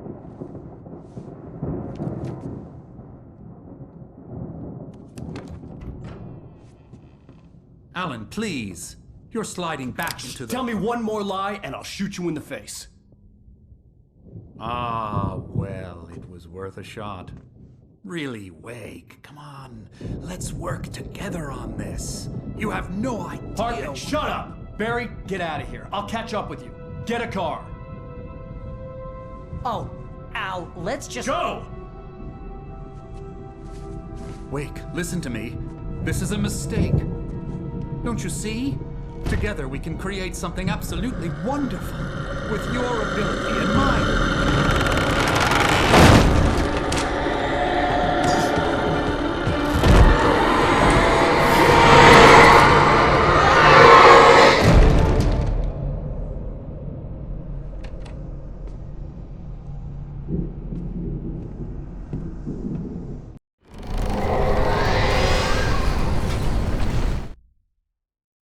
Hartman followed the fall of Alan Wake with his binoculars. When the rider hit the water, he ordered Jack to take the boat to him. The spot was easy to see in the dark, even with all the extra lights in the boat. The flare floated and kept burning even in the water. Jack turned the radio louder as the engine sputtered. The music was rough and clanking, something the Anderson brothers would no doubt have enjoyed.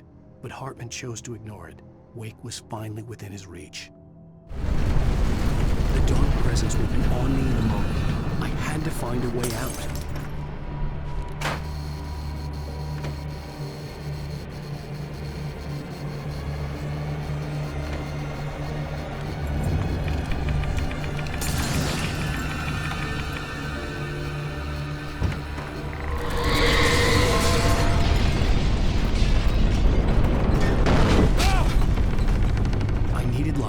Possessed bookshelves out of my way.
Hartman knew he was no creator. He had no ambitions on that front, and he certainly didn't want to end up like every artist he had worked with here, damaged in ways that were hard to describe, or worse. It was enough for Hartman to maintain creative control and provide direction, to be a producer. That was what most of these people were in need of anyway. Of course, suitable subjects were few and far in between.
but the gate's locked. You're gonna have to go through the hedge maze over there. Barry, I don't have a light. Take this, Al. Oh, God! Look at the house, Al! Look out!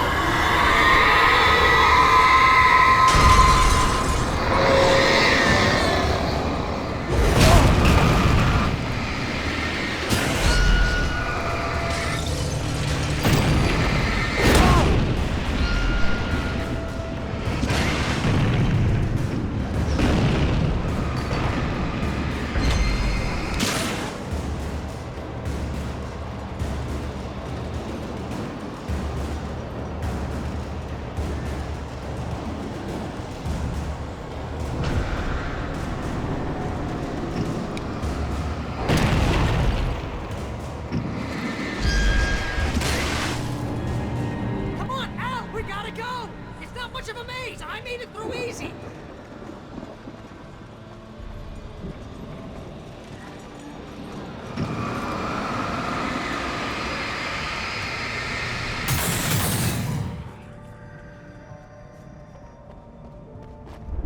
Oh, geez, Al! The house looks bad! Let's get out of here!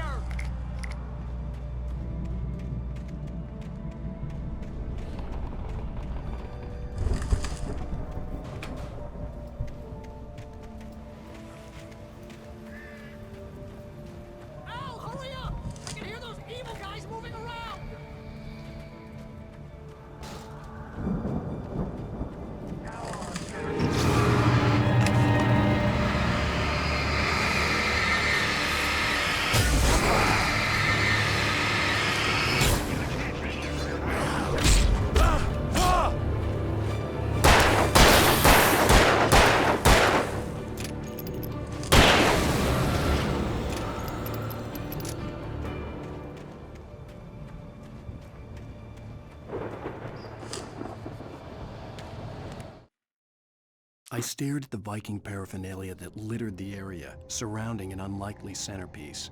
A full-size stage complete with an impressive sound system with all the trimmings, including a dragon. It took a special kind of crazy to build something like this in a remote field. When the sky split open with a deafening boom and the music started blasting, it felt strangely appropriate.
Then you'll be nice and calm all day long.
Mott knew that Wake was smarter than him.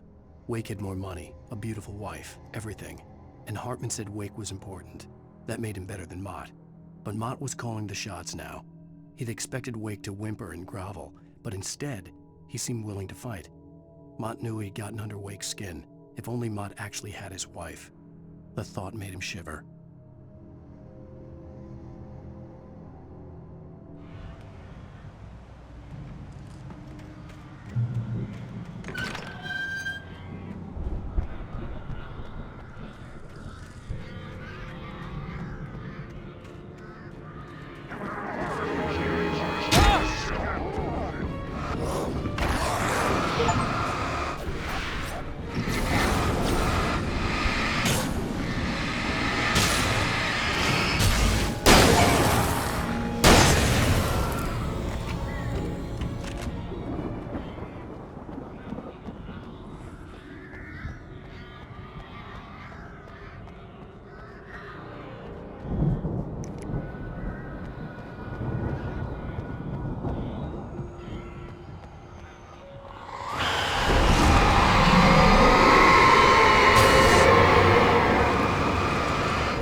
For the moment, Barry was just glad he had survived the fall.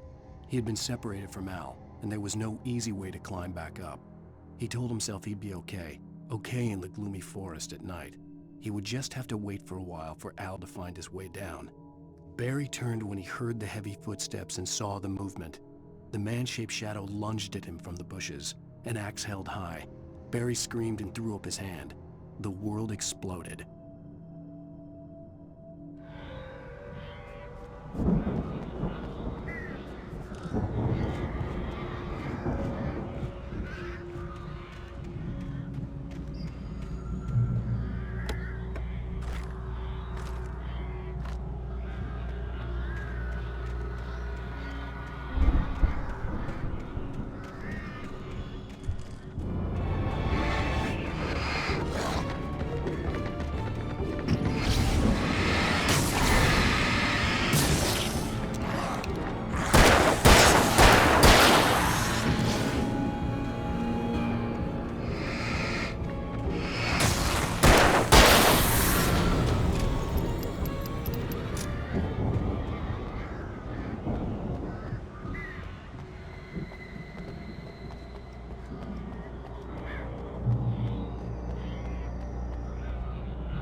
Hartman watched as Wake's features slackened. The man was bullheaded, no doubt. Even lying on the bed, he'd almost broken Hartman's nose the second time. But with a little time, he could break Wake down, give him proper direction. Wake was easily the most promising subject he had had. Well, since Tom, really. "Sleep well, Alan," Hartman whispered with a smile. "Let me take care of you." He sniffed hard to clear his throbbing nose, swallowed blood, and barely tasted it.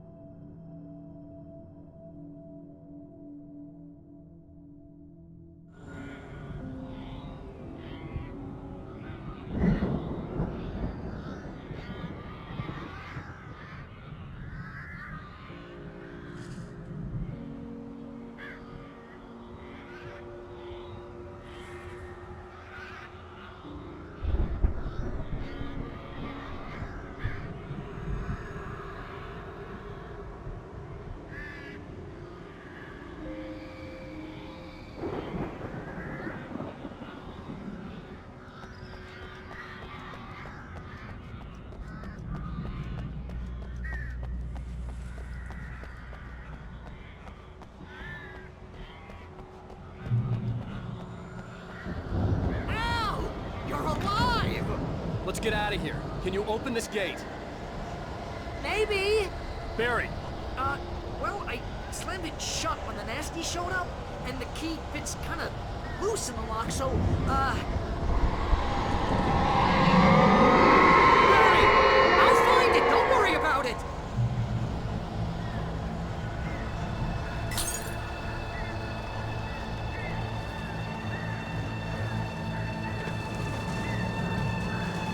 Hurry up, Barry! I'm on it! I'm on it!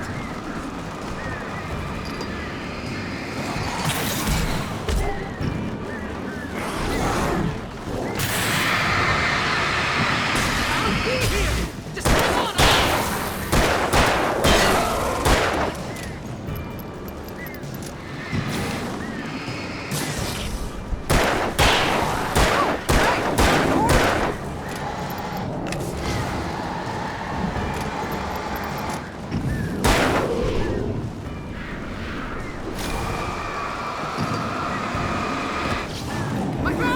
I found it! Ah, no, wait, that's a twig!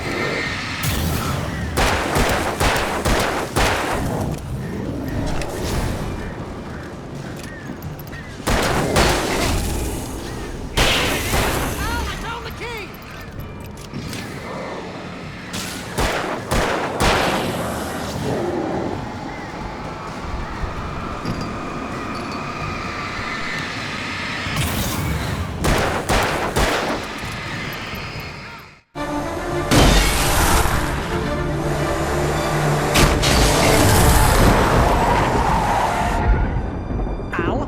Tell me we're headed for the nearest "You're now leaving Bright Falls. Come back soon" sign.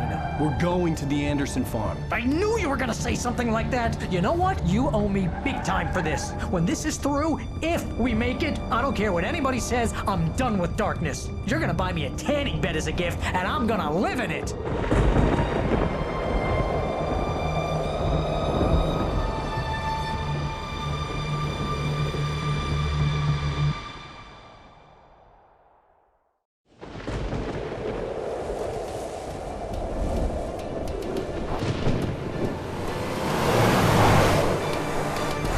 Crazy, but that's fine, Barry. Oh, you got that right, Al. You're barking mad. You are by far the craziest— But maybe that's inevitable when you deal with crazy stuff like this. It helps.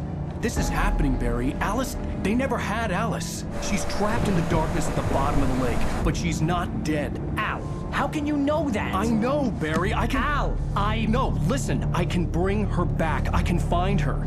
There's something special about this place. The lake, it does something to the works of art created here. It makes them come true. But there's a catch. The dark presence, whatever that thing is, twists it to its own ends. That's why all of this is happening. It's using my manuscript to take over everything. Al, I believe you. It happened to Thomas Zane before it happened to the Andersons. I believe you. Crazy or not, you're not delusional. Weird shit's going down. That's a fact. I'm on board, man. I'm with you. The Andersons knew about it, but they were too far gone to tell me with all the drugs they were on. But they wrote it down. There's a message somewhere at their farm, Barry. We just need to find it. Look out!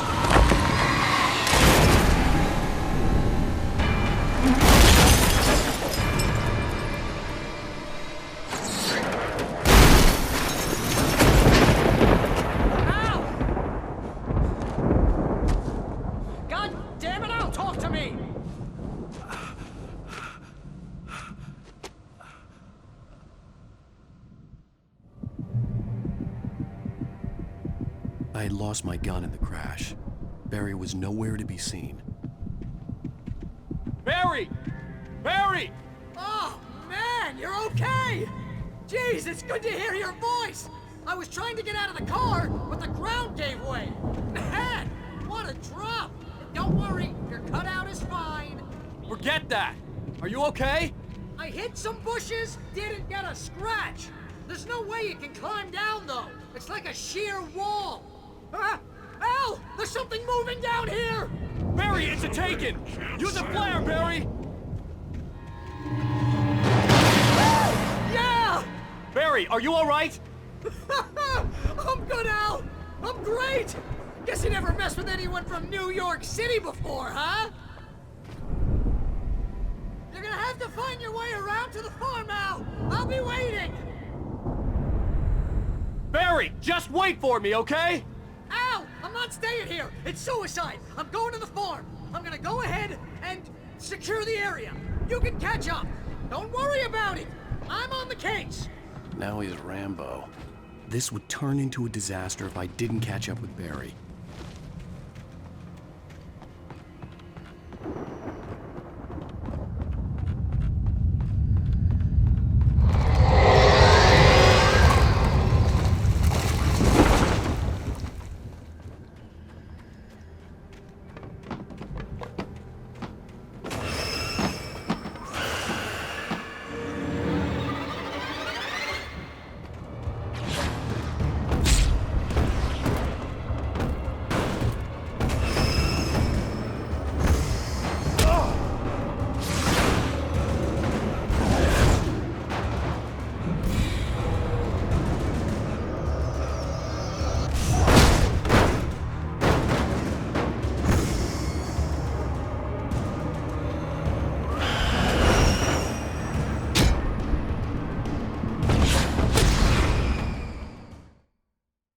Didn't catch up with Barry.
When he stopped the car at the Anderson farm, Walter felt relieved.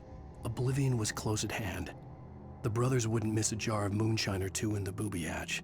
But then he saw the man on the porch, and he knew who it was. Driving for his life and knowing it was useless, he didn't realize he was crying until he couldn't see the road for the tears.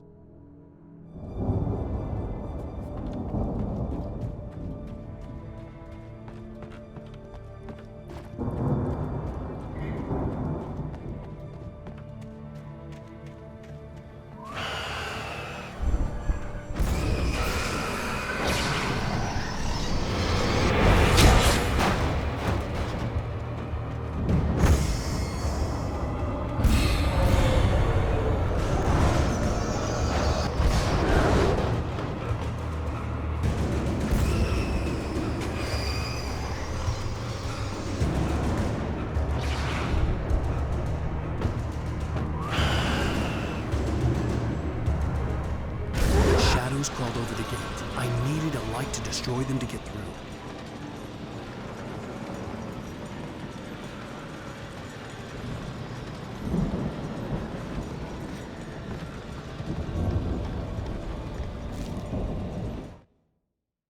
Agent Nightingale stared at the passed out rider. The man was sleeping off one hell of a night. Nightingale felt a stab of envy at Wake's oblivion, but he had a job to do. He put the gun to Wake's head and almost became a murderer. His hand shook and his throat felt tight and dry. Biting his teeth, he tried again to pull the trigger. He lost the nerve. Wake stirred. Nightingale would have to settle for an arrest.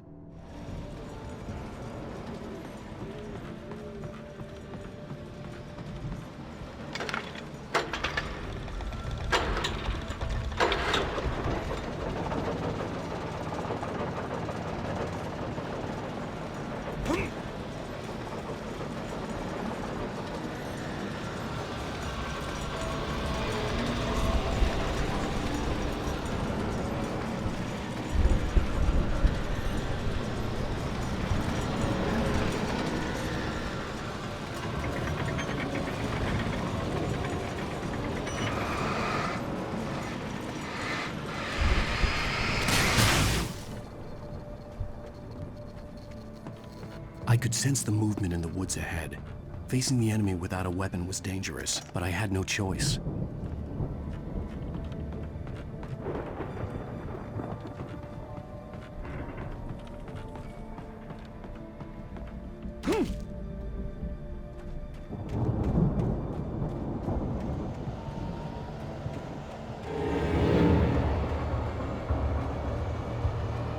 Only the 3 fatty acids are good for your heart.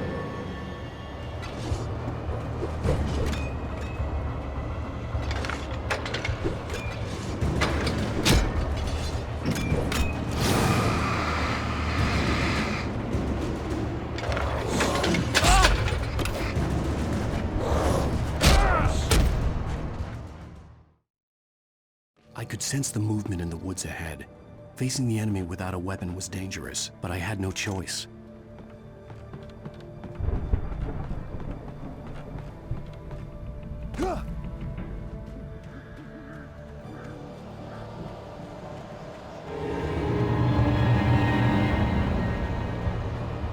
Only the 3 fatty acids are good for your heart.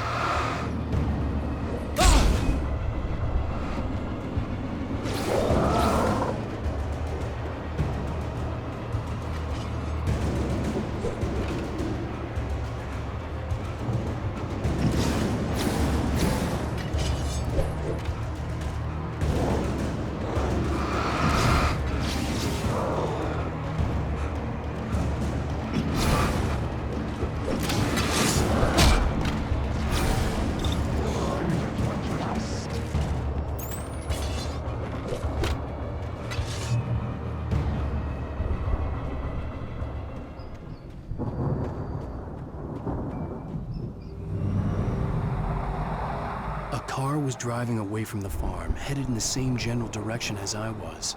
For all I knew, it was Barry, caught in the consequences of leaping before looking.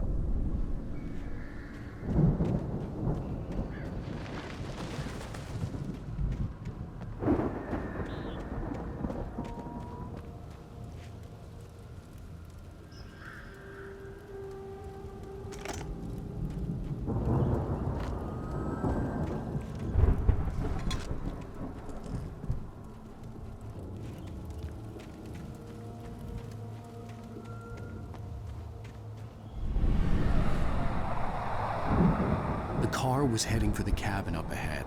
It wasn't far. If it was Barry, I would see the damage soon.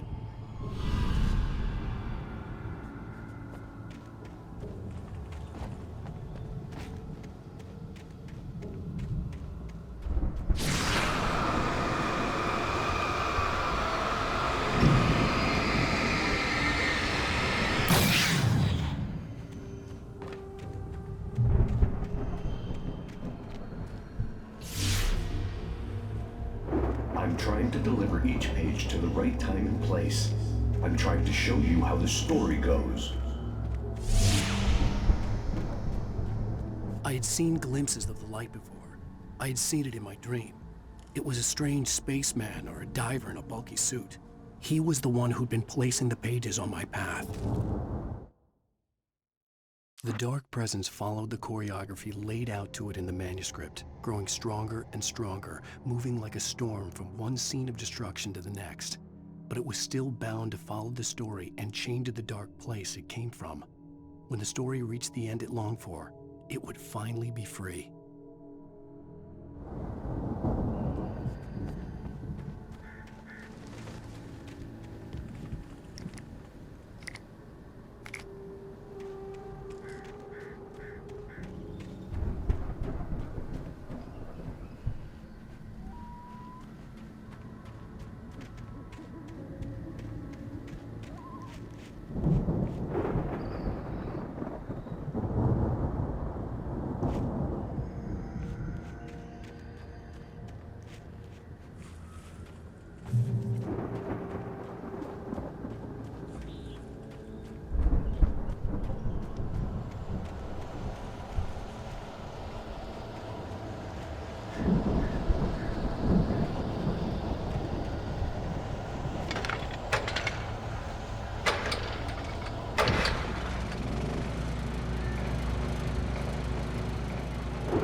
The storm raged on as the Anderson brothers walked unsteadily away from the clinic with the other patients in tow, knowing that this time they wouldn't return. The darkness around them seethed with horrors, but Tor and Odin were unafraid. Their eyes glinted with guile. They knew every secret path, and there was blood on their hands. They had fought these shades before.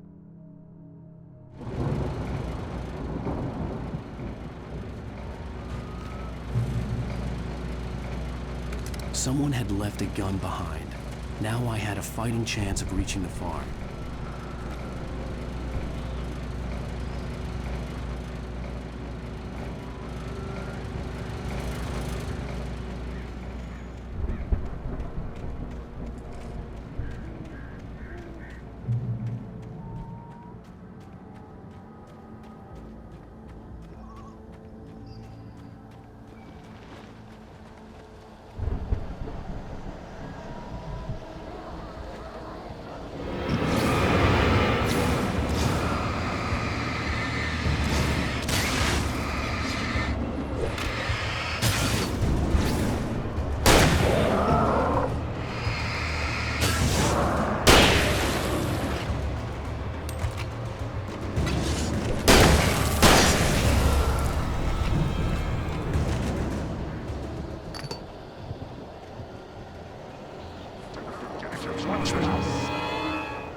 I could see the car, but there was no sight of the driver.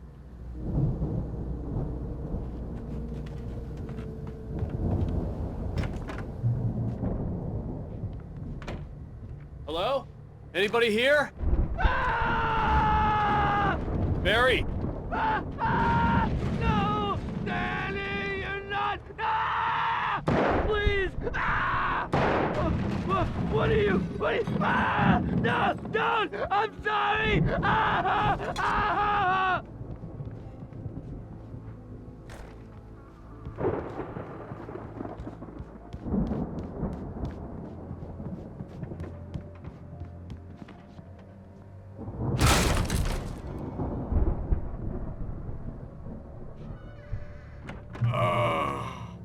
I know you. You were in jail the other day. I went to the farm again for the moonshine, you know? It makes you see.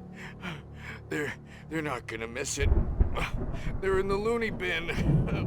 But my buddy, Danny, I lost him. Something's gone wrong with him. It's not him. Like a real bad follow-up to a real good movie. The best friend's suddenly the bad guy. Who wrote this crap anyway?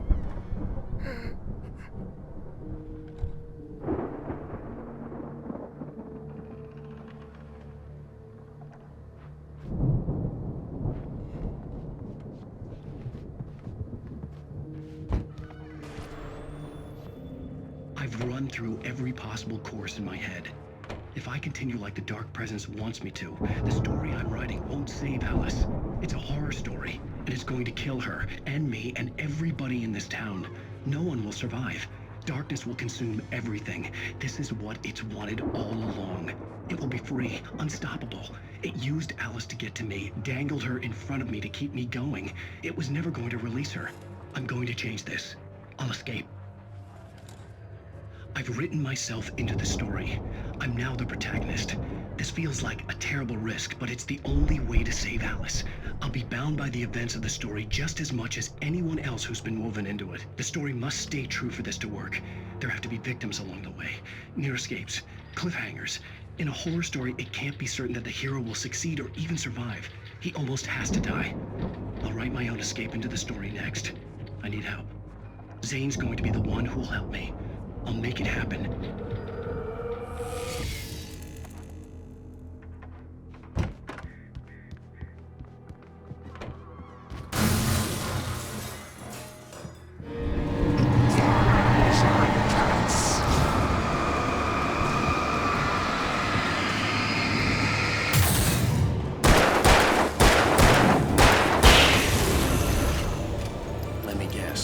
Danny, huh?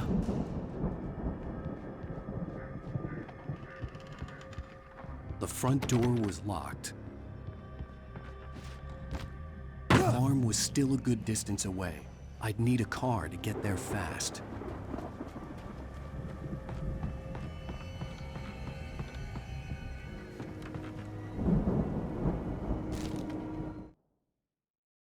For a moment, Hartman considered strangling the idiot.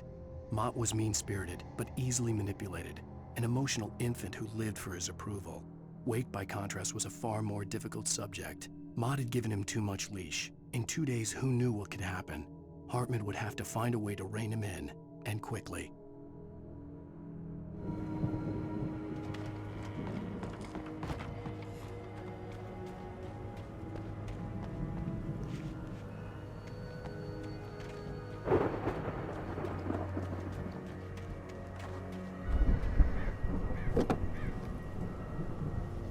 If Barry wasn't up here, he was probably in trouble down at the farm. For a moment, I felt bad for doubting him. After all, I'd made it this far myself. But Barry was Barry.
Well, as I'm sure everyone's noticed, that storm we all felt coming is finally here.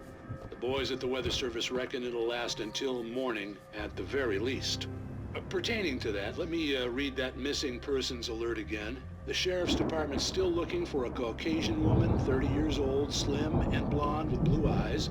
She may be lost in the woods, and it's possible she's been injured in a car accident. If you see her, please make sure you get her indoors and call the sheriff. It's bad weather to be caught out in, so if you see someone in the area who maybe looks a little confused, give them a hand, all right? This is Pat Maine on KBF FM, hoping you're all safe and warm tonight.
I'd known the brothers used to be some kind of rock stars, but it hadn't really sunk in until I saw the stage.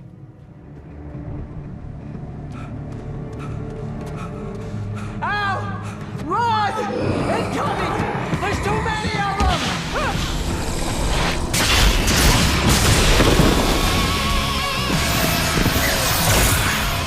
God damn!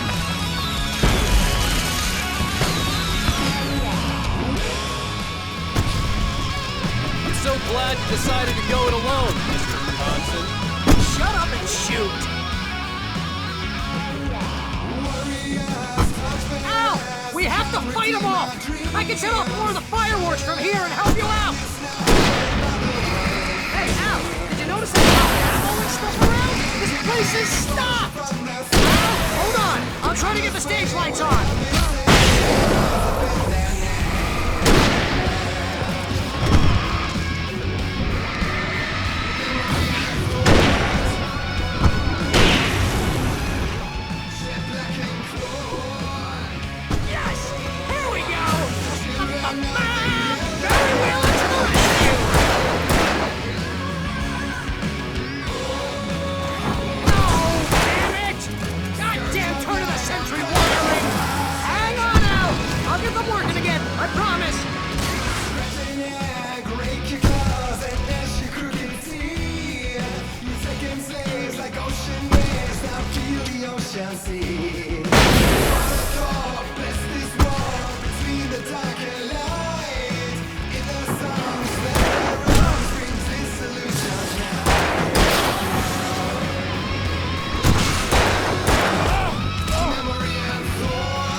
I can set off more of the fireworks from here and help you out! Hey, Al, did you notice there's a lot of ammo and stuff around? This is stopped! Al, hold on! I'll try to get the stage lights on!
Bright Falls, rock and roll capital of America.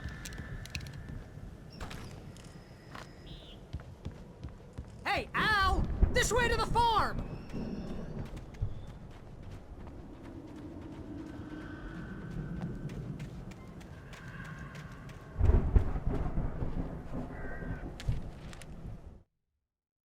Deputy Mulligan tuned Thornton's chatter out.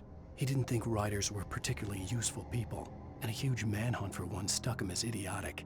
Certainly not worth the missed opportunity for coffee and pie. It wasn't even clear what the man had done, except run from them at the trailer park. Mulligan knew he wasn't alone. The sheriff's patience with the Fed was running out.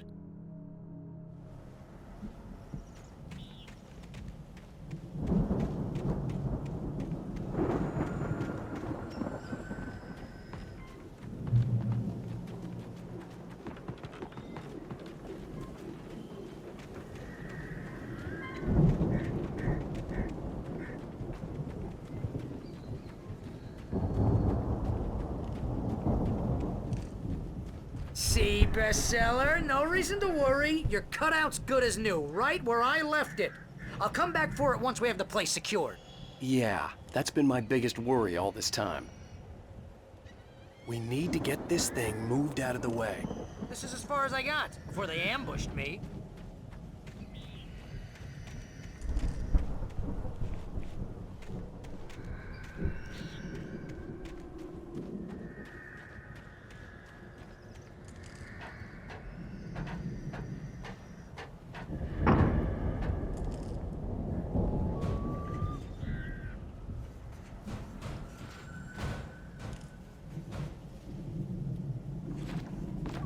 I think Alan Wake here has something to say.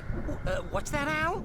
I'm Alan Wake. I'm always right about everything. And if I don't get my way, I'll sulk all day long. I'm always intense and moody. It makes me very attractive and mysterious. Right now, I'm just standing here because I need my best friend Barry to carry me. But that's okay. I can just take him for granted. I think I see what you did there. Yeah, it was pretty good. You want me to do my imitation of Barry Wheeler? No? Thought so.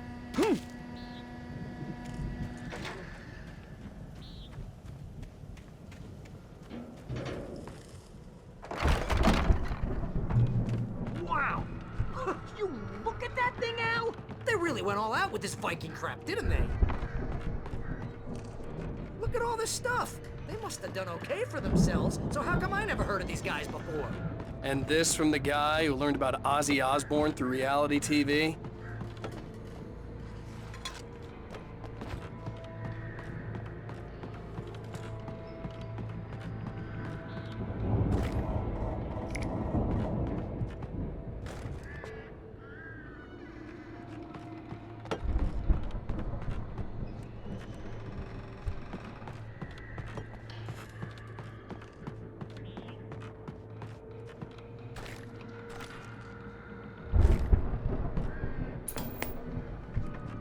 Sleep.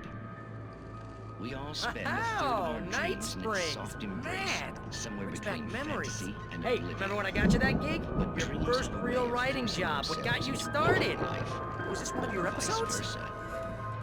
In Night Springs. Tonight's episode, The Dream of Dreams. That's by someone else.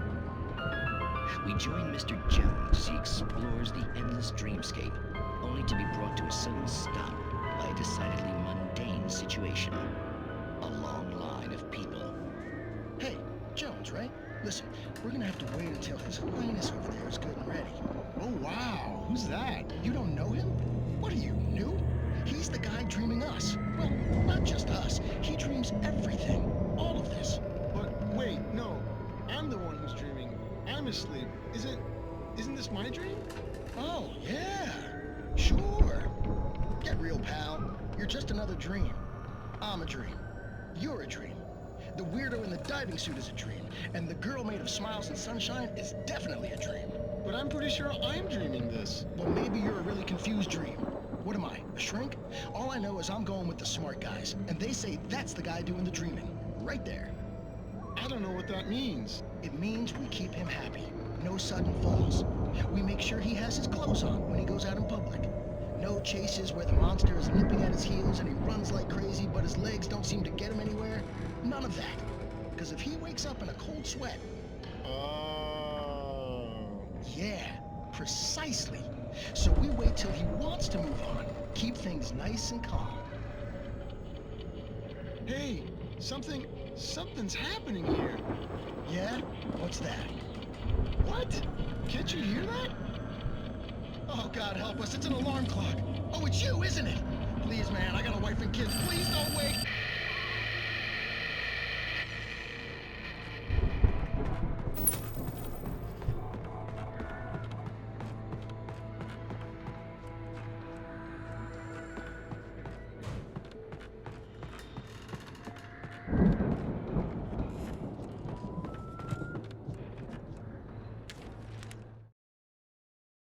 It's 1976. Madness reigns at the Anderson farm.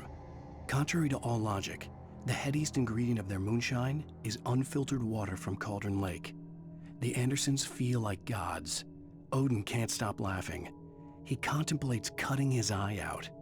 Tor runs across the field, naked, shrieking, hammer in his hand, trying to catch lightning. Their songs have power. Something ancient is stirring in the depths, coming back. The Viking boat looked imposing, almost like a battering ram.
Those geezers had quite a production going on. Ooh, you know what, Al? If we make it through this alive, I'm gonna start representing them. Yep, sell this stuff online, maybe get a reality show going, release a new single. Good luck with that, pal. Hey, you find us a way out of here, okay? I'm gonna take a closer look at this stuff.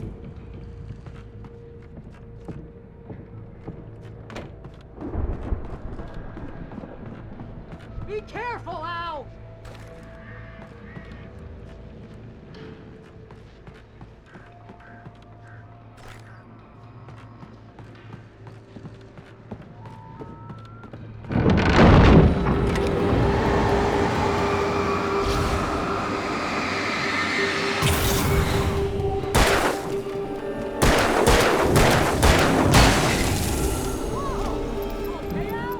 I'm good. Keep your eyes open, okay?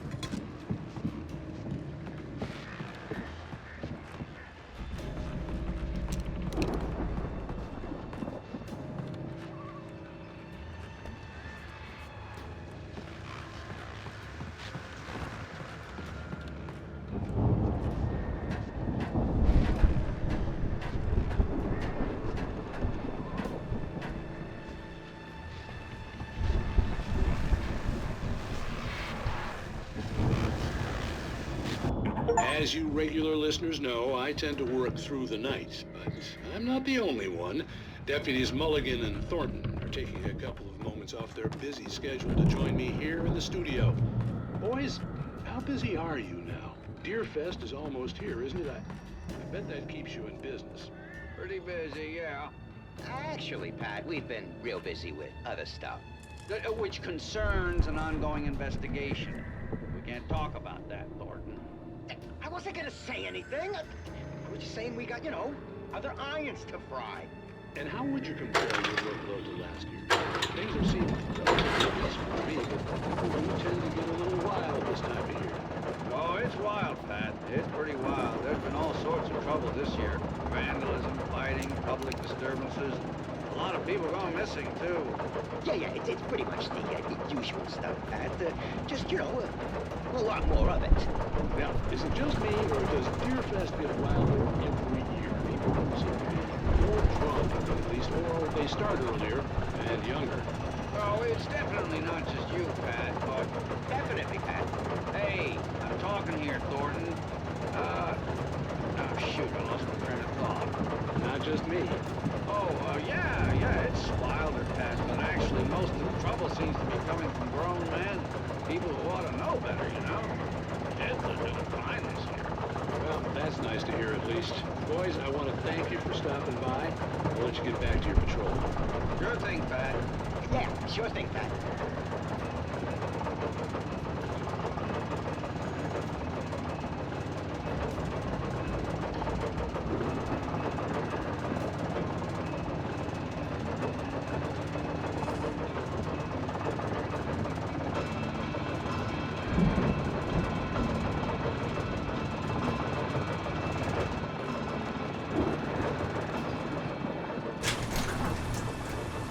See the building that had to be the Andersons' home on the other side of the field. It wasn't far now. I wasn't worried about trusting the ramblings of two burned-out geriatric wrecks. They had the goods.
that you out there, buddy? Yeah, it's me. Hang on. Hey, let's go, man.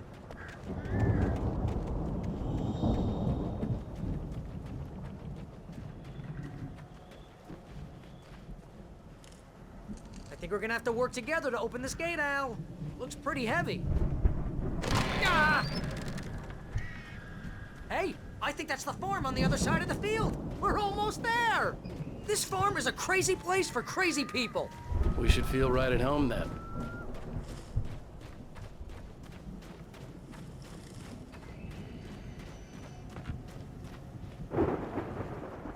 Come on, one more gate. Let's do this thing.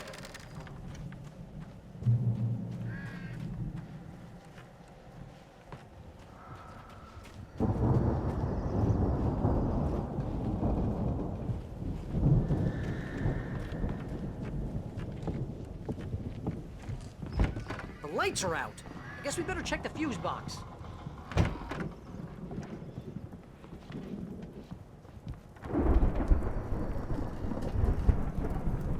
The power downstairs was out, but I was sure I could fix that at the fuse box.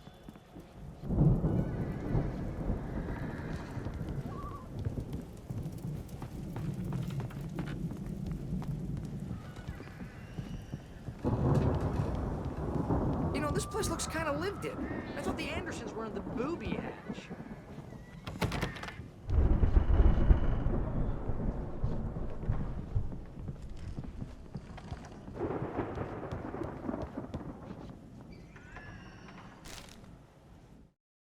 Again, Alice's screams rang in the stillness of the night. I saw myself run toward the cabin, flashlight in my hand. I followed my past self. I was an out-of-body observer, a time traveler in a crazy drunken dream. This was the beginning. The night Alice had disappeared. The mystery of what had happened during the missing week was about to reveal itself.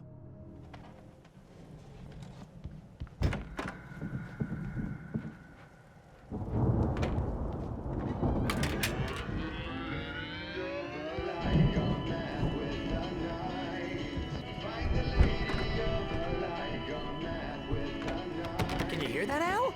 Music? Of course. We need to find where it's coming from. That's the message the Andersons talked about. That's the whole reason we're here. Lady of the Light? Oh, that's gotta be what's-her-face, the crazy lamp lady from the town. Cynthia Weaver. Right! Must be.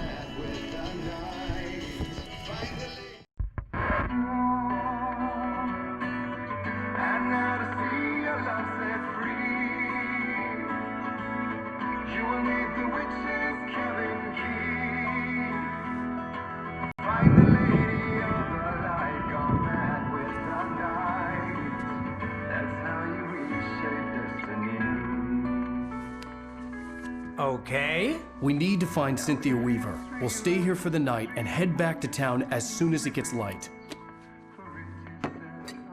Hey, Al. Lots of hours before dawn. Might as well get some rest. And by rest, I mean drunk. Come on, Barry, this is... Yeah, what the hell?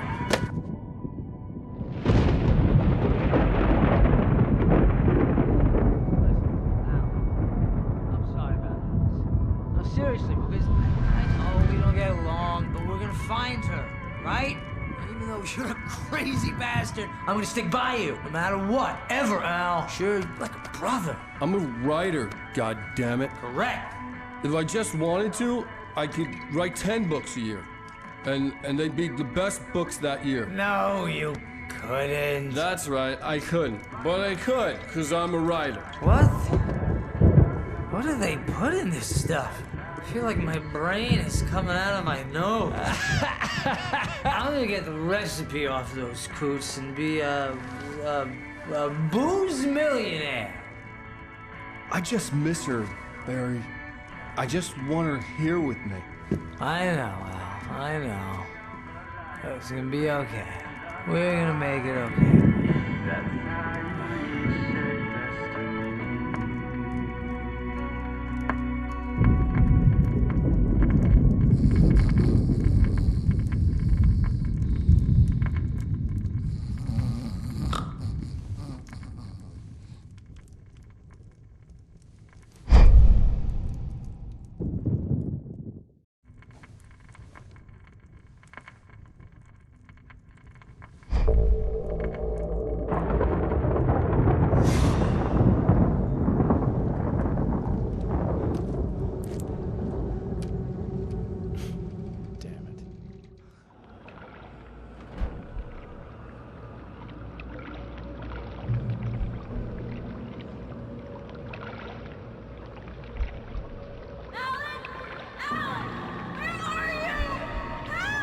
Alice, I'm coming! It's all right! I'm coming! It was a crazy, drunken dream, and yet it was more than that. It was the truth, a suppressed memory unearthed by the Andersons' moonshine. I was there, an out-of-body observer. This was the night Alice and I had arrived at Bright Falls, the night Alice had disappeared. I had a chance to find out what had happened. I remembered being surprised to see the cabin dark. Alice! Alice would have never turned the lights off.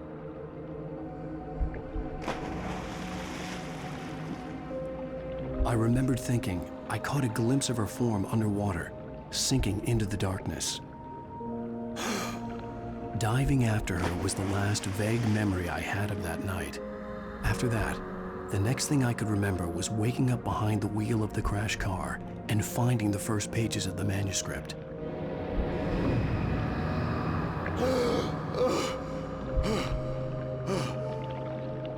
I couldn't find her in all that blackness. I must have thought she drowned.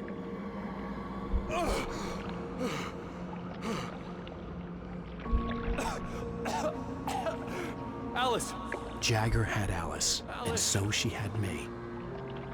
Alice!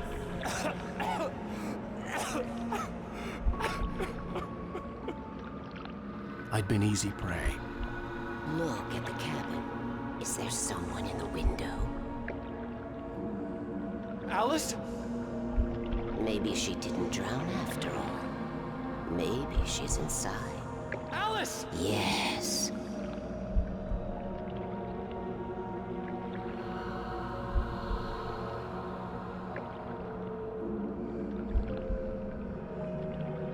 The dark presence had touched me. She had dug her nails into my brain and used me, made me her puppet.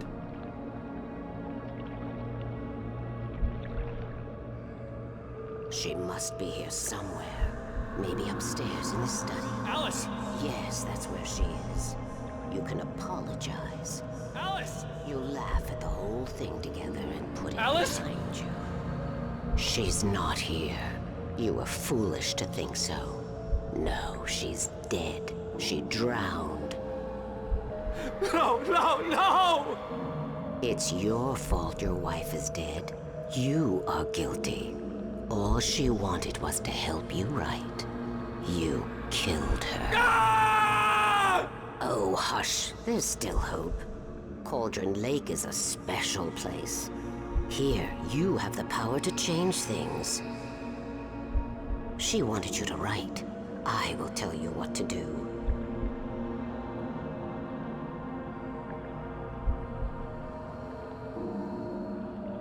You can write her back.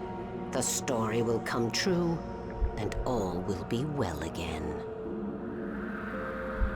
She had Alice, and the manuscript was the ransom for her.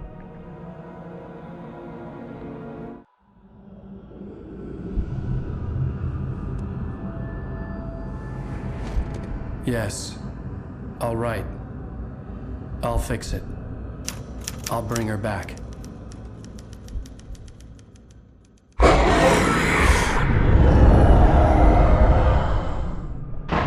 No, I wrote it. I remembered it all now.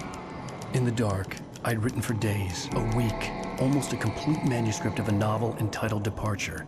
Jagger had been my editor, whispering in my ear, making sure that the unfolding story would make her more and more powerful. I thought I was saving Alice. Even with the cobweb she put in my head, some part of me had been aware enough to write my escape into the story, to bring a light into the cabin to release me before I could finish, to interrupt the horror story before the ending, where darkness consumed everything and everyone.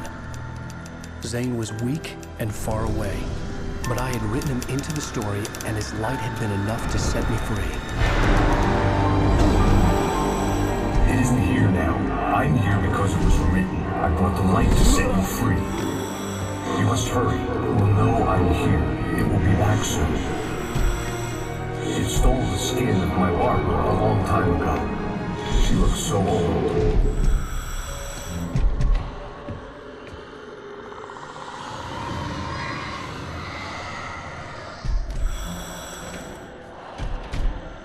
I had woken up, confused and groggy.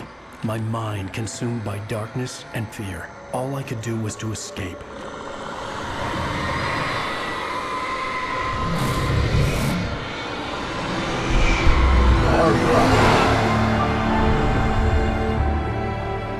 The week spent in the cabin had taken its toll. I was barely conscious and fading fast. It had to have cost Zane terribly, thrown him even deeper into whatever dark place he now haunted. But he had managed to weaken the dark presence, kept me safe that night.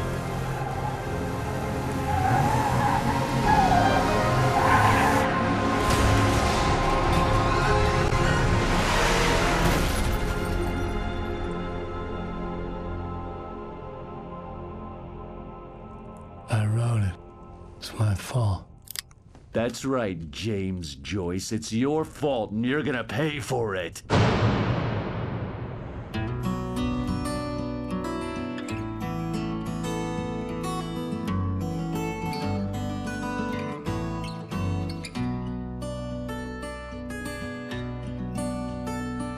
There's an old town road with mystery of Tom the Poet.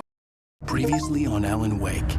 Under the influence of the dark presence, I wrote a horror story that is coming true. Jagger had been my editor, making sure that the unfolding story would make her more and more powerful. Some part of me had been aware enough to write my escape into the story. Together we can create something absolutely wonderful. The lake, it does something to the works of art created here. It makes them come true. My mom gave me this old light switch. The clicker. Alice is being kept in a dark prison. I need to find Cynthia Weaver to fix this. It's your fault, and you're gonna pay for it. Well, we're expecting a record crowd from the neighboring counties. Naturally, we hope to break the record set by last year's Moose Fest in our neighboring town, Watery. Ladies and gentlemen, some people have asked me, what's the big deal about Deer Fest? And I think that this sums it up. It's about friendship and community. We've got a great party coming up, but let's try to hold it in until tomorrow and get through the night in one piece, all right?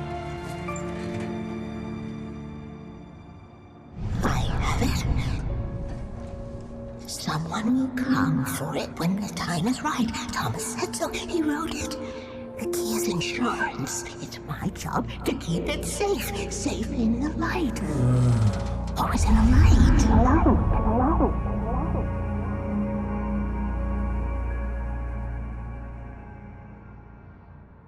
All the manuscript pages were gone. The FBI agent had taken them. I think my tongue just took a crap in my mouth. Ugh. Oh, wait, we're in jail now? Oh, Al. Al, this is not good. That about sums it up.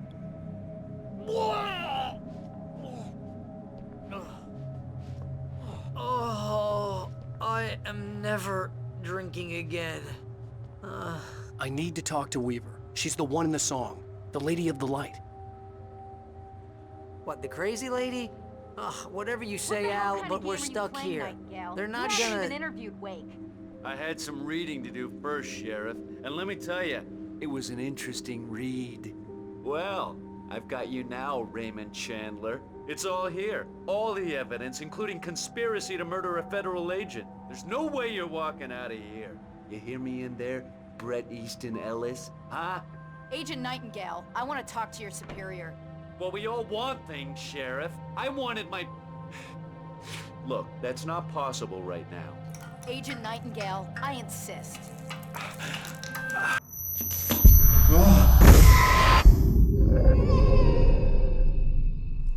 Wake, what's wrong? Lady, are you stupid? It's a trick. It's an obvious trick. Okay, I've had enough of this crap. Wake, I'm gonna trust you with this. You're joking. Agent Nightingale, your opinion would matter more if you were sober and if I actually believed you were here on official business. Whoa! Get back in the cell, Stephen King. The only way you're leaving this place is over my dead... Wait a minute.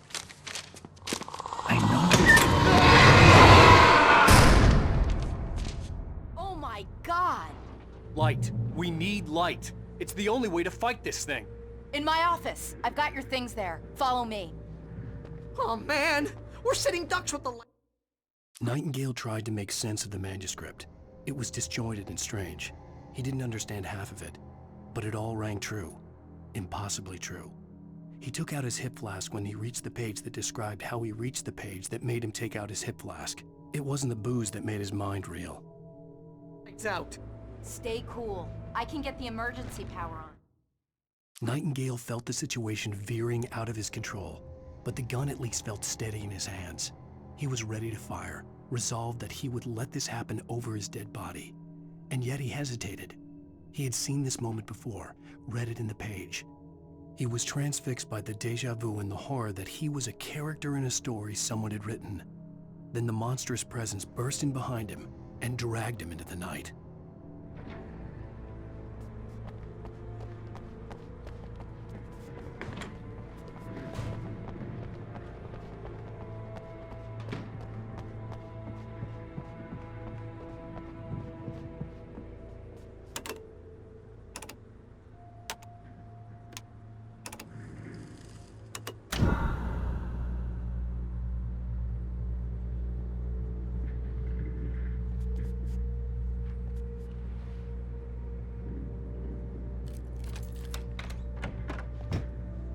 Here are your things. Wake, what do I need to know? What do you need from me? They can be hurt in the light, only in the light. And I need to find Cynthia Weaver. She can help me stop this. Light. Check. Cynthia. She lives in the old decommissioned power plant. I can get you there pretty quickly in the rescue chopper. Come on, let's get back to your friend. Wheeler, I need you to stay here. What? No! We're going to fetch our ride, but I have friends who need to be warned about this, and I can't be in 2 places at once. I need your help. Well, okay. Here's a list of people and phone numbers. I need you to call them and tell them you have a message from me. Night Springs, okay? They'll know what to do. Night Springs? Like the TV show? Gotcha. Oh, hey, that radio guy is on the list, Maine. Who's Frank Breaker? He related to you? My dad. Hey, is this like a secret society? Can you do this? You'll be safe here. The backup power's on. These guys need to be alerted, just in case we don't come back. You'll come back for me though, right? As soon as we get the chopper ready. Thanks, Wheeler. I owe you one. Okay, let's go, Wake. Through the back.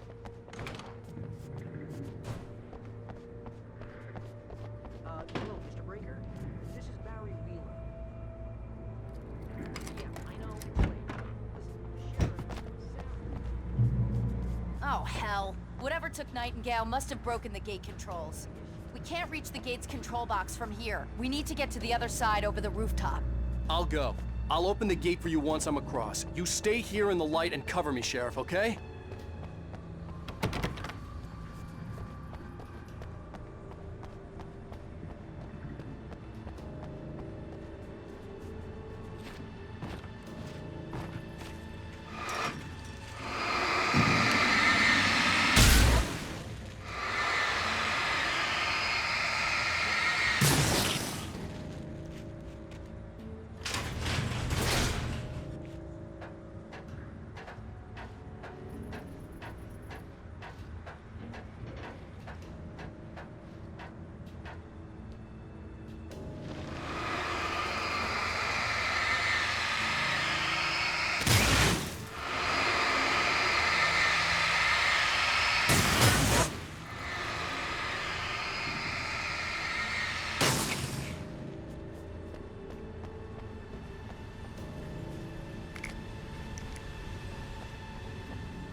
Hey, Sheriff! Your password. Night Springs? What's that all about? It's a stupid joke we have. That Bright Falls is the original inspiration for the TV show. This town can get weird at times. Never this weird, though. You need to bypass the damaged control box. What am I, an electrician? Hold on! Ow, damn! That's smart. Good job. Okay, skip this. Our first stop is the town hall. The keys to the chopper are there.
The air smelled of fish. This was Bright Falls industrial area. There was probably a cannery nearby. Fishing can be a hobby.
I'm gonna want explanations, you know. For example, what the hell happened to Rose? She's seriously messed up now. The same thing I think happened to me after I arrived. During this week, you can't remember? Oh, I remember now.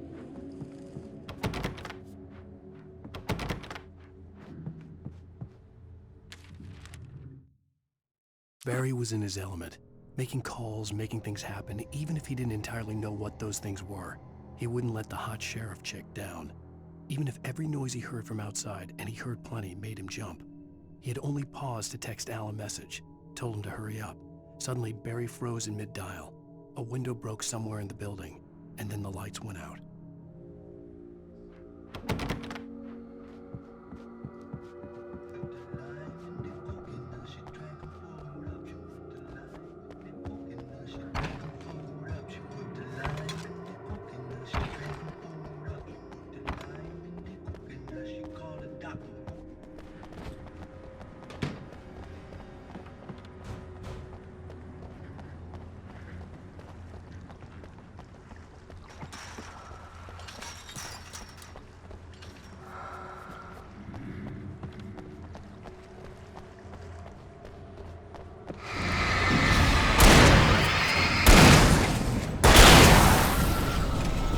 I thought New Yorkers were rude.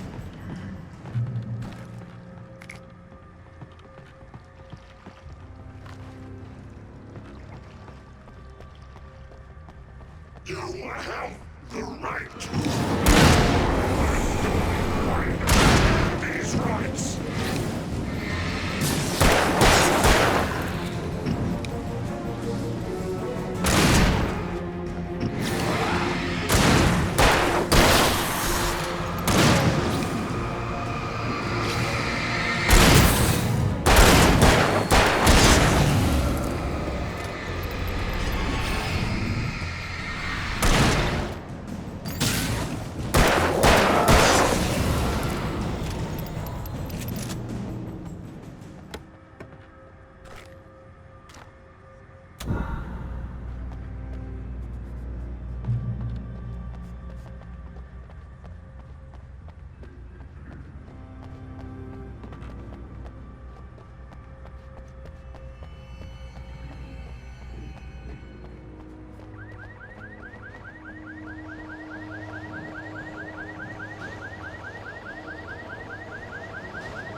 Wake, over here! There's light!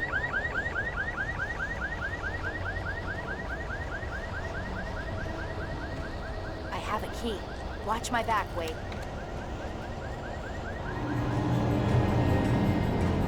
It's an ambush.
Let's go, Wake.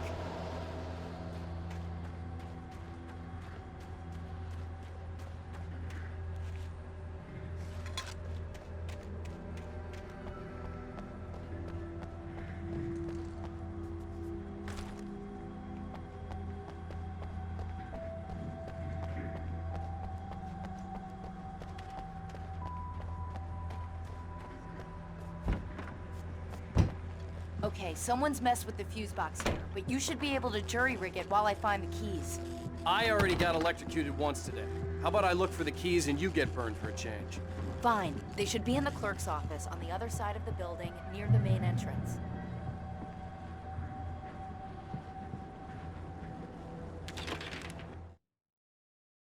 The darkness that wore Barbara Jagger's face was furious. The story in the manuscript had been making it stronger all the time, but now the light had set the writer free and hurt it, weakened it. It was only a matter of days before the dark presence would be strong again, but meanwhile, it would be difficult to recapture the writer.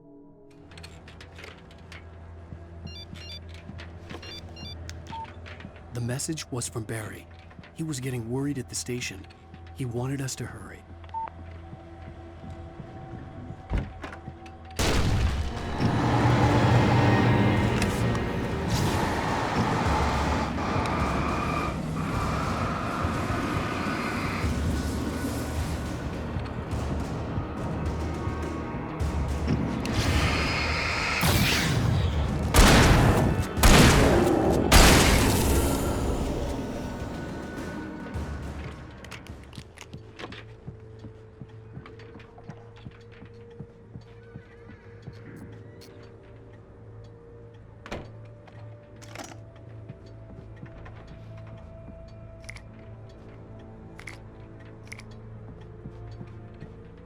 Okay, Sheriff, I got the keys.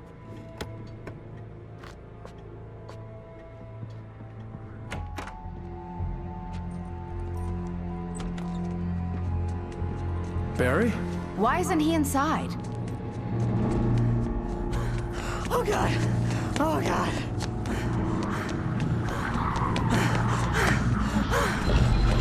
Barry! Look out! Barry, move!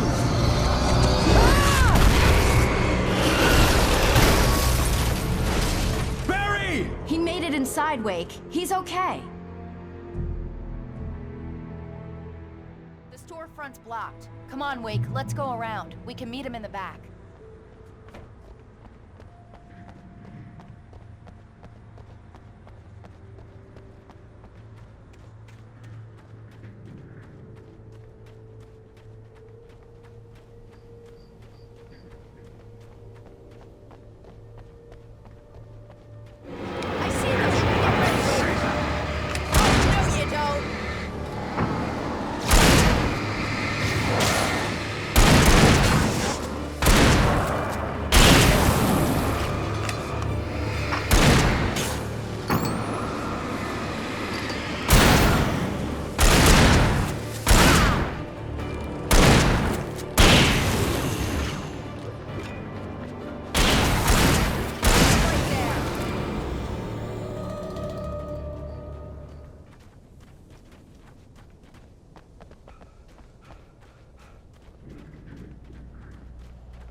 We can make it through the bookstore. Hey, Wheeler should be waiting for us in the backyard. Keep it the hell down or I'll call the sheriff.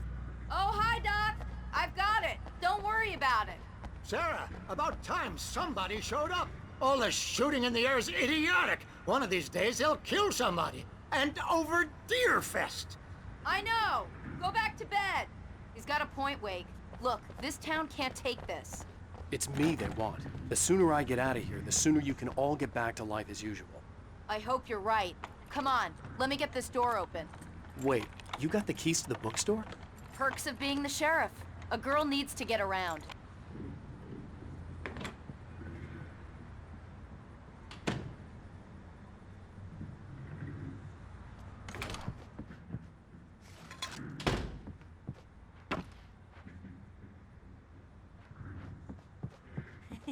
They're really taking advantage of your presence here, Wade.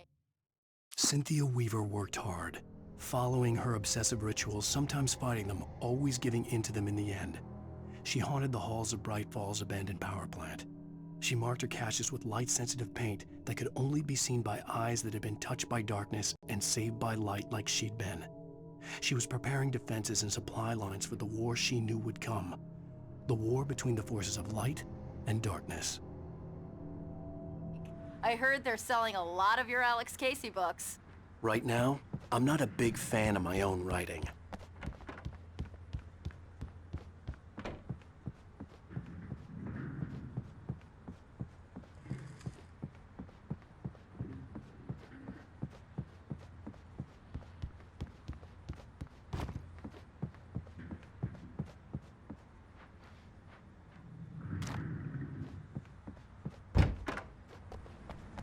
I don't see Barry. Look! Wake! Maybe that's him. That's the way to the chopper.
I'm gonna give Pastor Howard a piece of my mind about this lock. Ugh, I told him to get it fixed.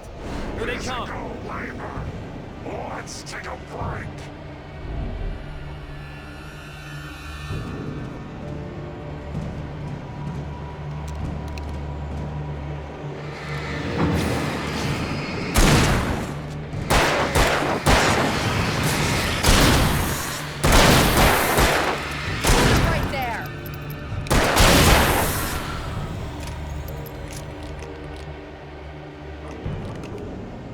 Omega-3 fatty acids are good for your heart.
Okay, it's open. Let's go, Wake.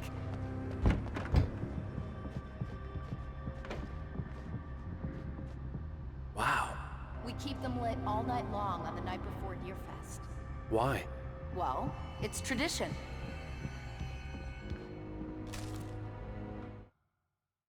For it to be free, the Dark Presence needed the writer to finish the story.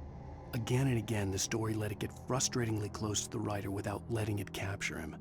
It was bound by the events depicted in the manuscript, but it could pursue the writer indirectly, put others on the task, and stop those who would help him. It took over everything in its path, made them its puppets, and sent them after Alan Wake.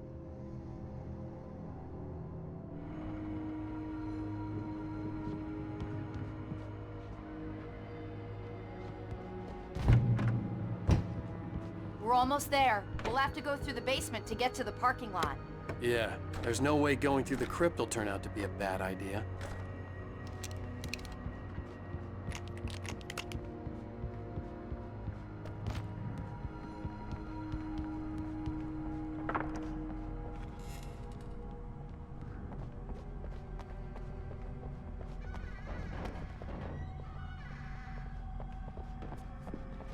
You have the right.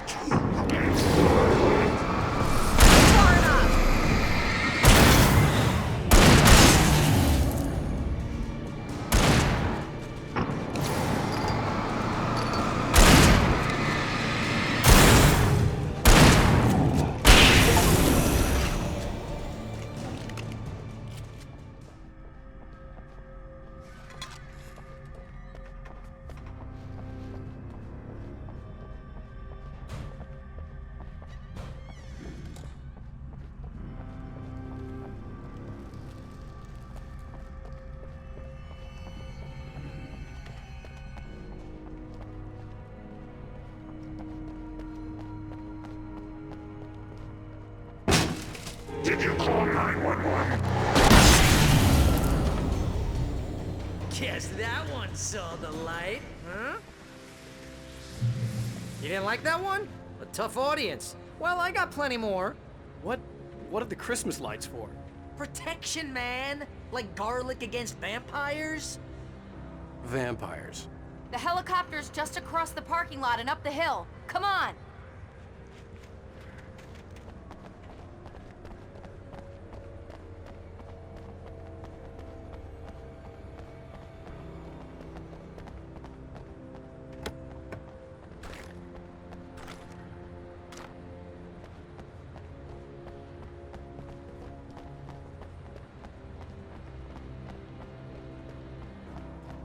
The Bright Falls General Store is now my favorite place in the entire world. See this headlamp? It's like a superpower. I can just look at one of those things and they die. It's my flaming eye of Mordor. I wish I didn't say that. Yeah. Hey, I want a headlamp. Last one. Bastard. Alice had screamed until she had no voice left to scream. Around her, the darkness was alive. It was cold and wet and malevolent and without end. She was a prisoner, trapped in the dark place. The terror would have burned her mind out, but one thing made her hang on. She could sense Alan in the dark. She could hear him. She could see the words he was writing as flickering shadows. He sensed her too. He was trying to work his way to her.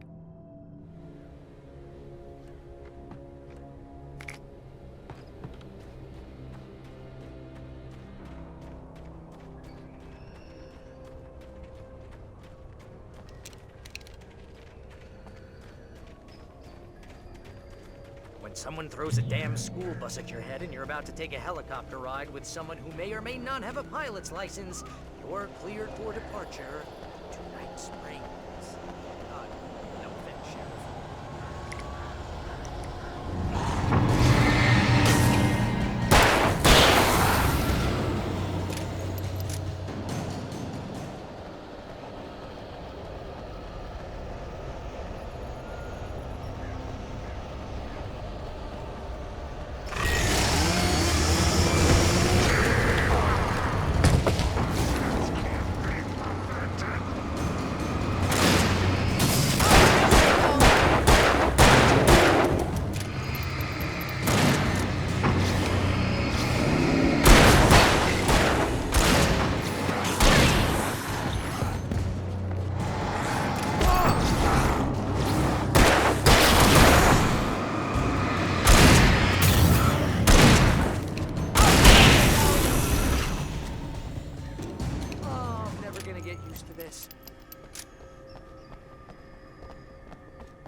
The helicopter's just up ahead. I'll need a while to prep for takeoff. Don't take too long. I want to get out of here.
Nina Weaver, Sheriff. You're taking a big chance on a local crazy lady, Al. I hope you're right about her, or we can kiss this town goodbye.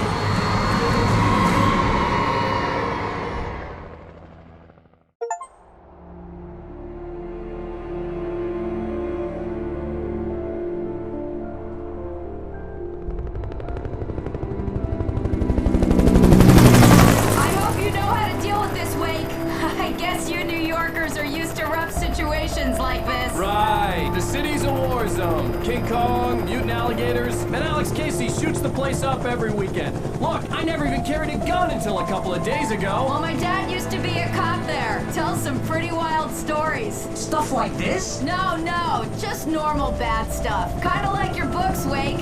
I used to tease Dad that he was just like Alex Casey. You've read me. Oh, sure. You're a pretty good writer. A little heavy on the metaphors, maybe. Nobody's ever said that before.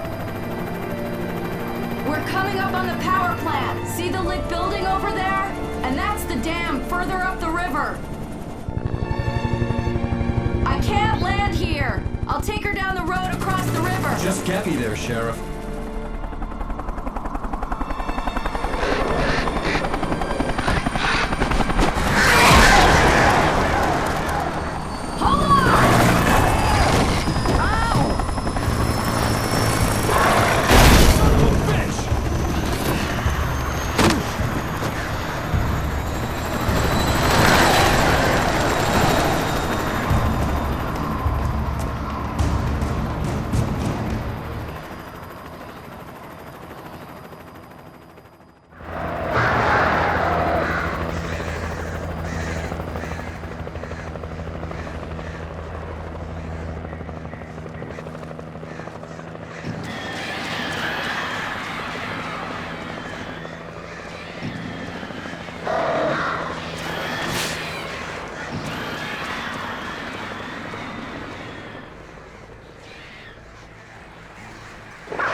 I had to do something about the chain for the door to open.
And here's a new song from a band that they always remind me of our local rock legends, the Old Gods.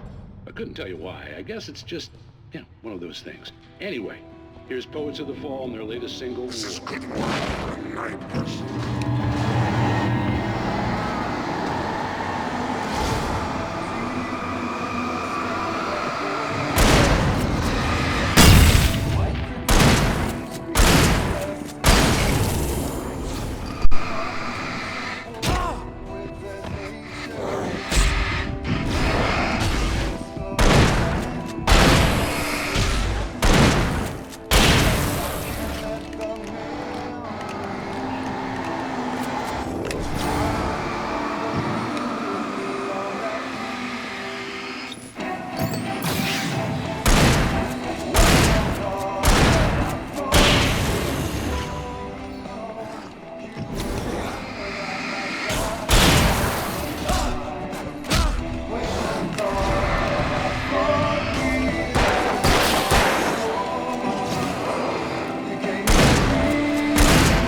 The power plant glowed in the night. It was close, but I had to find a way across.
Making her way through the water pipe alone, Cynthia was angry at the writer.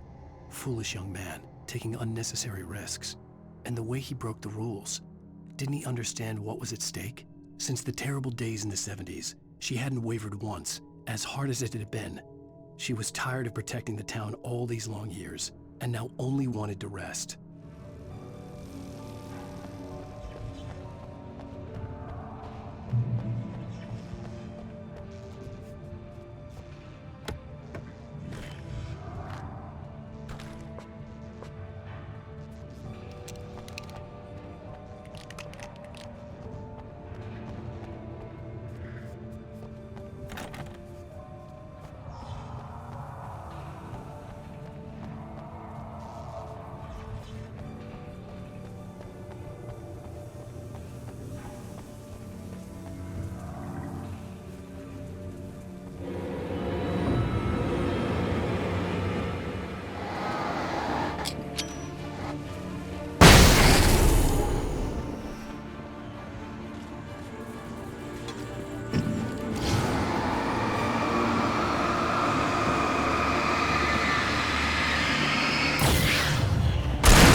The story I had written in the cabin had come true. Touched by the dark presence, I had written a horror story, but the end was still missing.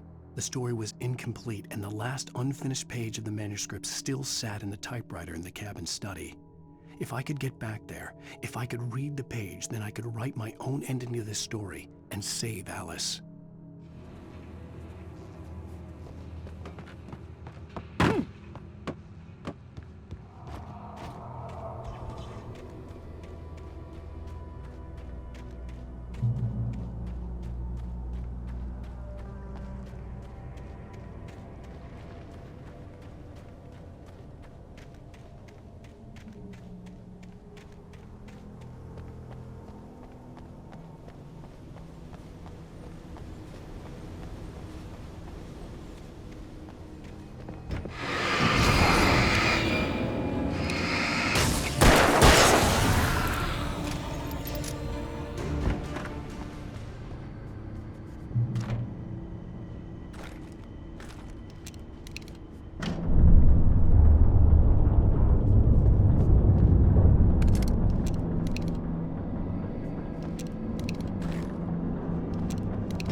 butterflies or butterflies that dream of being men.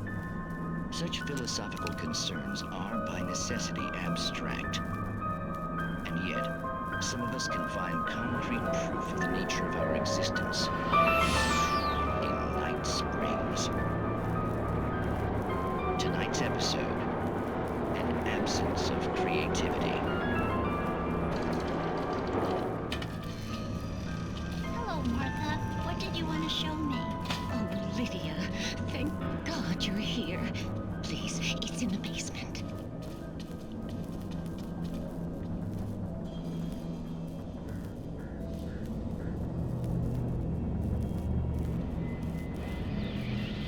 Oh, Martha.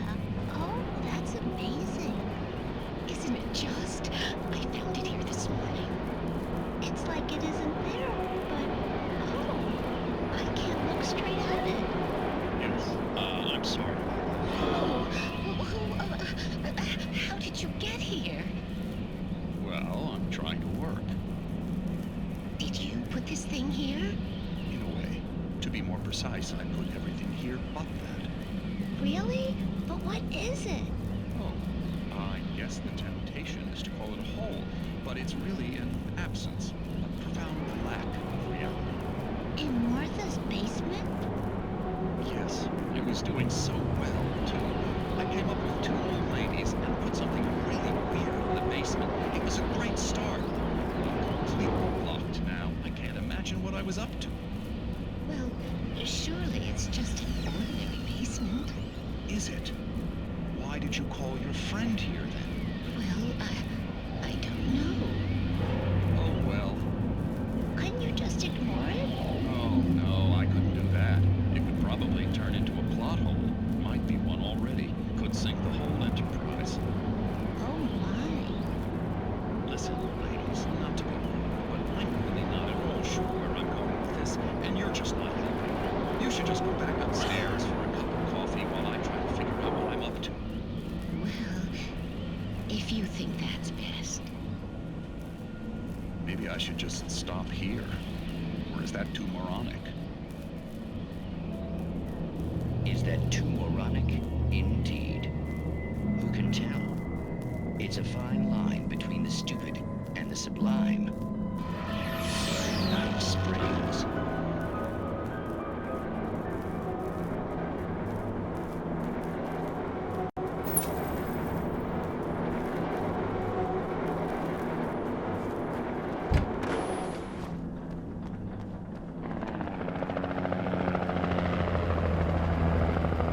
We managed to lose the flock. You're almost at the power plant. Keep going. I'll give you support.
I recognized the logo on the power plant sign. I'd seen a version of it painted all over the area, signifying hidden caches of supplies.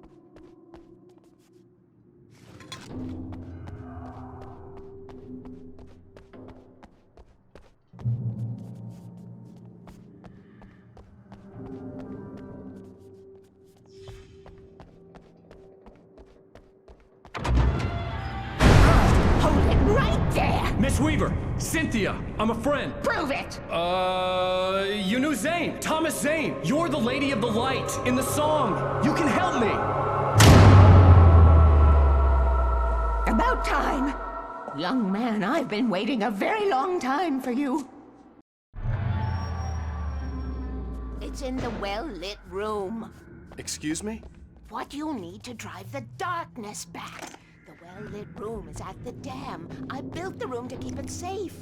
Will it help me find Alice? Will it get me back to the cabin? Fine, let's go. I can get my friends to come back with the helicopter. Oh, we won't go outside.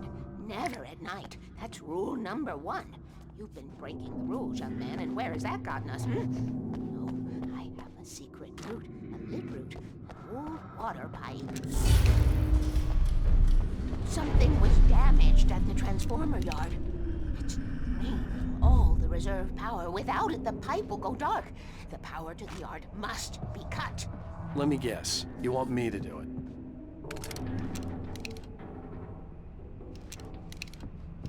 Young man, you're the one who likes to break the rules. I can't be outside in the dark. The kill switch is outside.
Weaver had sent me to cut the power to the transformer yard.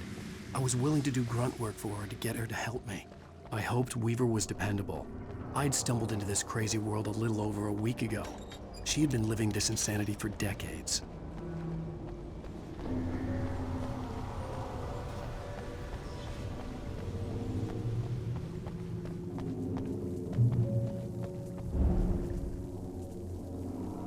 I could see the kill switch that would cut the power to the transformer yard. Now I had to find a way to reach it.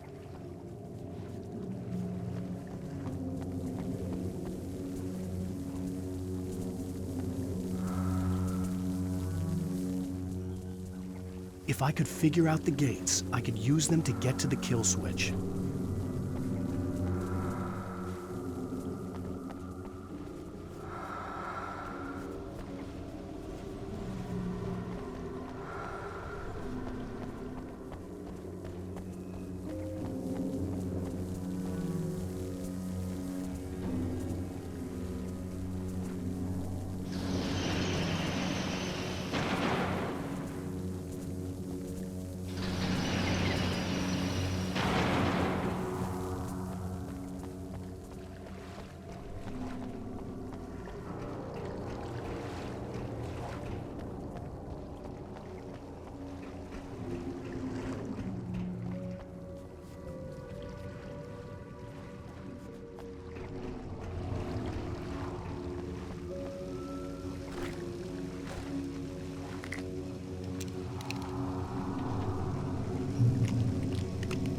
Designs these things.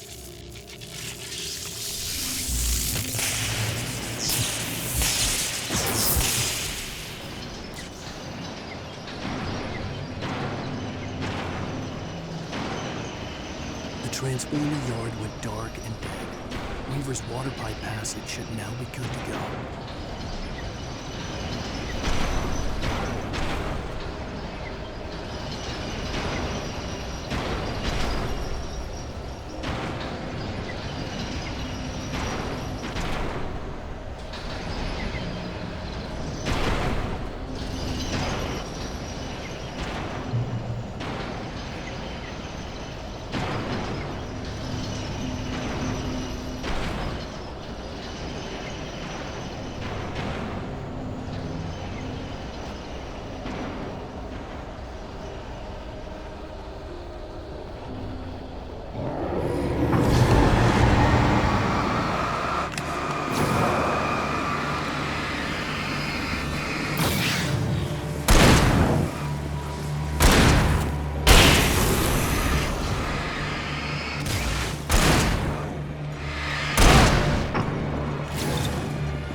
take care of your kids.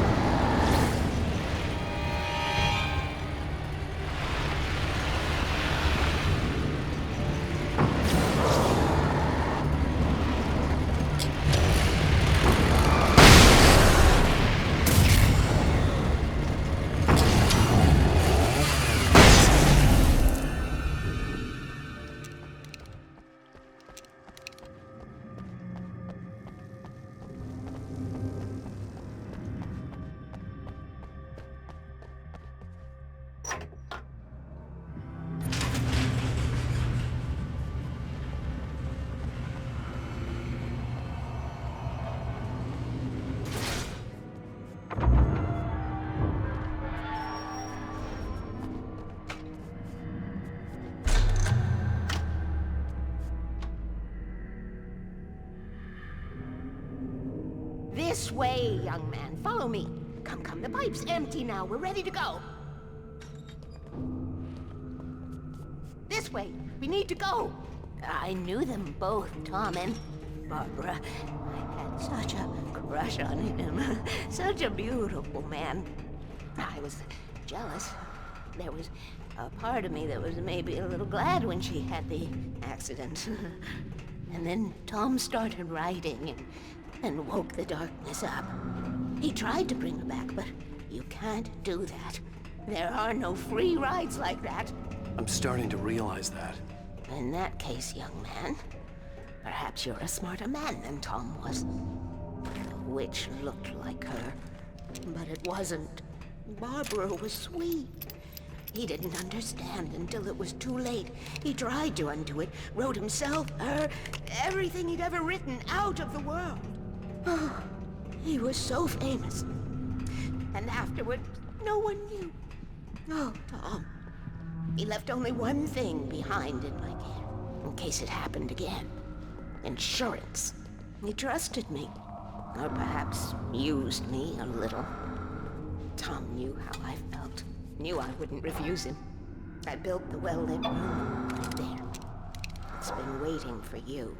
We are characters trapped in a story you have written, and none of us will survive to see the end of it if the darkness isn't stopped. She'll twist the story to her own dark ends. How do you know all this? Tom, that's the way he wrote it. He still talks to me, you know, in television, from beyond, from below. We have both been touched by the darkness, young man. He saved us both with light, but the darkness stays with you. Leaves a stain.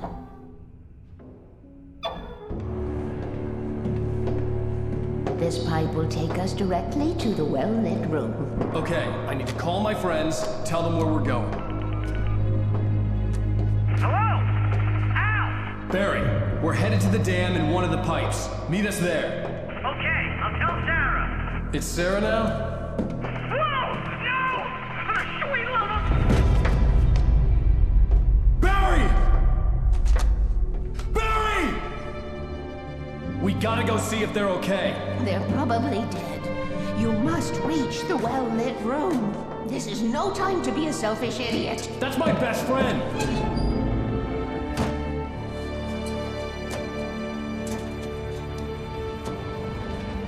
Well, be a fool. I'll use the pipe. I'll meet you at the dam if you make it.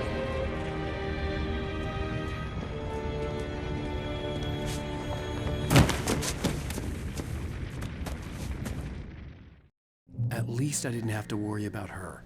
She knew how to stay safe.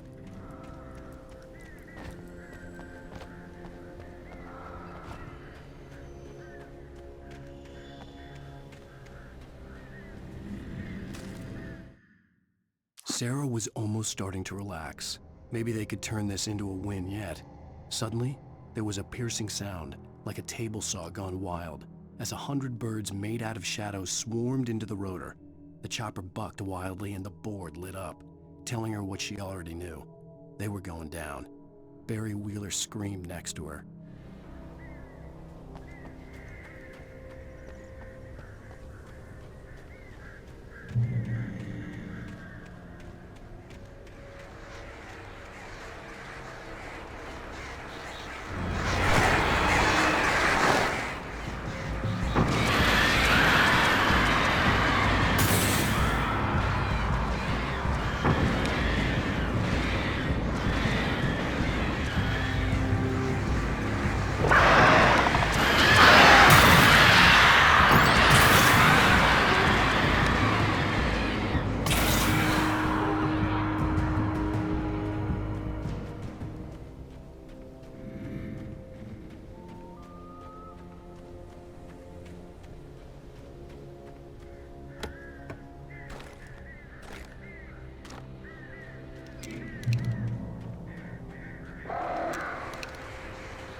crash site looked bad, but as far as I could tell, the wreck was empty.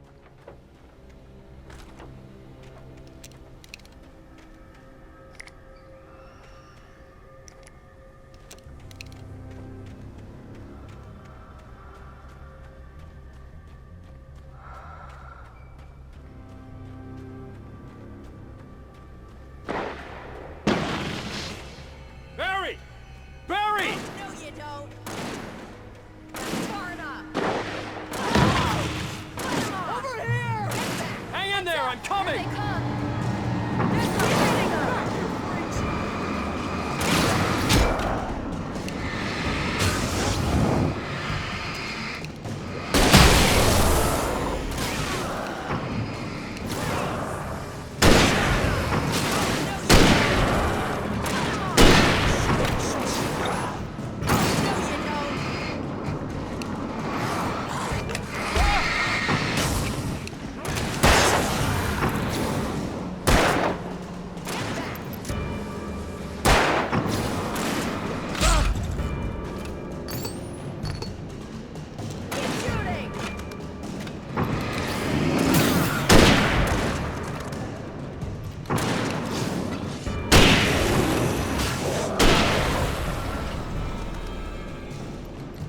You know when to make an entrance, Wake. We were ready to make like Butch Cassidy and the Sundance Kid. I have a different ending in mind. Yeah, I'm fine. Thanks for asking. I knew you'd be all right. How's that? The flaming eye of Mordor?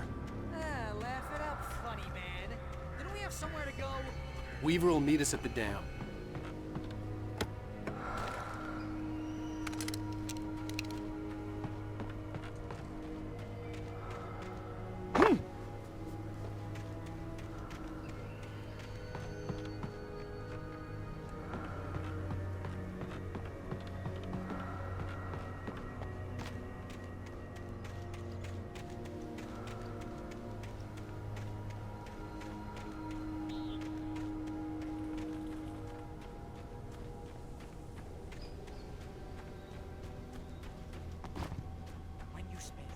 Most of your night running uphill while the crazy bunch of demon hicks try to take your head off with an axe. You know your helicopter crash landed in Night Springs.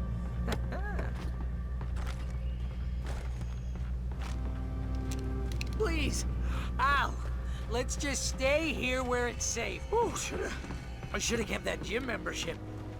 You see those lights? That's the elevator we need to take.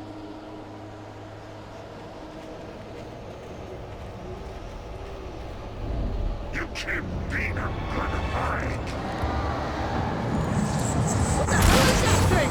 It's everywhere! Oh crap, there's more than one of them! Nothing moves like that. It's impossible. Ah! Ow! Do something! I can't get a shot. There! No, there! Al, they're all over the place! How many of them are there? Where'd that one go? Ah, this can't be happening!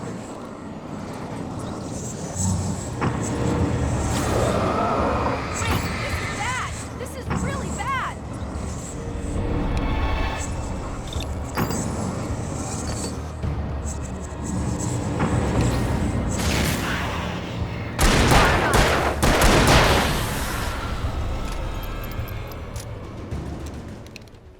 Was that it?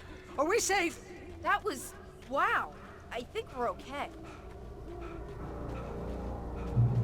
Hey, Al, I got a bad feeling. Let's keep our eyes open. Oh, I can't take much more of this. Wake, call the elevator. I'm keeping watch. I think I hear something moving around.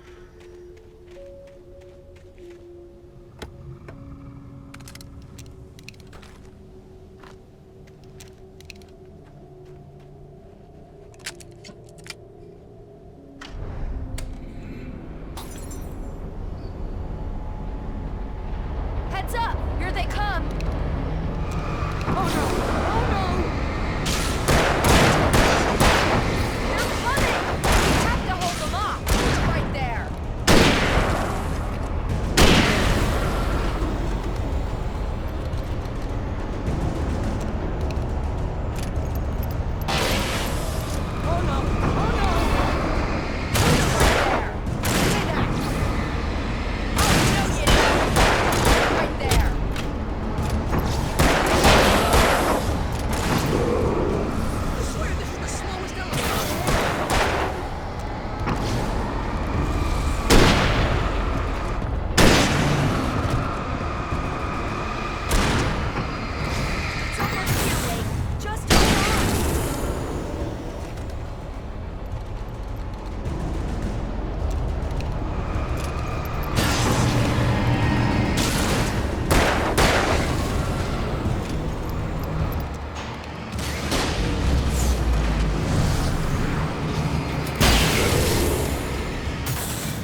almost there. There's an entrance into the dam at the top. What's the plan, Wake? Well, Weaver's crazy, but she's got something Zane left behind. Something to fix this. Gee, could you be a little more vague? Thomas Zane? Seriously? Might as well be Paul Bunyan or Bigfoot. Yeah, well, he was real.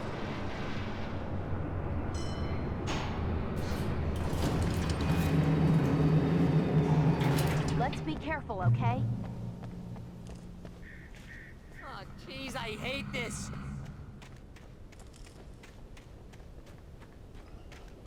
Okay, Wake. There's a button over there that opens the door. I think something's broken. Hold the button down so we can get in.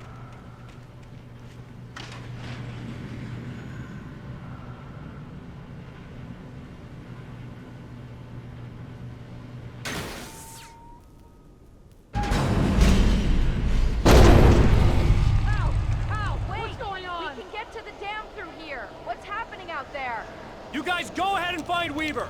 She should be in the dam now. I'll have to make it alone through the top. Okay, Wake. Good luck. Don't get yourself killed. Ow! Please, be careful. I'll take good care of Barry, Wake. You just look after yourself.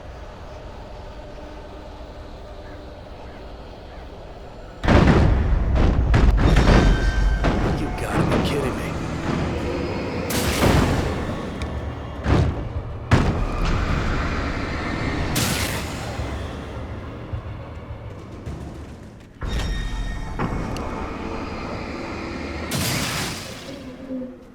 Down, boy.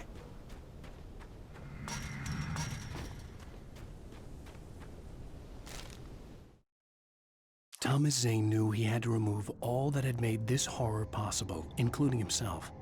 That was the only way to banish the dark presence he had unleashed and now looked at him through the eyes of his dead love. But he also knew that despite his best efforts, it might someday return. So even as he wrote himself and his work out of existence, he added a loophole as insurance, an exception to the rule. Anything of his stored in a shoebox would remain.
hobby or a job. I was ridiculously outnumbered. The searchlight could even the odds.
Enough.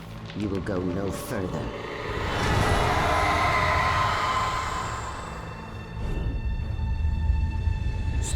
Stop now.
You made it.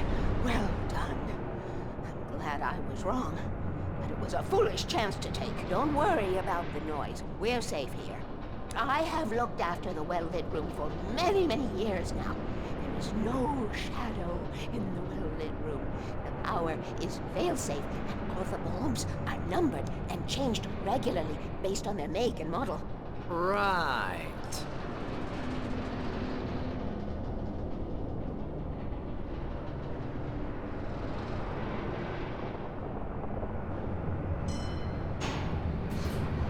There's an old army base at Raincoat Point, north of here. It was active during the Second World War. They operated here back then. They must have built this. Yes, they did. It's my place now.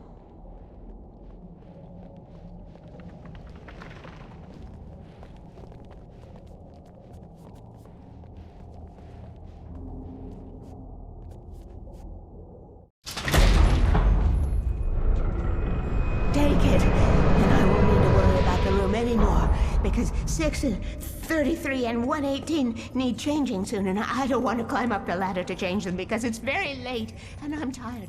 And if you take it, I won't have to do that anymore. The page was autobiographical, a memory from my childhood. But I didn't write this. It was a page written by Thomas Zane. None of them were supposed to exist anymore. Alan, 7 years old, would fight sleep to the bitter end. When he did sleep, he soon woke up, screaming, the nightmares fresh in his mind. One evening, his mother, sitting by his bed, offered him an old light switch. She called it the clicker, and flicking the switch would turn on a magical light that would drive the beast away. To imbue the talisman with all possible power, she added that it had been given to her by Alan's father. Alan never knew him, and anything of his took on mythical proportions in his mind. With the clicker firmly in his hand, Alan finally slept like a baby. Now, almost 30 years later, Alan thought of this as he stood on the rim of Cauldron Lake, the clicker in his hand. He took a deep breath and jumped. My mind swirled.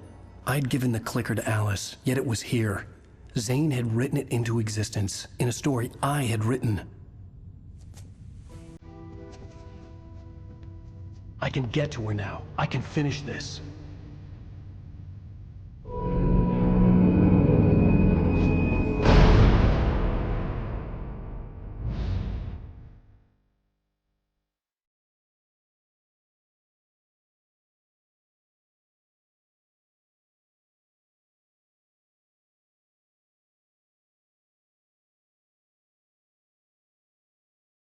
Previously on Alan Wake, I wrote a horror story that has come true. Thomas Zane did the same in the 70s. You will go no further. If I continue like the Dark Presence wants me to, the story I'm writing won't save Alice. It's a horror story. No one will survive. You knew Zane! Thomas Zane! You're the Lady of the Light in the song! He left something behind to help me. The clicker. Alan thought of this as he stood on the rim of Cauldron Lake, the clicker in his hand. He took a deep breath and jumped. I can get to her now. I can finish this.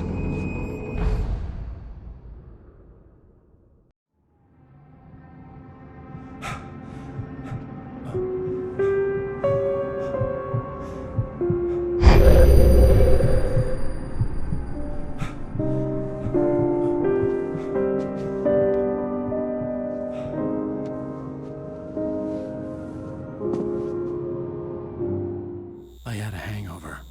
My head was about to explode and the light hurt my eyes. I needed my sunglasses and painkillers to dull the pain. In one of my finer moments of self-deception, I swore to quit drinking.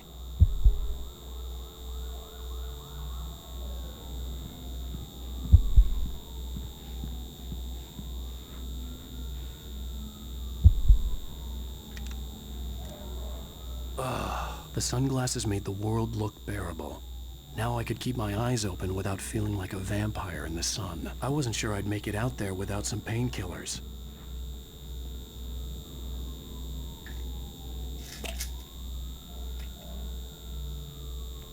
The pills worked fast. The prospect of being awake started to seem bearable again. There was a message waiting for me on the machine. You have one new message. Al! Are you still asleep? Wakey, wakey! You should have your show on your TiVo. If Alice wasn't too mad to record it. As she called me earlier and really chewed me out. Yeah, we went a little overboard last night. But parties are a part of this business. Al, look, I'm saying this as your friend. She's not doing your career any favors by trying to run your life like that, okay? I'll talk to you later, Al. Watch the show!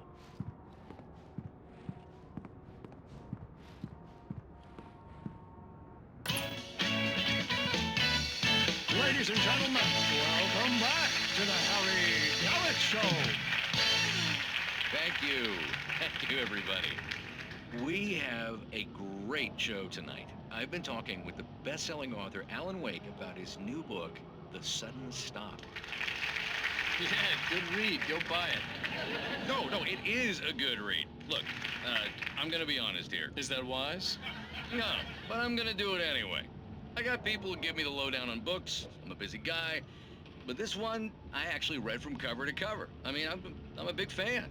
Wow, thanks. Now, this might be a spoiler for those who haven't read the book yet. Based on the sales figures, the 2 people out there who haven't read the book yet. But this last book is all about the death of the main character, the hard-boiled New York detective, Alex Casey. Now, there's been a lot of outrage about this. Why the hell did you kill Casey? What the hell were you thinking, man? Good riddance. No, seriously though. 7 years and 6 books is a long time. He was a gloomy guy to spend all your working hours with, and it was a good run. But it's time to explore new things. My next book will be a departure from the old for me. You selfish bastard, always thinking of yourself. Well, you've certainly given us a lot of entertainment over the years. And now that you mention it, Casey was a gloomy guy. Never had much luck with his love life with the ladies. Was that autobiographical in any way? Yeah, no kidding. Casey's lady friends tended to die on him. With Casey, it was all about his pain. No, nothing autobiographical about that. I'm a happily married man. My wife is my muse. Well, congratulations. That's great to hear. So, how's the publicity tour been treating you? Good. Great. But I gotta say, I'm glad to be back home in New York. Well, you've certainly been on the news a lot lately. Lots of parties and, you got into a fight with some paparazzi. Oh, man. Well, that guy was really in my face. I lost my temper. I know that wasn't cool. You are famous for that temper. Well, I did also write several books. Well, your latest novel is called The Sudden Stop, and it's in bookstores now. Go get it. That means the two of you out there who haven't bought it yet. Ladies and gentlemen, that's all we have for you tonight. I want to thank all our guests for the evening. Alan Wake, Sam Lake. Once more, do the face for us, Sam. There it is. And our musical guests, Poets of the Fall. Thank you, and good night. At least I'd been funny.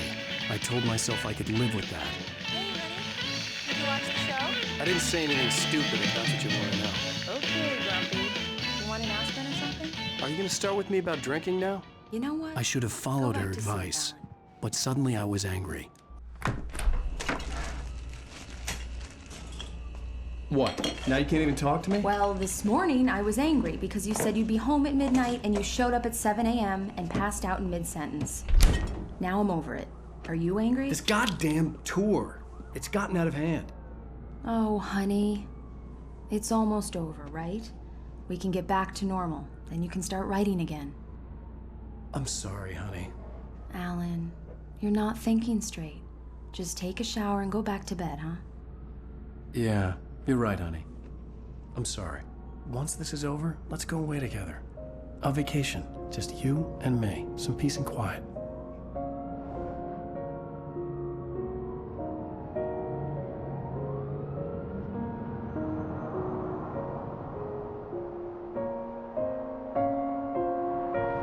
Somehow, the clicker was the key to the cabin.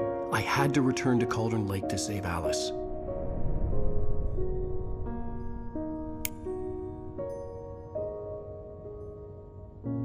I'm going back to the lake to finish this. I'm going to write an ending to the story in the manuscript on my own terms, to make it all right. Why can't you just write it here? The last page is still in the typewriter. I need to read it first. Everything needs to be just right. Zane tried to cut some corners, and it didn't end well. Okay, ready when you are. I'm sorry, Sarah, but I need to do this alone. Barry, take her gun. Miss Weaver, close the door when I leave.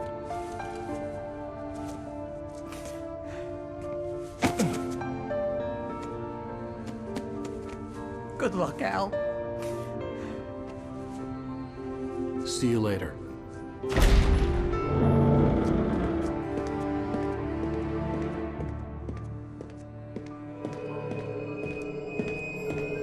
When I got out, it was warm and sunny. I'd flicked the switch of the clicker.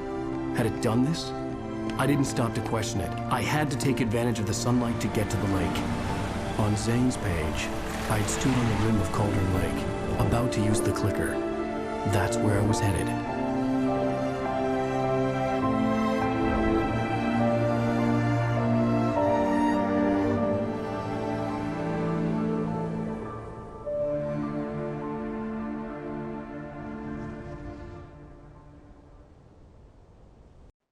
Alone, in daylight, surrounded by the beauty of the Pacific Northwest landscape. It was hard not to let doubt creep in one last time. I could still chalk everything up to a dream, a delusion. I had enough imagination to make up something like this. Having been in the cabin all this time, trapped in a story inside my head, gone mad from grief over Alice's death like Hartman had claimed, there would be no way of knowing. I told myself it didn't really matter. My course was set.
There was a link between us, always would be.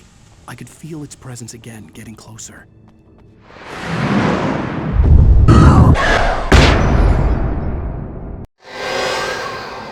I will kill your wife.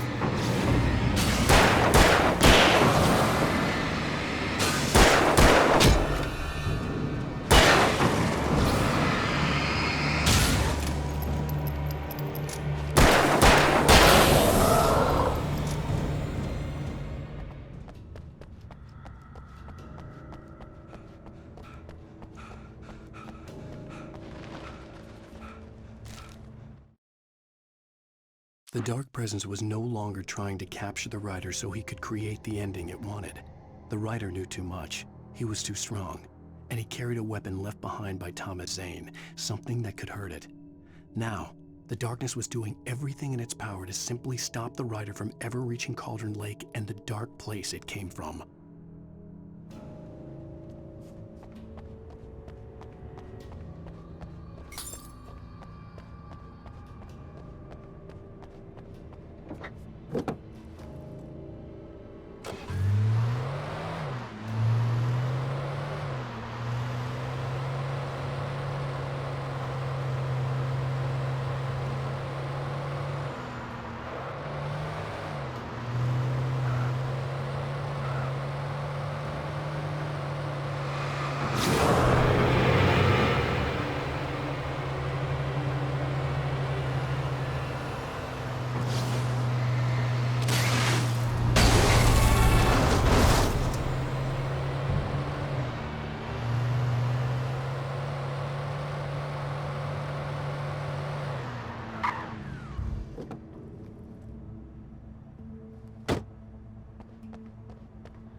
This had obviously been the room where Agent Nightingale had stayed when he hadn't been busy harassing me.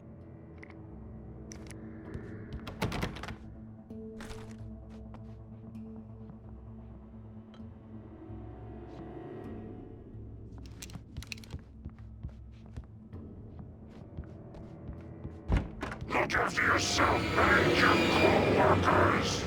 Could have fooled me.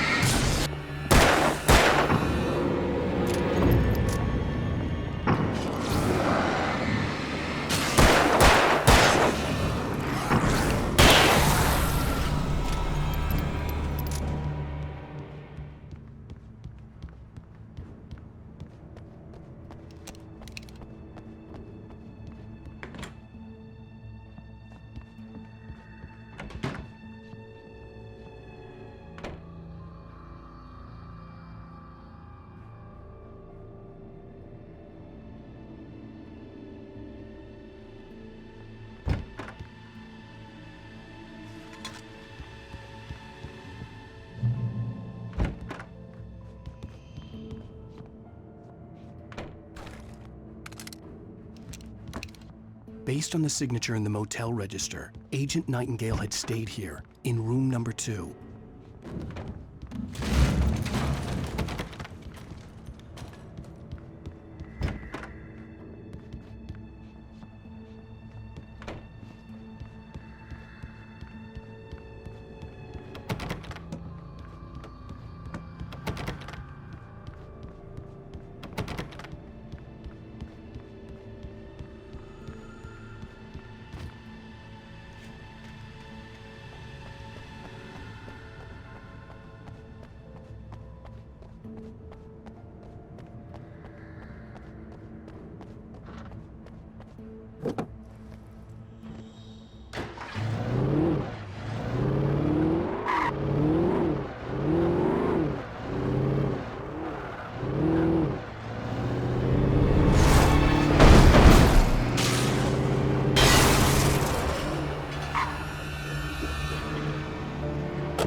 modern camping equipment is right.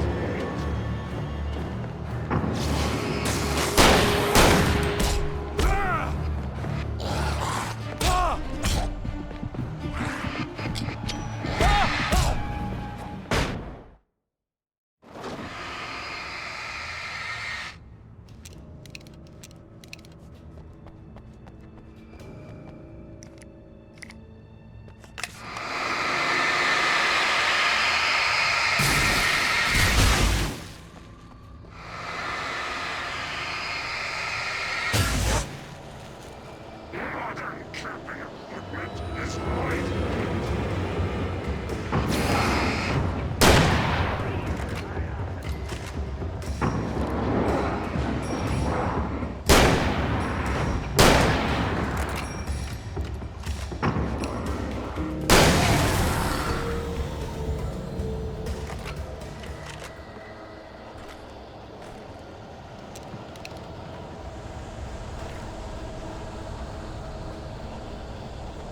You can hoard on nature and yourself.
The bottom of Cauldron Lake was a graveyard of things the lake had claimed in one way or another over the decades.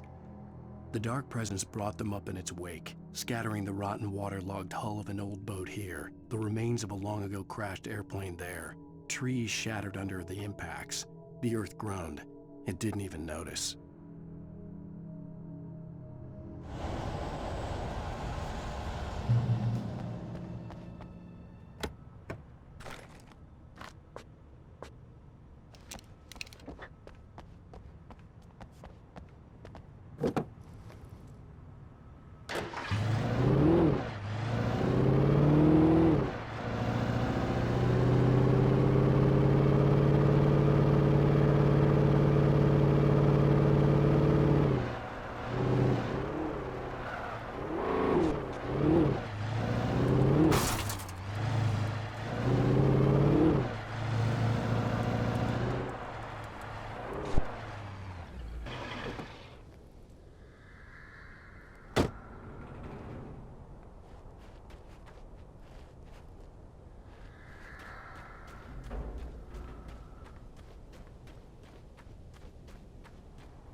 Zane cut its heart out, but it didn't die. The thing that wore Barbara's face kept crooning sweet nothings sugar-laced with poison. He put on the suit, untied the monster from the chair. The thing in his arms thrashed weakly, but he held fast. He stepped outside, off the pier, and into the dark water, a sinking pinprick of light descending toward a bottom that never came.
When I told Barry my plan back in the well-lit room, I'd acted as if I knew what I was doing. I didn't. I was operating on the shifting logic of a dream. I had to fight my way to the lake through the horrors of the night. I had to flick an old battered light switch imbued with childhood magic. I had to write a happy ending to a horror story. I had to save my wife from the dark prison she was being held in.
I will never give her to you.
The dark place I found myself in was unlike anything I could ever have imagined. It wasn't solid. It flowed. It was conceptual and subjective. For someone else, an artist in another field, it would have been very different. I could sense the story of the manuscript all around me, the words and ideas floating in the air, poised to become real.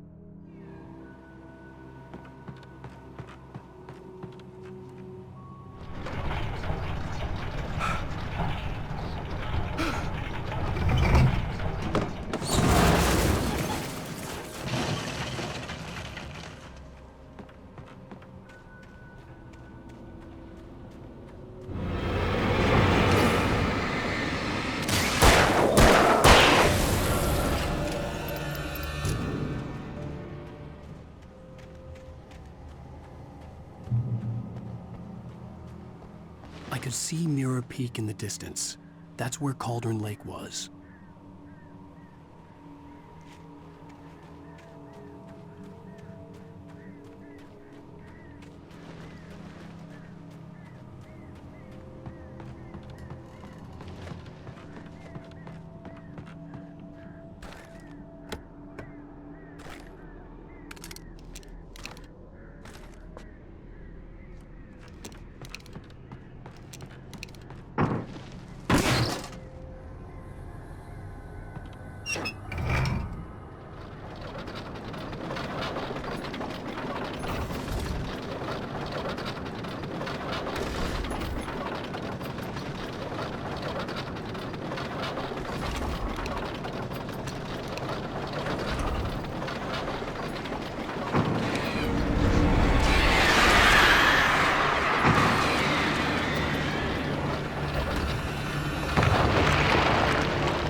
After Zane had gone, I stood alone in the shifting dream that was the dark place. I had to find a way to the cabin. I'd written myself a way through this place in the manuscript. I followed the idea of a path. I'd written myself across the ocean that blocked my way, and with that, there was a bridge to the island beyond. The idea of the cabin flickered in the underwater darkness. I willed the cabin to be real, and it was.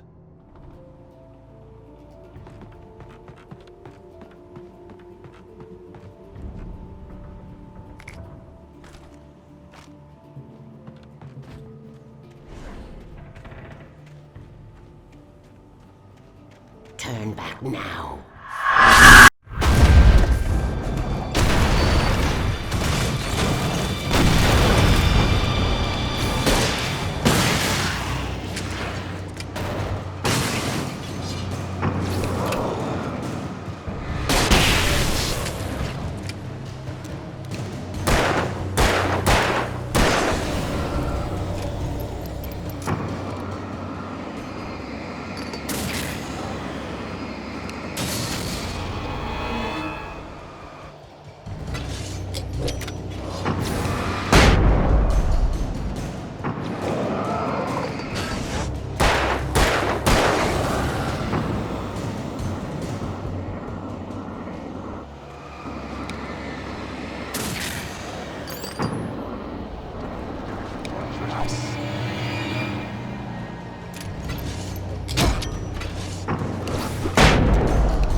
Do as you're told.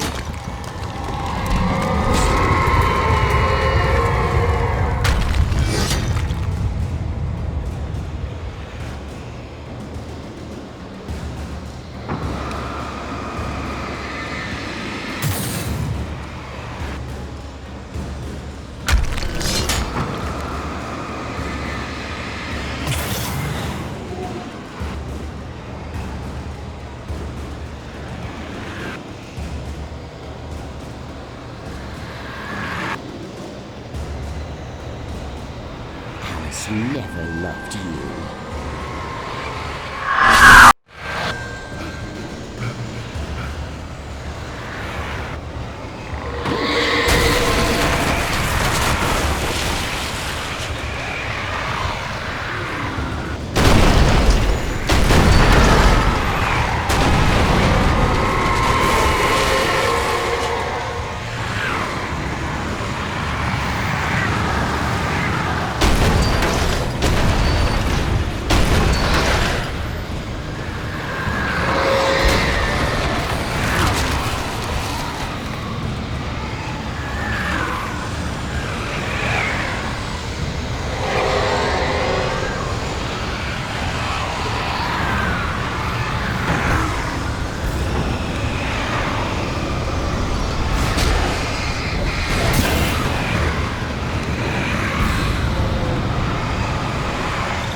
You're looking so...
Shh, baby. You were having a bad dream. It was just another nightmare. No, Everything's fine. You're home. it wasn't a dream. Everything's fine. Turn the lights on. Turn the lights on! Shh, baby. The power's out. There's no light. Come back to bed and I'll make you forget all about your fear of the dark. My fear? It's your fear. Why aren't you afraid? You're not Alice. Turn the lights on now. Where's the clicker? What did you do with it? Alan, honey, you're still one foot in a dream. You're not making any sense. Come back to bed. Alan, you're scaring me now. Come back to bed. Have you taken your pills? Do you want me to call Dr. Hartman? I read your manuscript. It's brilliant. Departure is your best work yet. You're a genius. I'm so proud of you. Come back to bed. We'll talk more about it in the morning. Come back to bed, Alan. Come back to bed, Tom.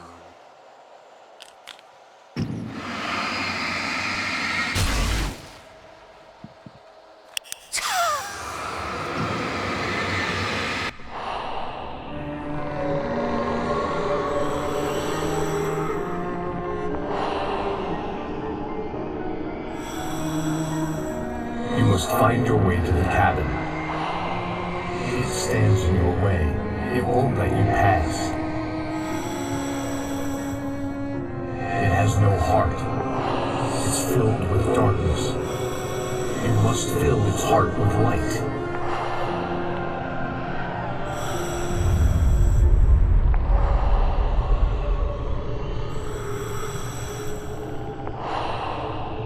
Don't mind him. He's Mr. Scott. Your friends will meet him when you're gone.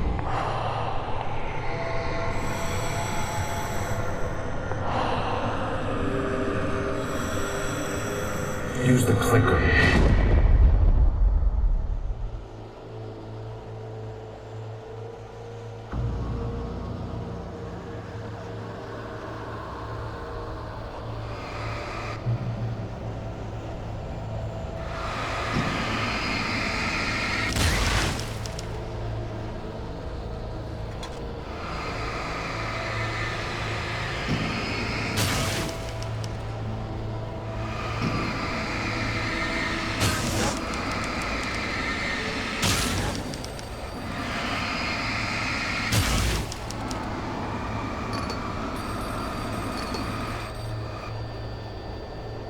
I followed the idea of a path.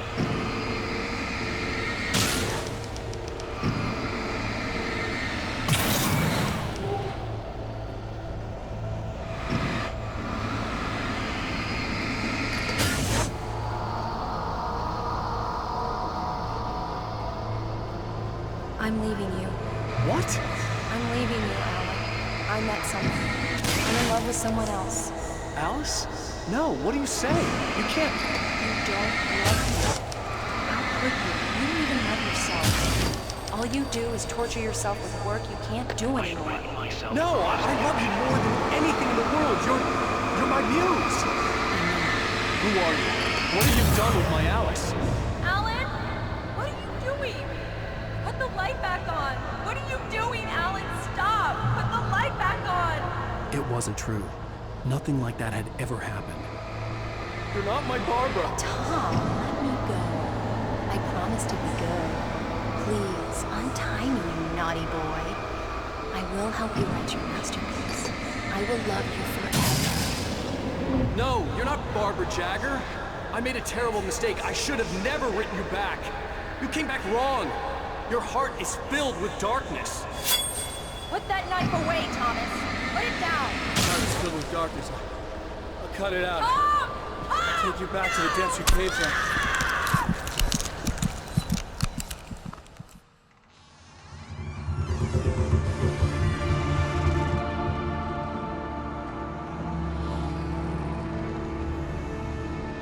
Now you will never get her back.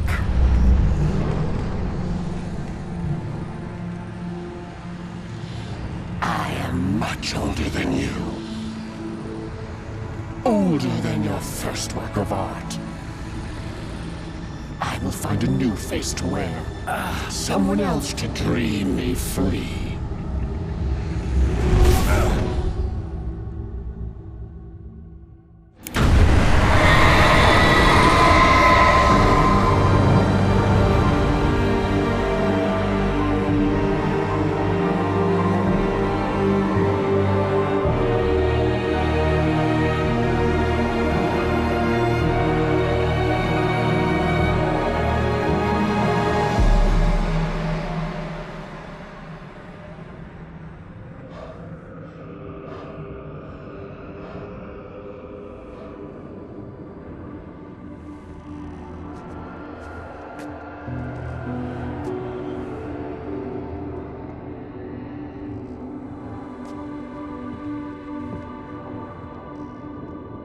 I could feel Alice's presence close by. I understood what I had to do now. I knew how to write the ending to Departure. There's light and there's darkness. Cause and effect. There's guilt and there's atonement. But the scales always need to balance. Everything has a price. That's where Zane had gone wrong. There's a long journey through the night back into the light. Alice? Alice?